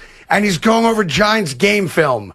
Is that a true story or not? True story? 9-2. 9-2. All right, let's see what else we got. I want to be where Jalen Brunson was. I want to be where OG was because you got to see it firsthand. So that's got to be pretty motivating as well. What's that? 10-2. All right. Tallied off that way. And did you vote for yourself or no? All right. 11-2. And finally, It's like an actual tangible thing that you have to overcome that, or is it just go out there and play your best? so there you go, 11-3. 11-3. What was my prediction again? All right, I'm going to go Big Mac 3, Craig 11. How did I do Nailed that? it. How did I do that? Because you've been the one to only ask 3 questions while Craig asked 11 before. Yeah, I got to go back and now. I don't think that was ever the case, though. I guess it matters who it was. I'll tell you this, with Luis Rojas, I wish it was the case because it turned into just me beating the crap out of him while Craig smirked. I think in those interviews it was the opposite. That's funny. I think it was. Yeah, so I won. 11-3. One. Usually we do closest to the pin. Yeah, I can't believe I nailed it. You hit the pin. Like, I don't think it was fixed for me. Like, I don't think Craig was thinking to himself, you know what? I heard Evan do that stupid segment. Let me throw him a bone. No. That's the only way it would have been fixed. That's amazing. So I nailed it. So congratulations to me. McMonagle should have called for the mercy rule there. Just get blown out. Yeah, I guess so. That was fun. I like that. I like it, especially when you can edit it and just go through real quick. Bang, bang, bang. Bang, bang, bang, bang. We gave you the results. Because if I just said on the air, yes, it was 11-3, you wouldn't have believed me. There's no way. No And way. I don't That think is proof. You're the right. audience wouldn't have either. They'd be like, you're just making it up. Like, how the hell would we know? And we're not going back and scoring an interview. What kind of loser does that besides Evan Roberts and Dan? That's Evan Roberts and Dan. Yeah. Middays in 2028. Anthony is in Norwalk. Hey, Anthony. How's it going, fellas? What's up? I want to take it back to the conversation about Dart and Geno. Evan, you said that the Jets are better at a bunch of different offensive positions, receiver, tight end, running back. Is that correct? Yes. So my question is, the past 2 weeks, I've heard you guys, give your expectations. You think the Jets are probably going to be in the running for the first overall pick. Yep. And we expect the Giants to win 8, 9, 10 games. So my question is, if the Jets are better at all these different positions and Geno and Dart are more comparable than most think, then what makes the Giants 5, 6, 7 wins better than the Jets? You ready? There's a few answers. That's a great question. I appreciate you asking it because you can test me on it and say, come on, you sound like you're contradicting yourself. Here's number one. The New York Giants. John Harbaugh. You have a real NFL head coach. Okay? Starts there. John Harbaugh. It really does. I do not believe in Aaron Glenn. I want to be wrong. Like, there's a discourse on the internet about if you rip Aaron Glenn, our buddy Jake Asman gets it all the time. Like, oh, he hates Aaron Glenn. I assume because he's a great Jet fan, he wants to win and be wrong about Aaron Glenn. I want to be wrong about Aaron Glenn. I can tell you that. So, number one, here's the differences on the Jets and the Giants, just to remind you, well, how do you possibly think the Giants are a playoff team and the Jets are a 4-win team when you just argued, again, really good question, all the things the Jets are better at. Number one, the head coach. Is that a 5-game difference? Maybe not 5 games. It's significant. Okay. And number two, and this is where I think Sean and I differ, I think the Giant defense has the potential to be a lot better than maybe you think. I know there are questions about the secondary, and the stopping the run. Yep. I get all of it. I think their defense, and I've got major questions about the Jet defense, as feisty as they looked in camp. I think the Giant defense, led by a pass rush that may be ferocious, I think they're going to be a lot better than people think. And I think that when we're sitting here late in the year talking about the identity of the Giants, I think it's actually going to be their pass rush. So I think when you combine coaching, when you combine the defense, I see the Giants more as an 8-9, possibly better win team than the Jets, who right now have a head coach that, again, I hope I'm wrong about him. A butthole. I want Aaron Glenn to be successful more than I wanted anyone else to be successful. And you want to know why? Because I loved him as a player. Yeah.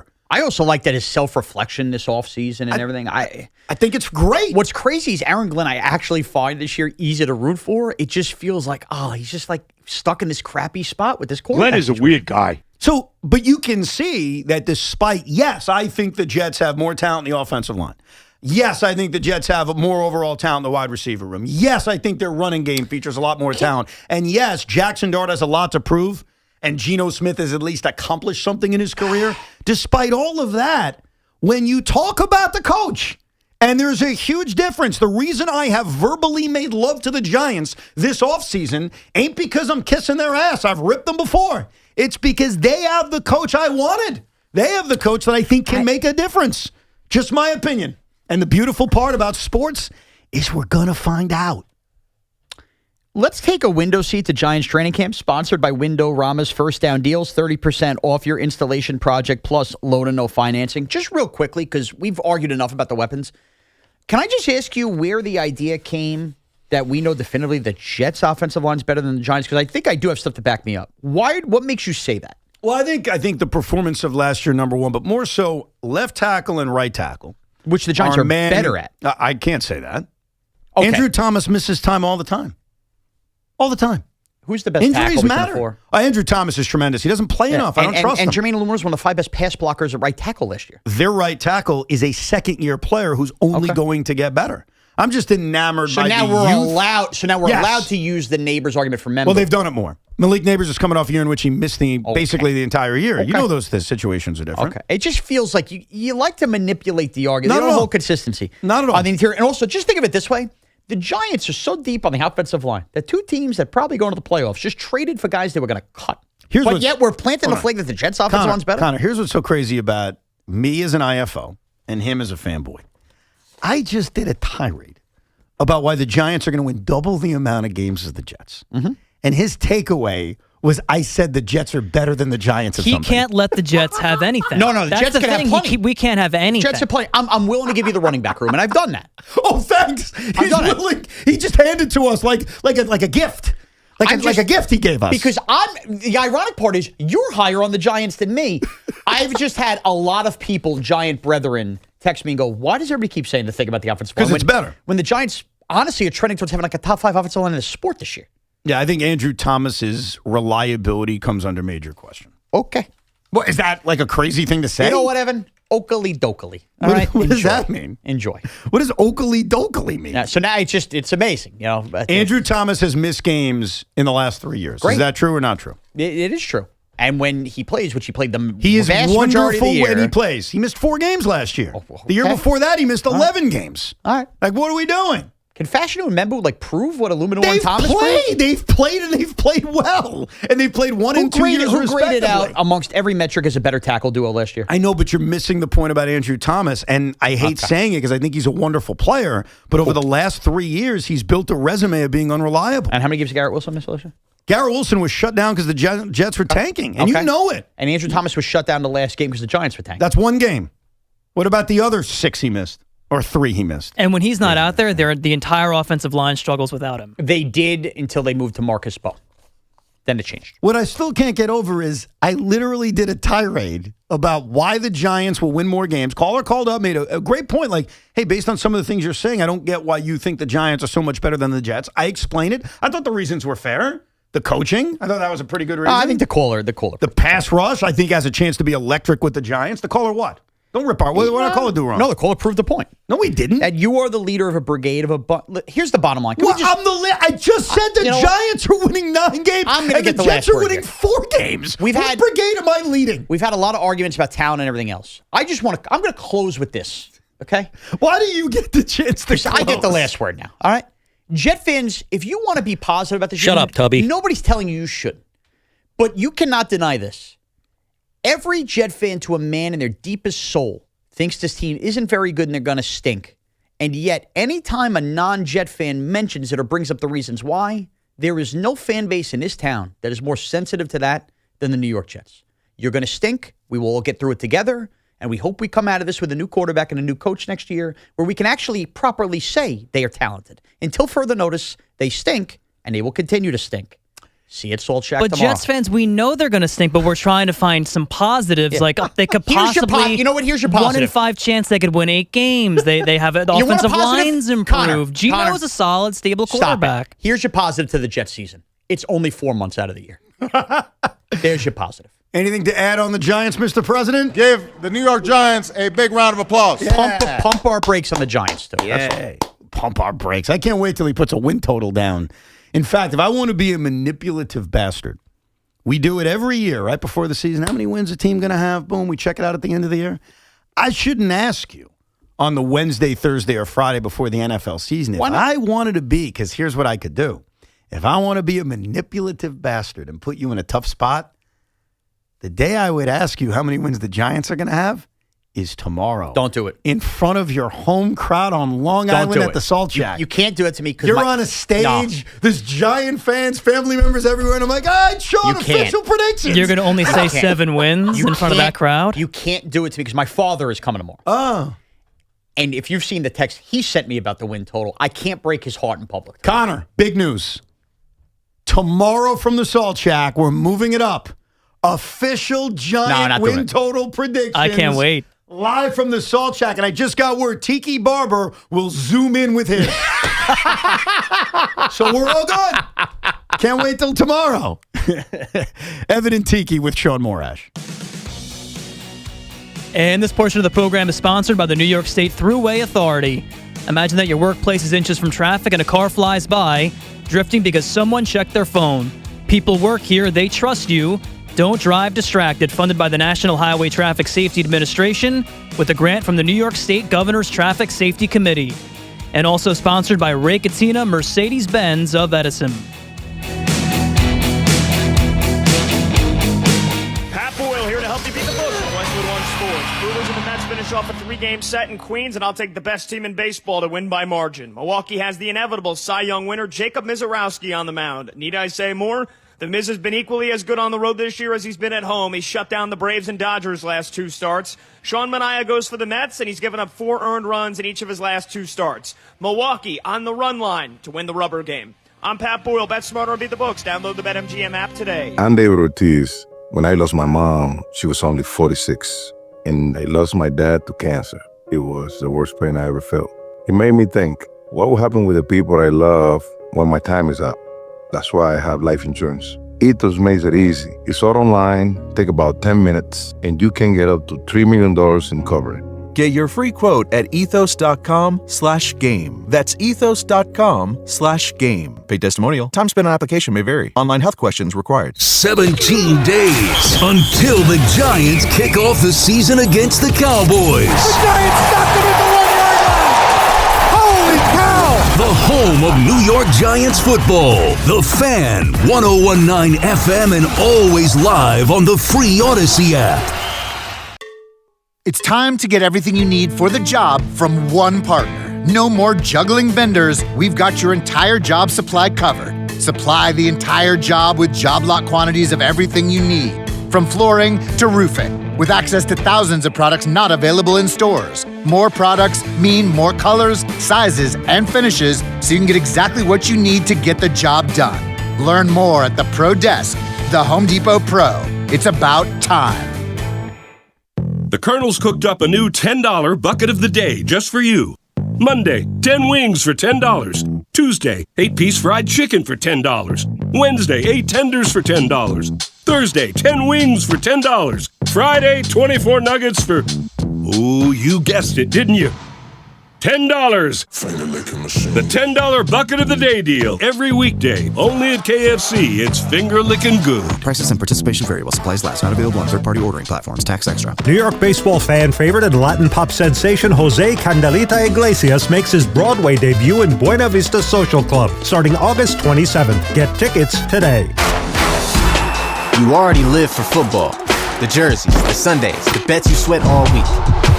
At Fanatics Sportsbook, we see it, and we reward you for it. Every bet you place earns fan cash. Win, lose, or push. Spend it on the jersey you've been eyeing.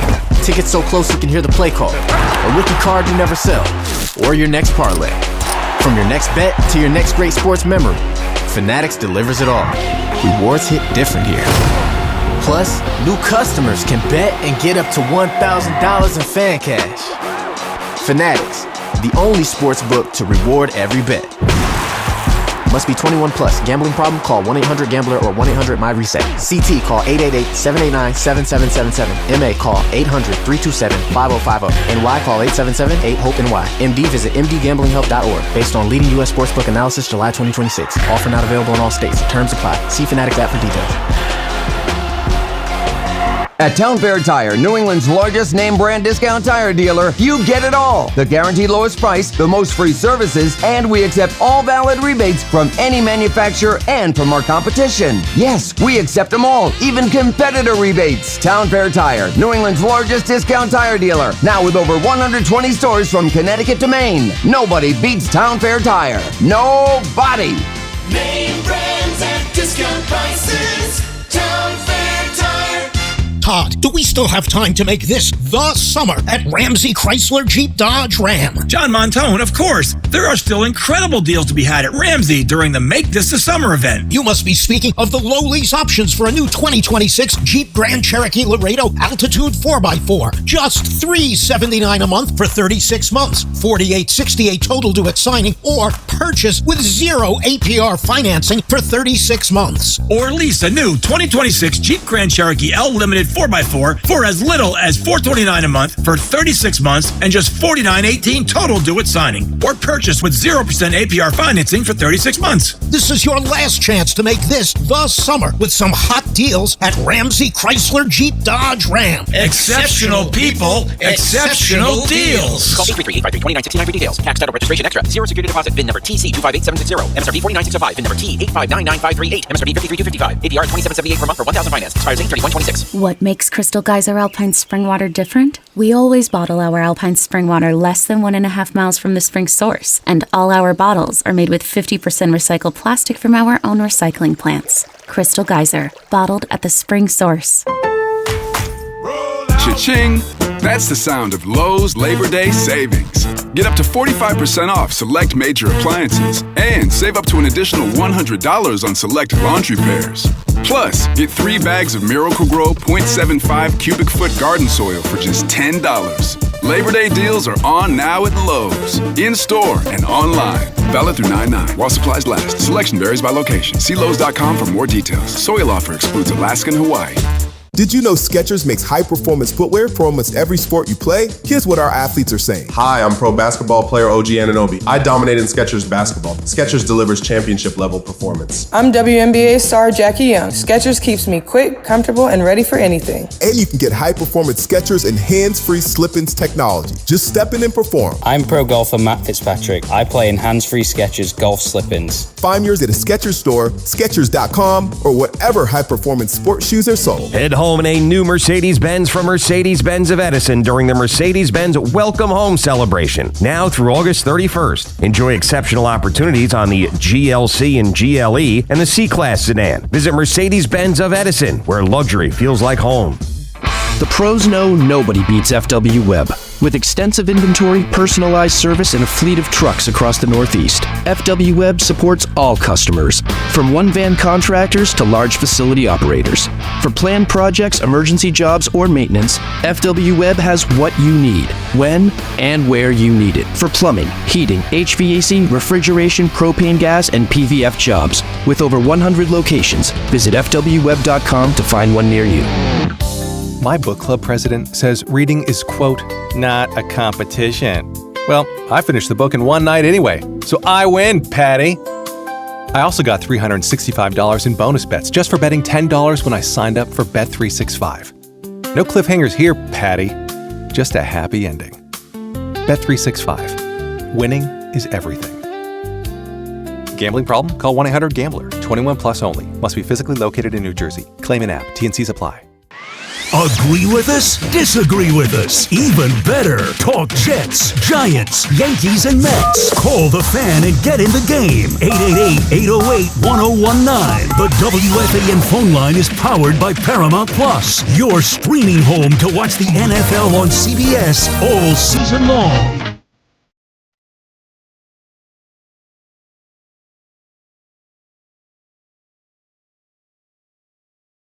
This is the WFAN Fan Focus. Nobody beats the Miz. Well, the Mets will take their chance tonight. It's Jacob Mizorowski, Sean Manaea, 7:10 as the Mets and Brewers get going on singles night / squishy dumpling night / avoid the rain night. The Yankees will look to win a series versus the Astros and keep their offense humming. 7:05 at a game that can be heard right here on the Fan. Hayden Wesneski, Worcester Sauce, however you say his name, and Garrett Cole toe the rubber. Both games are going to be played because the rain is going to clear before 7 o'clock, but the getting to the game part may be complicated for the 70,000 people that are going to a baseball game tonight, whether in the Bronx or in Queens. That's going to be the issue. So if you're going to tonight's New York Yankee game, and there's probably double the amount of people that are doing that compared to the Met game, well, then again, I don't know. Maybe the squishy dumplings are going to bring people out. They only announced 23,000 last night. Yankees had close to 40. I'll double-check what the actual attendance was. I'm guessing on the Yankees. I saw the Met attendance.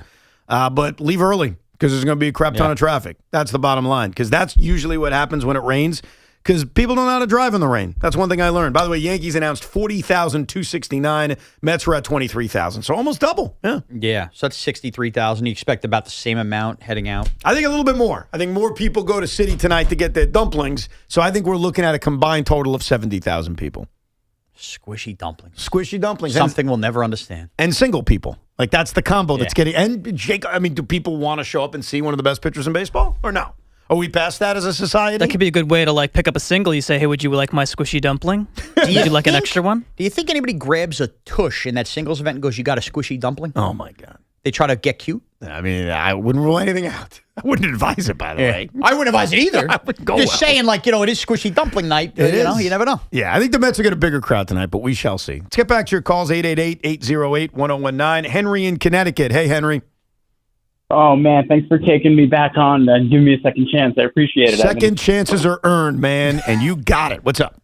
And last time I called you, too, I trolled you. Anyway, but not this time. So, question for you. I was thinking about the changes in baseball and, more pitchers getting hurt, more guys making errors in the field, base running mistakes. And my thought was, is it the pitch count? Because in between pitches is when the fielders are thinking about situational awareness, same for base runners.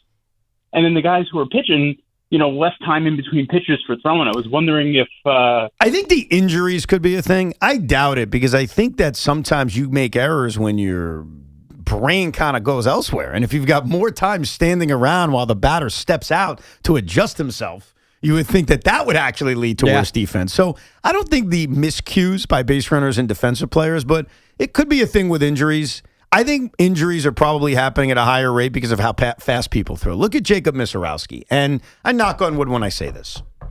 Is he really going to be healthy for the next 5 years? No. And I hate saying that, and I know you hate saying that. He's a great young pitcher, but he throws the baseball at a velocity and a torque we've never seen before. Not natural. It's not natural.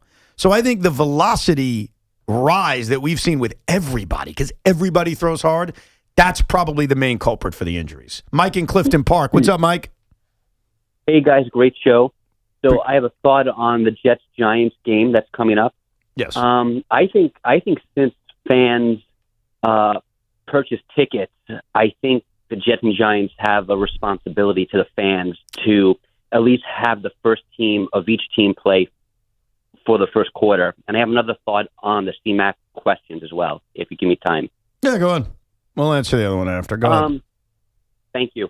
If Bart Scott was guest hosting during the interview, would he be allowed? I'm not doing that. You got to ask Craig that. We were just playing a simple game. I'm not analyzing the brain work of Craig or anybody else. I'll answer the question. Would have been 7-7. You think so? Yeah. I don't know 50-50. about that. I disagree. I'm Anyhow, just kidding. what was his? It was about the obligation of the starters. They don't have an obligation. No. I'll tell you why it's unfair. John Harbaugh's job is to win football games. John Harbaugh's job is not, believe it or not, to entertain us as much as we would want that. Same with Aaron Glenn. And so John Harbaugh and Aaron Glenn have to make decisions based on what's best for the football team, not the entertainment value of the tickets that you were forced to buy. And that sucks, but that's an NFL thing. The NFL should stop forcing loyal season ticket holders to buy tickets that are worthless. Also, and I think that's what they should do. That's the real issue. The issue isn't we didn't see Geno enough. The issue is the balls of this league and these franchises, Jets and Giants included, to say, hey, give us $150 a ticket for a glorified dress rehearsal? It's embarrassing. Also, if you were a season ticket holder, and that's what you're referencing here is somebody who's buying this money. That's the only people who have the tickets, Sean. No, but hear this out. Who else is there? Think about this. I've paid for my preseason game. You owe me to see the starters.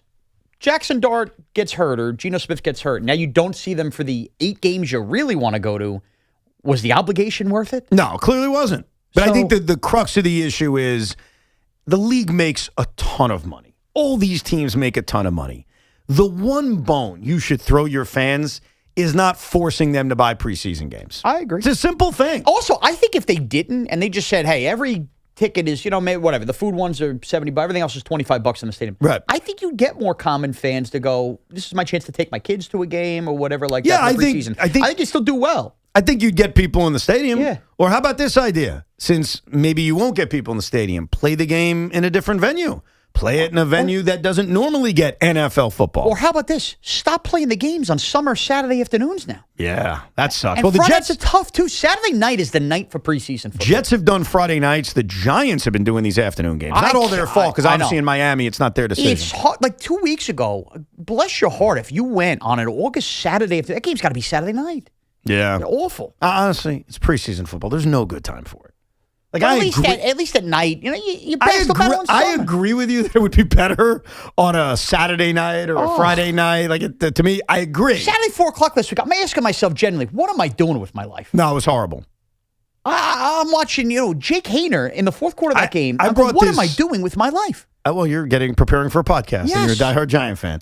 I asked Tiki this exact question last week because I think the Jets were Friday night, the Giants were in the afternoon, and the Giants had a bigger announced crowd at MetLife Stadium. Yeah. And I said, do you think that's based on the excitement for the Giants, or do people actually prefer weekend afternoon?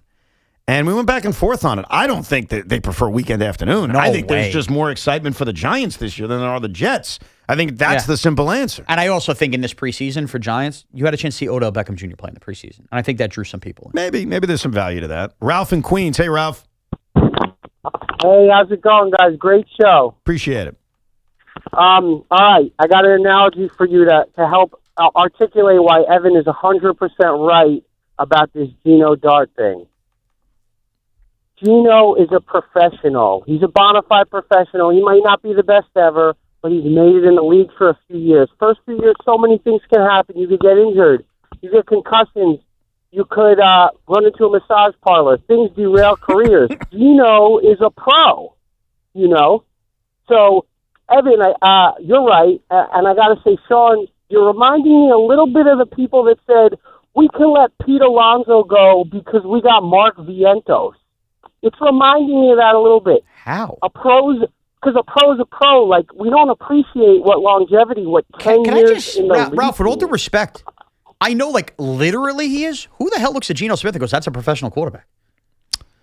He's been like a journeyman backup that had 2 really good years that he should never apologize for. I think for the last 4 years, because I overall disagree, especially when you use the Pete Alonso, Mark Vientos comparison. What are we talking about? I would look at Geno Smith and say, here's what he's been over the last 4 years.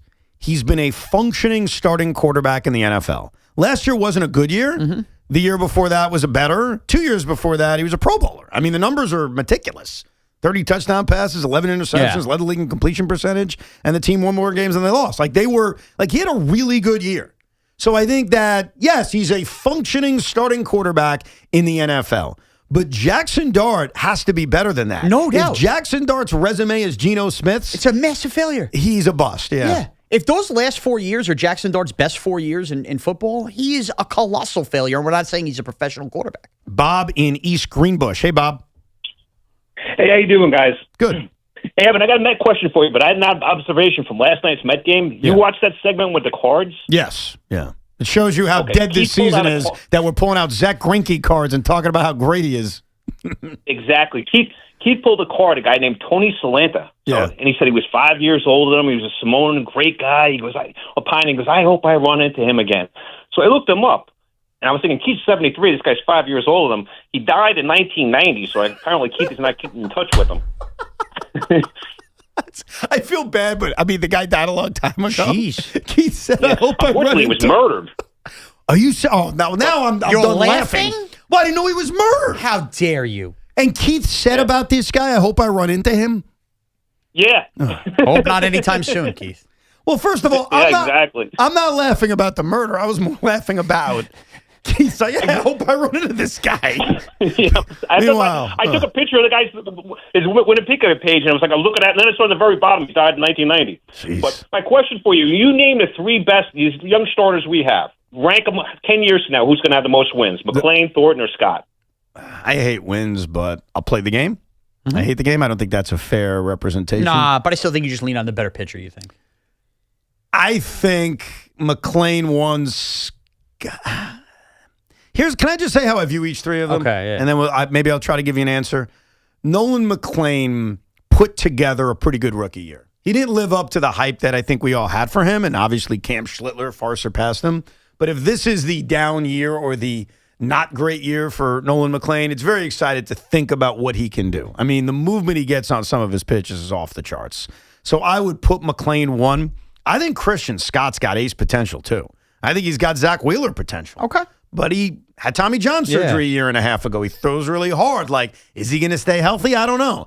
Zach Thornton reminds me of a back of the rotation, little lefty. He's going to go out and take the ball every 5 days. Eat some innings. Good, solid back of the rotation arm. The comp I've used is a guy by the name of Kirk Reeder. I'm not sure you remember him. Okay. Late 90s left-hander. So based on those descriptions that I laid out, I'd go McLean 1. Scott's got bust factor, though, too. I know. And injury factor. Higher ceiling, yes, but lower floor. You know what? I'll go McLean 1, Scott 2, Thornton 3. Bank on the ceiling. Yeah, I'm going to bank on the ceiling. And Evan, you know what the good news is? In 10 years, I ain't pulling that audio if you're wrong. Why not? Because we're going to forget it happened. But that's not good. It is good. You should. Oh, it's good. Some things you could say into the ether. It's okay. You know what bothers me?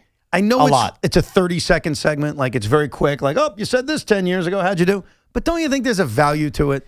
Otherwise, what are we saying into microphones? We could just say whatever we want, let it disappear. No, you know what? I hate that about radio. You know what? I don't. That's why I'm trying to change that. I swear. You guys may disagree with that. That's fine.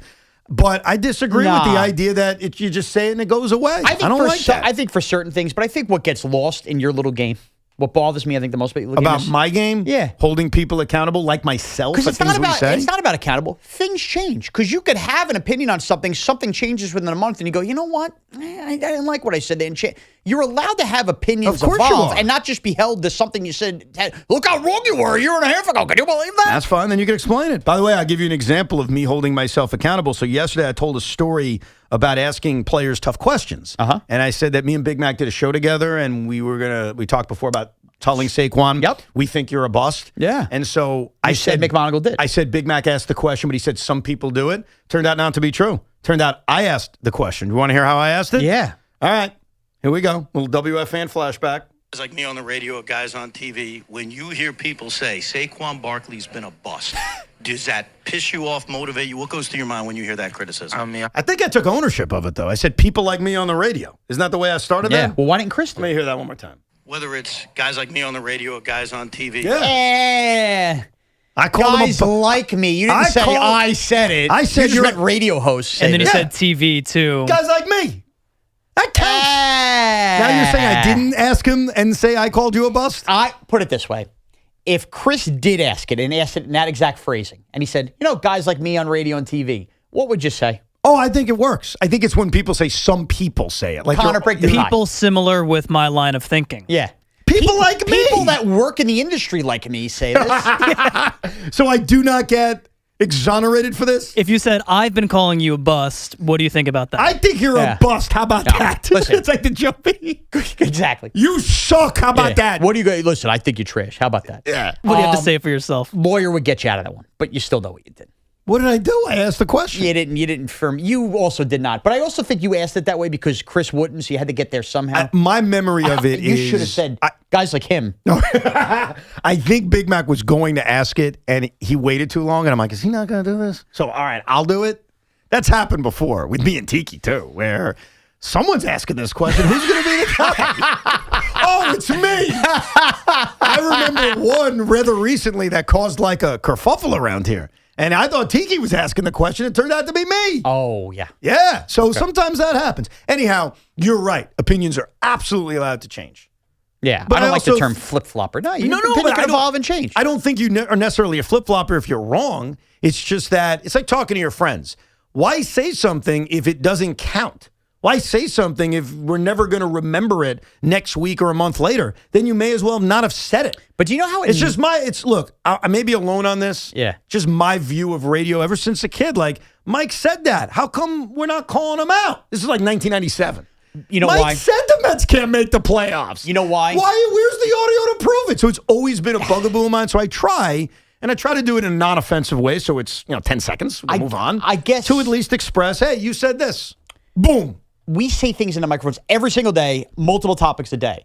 And I just think sometimes it sucks if you're cherry picking the specific, like, hey, remember when you said this? Well, what about, like, I might have had 15 other things that got Will Seatham that were right. Here's the beautiful thing.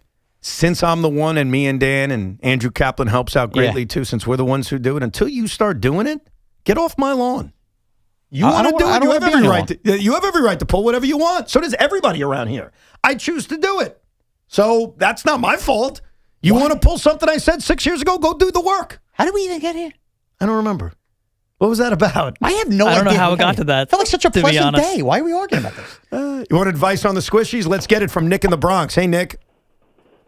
Hey, how's it going? Good. I usually call a pick on you, but I want to give you some advice. Yeah. I didn't listen to the show today, but yesterday you said you had 10 tickets and you were going to go in and out, in and out. Yeah. Don't let them see you because they will not give you a second one. If they spot you, they don't give it to you. That's ridiculous. Like, I think they should just give me the amount of squishies for the tickets I have. But if they want to play that game, fine. Game on.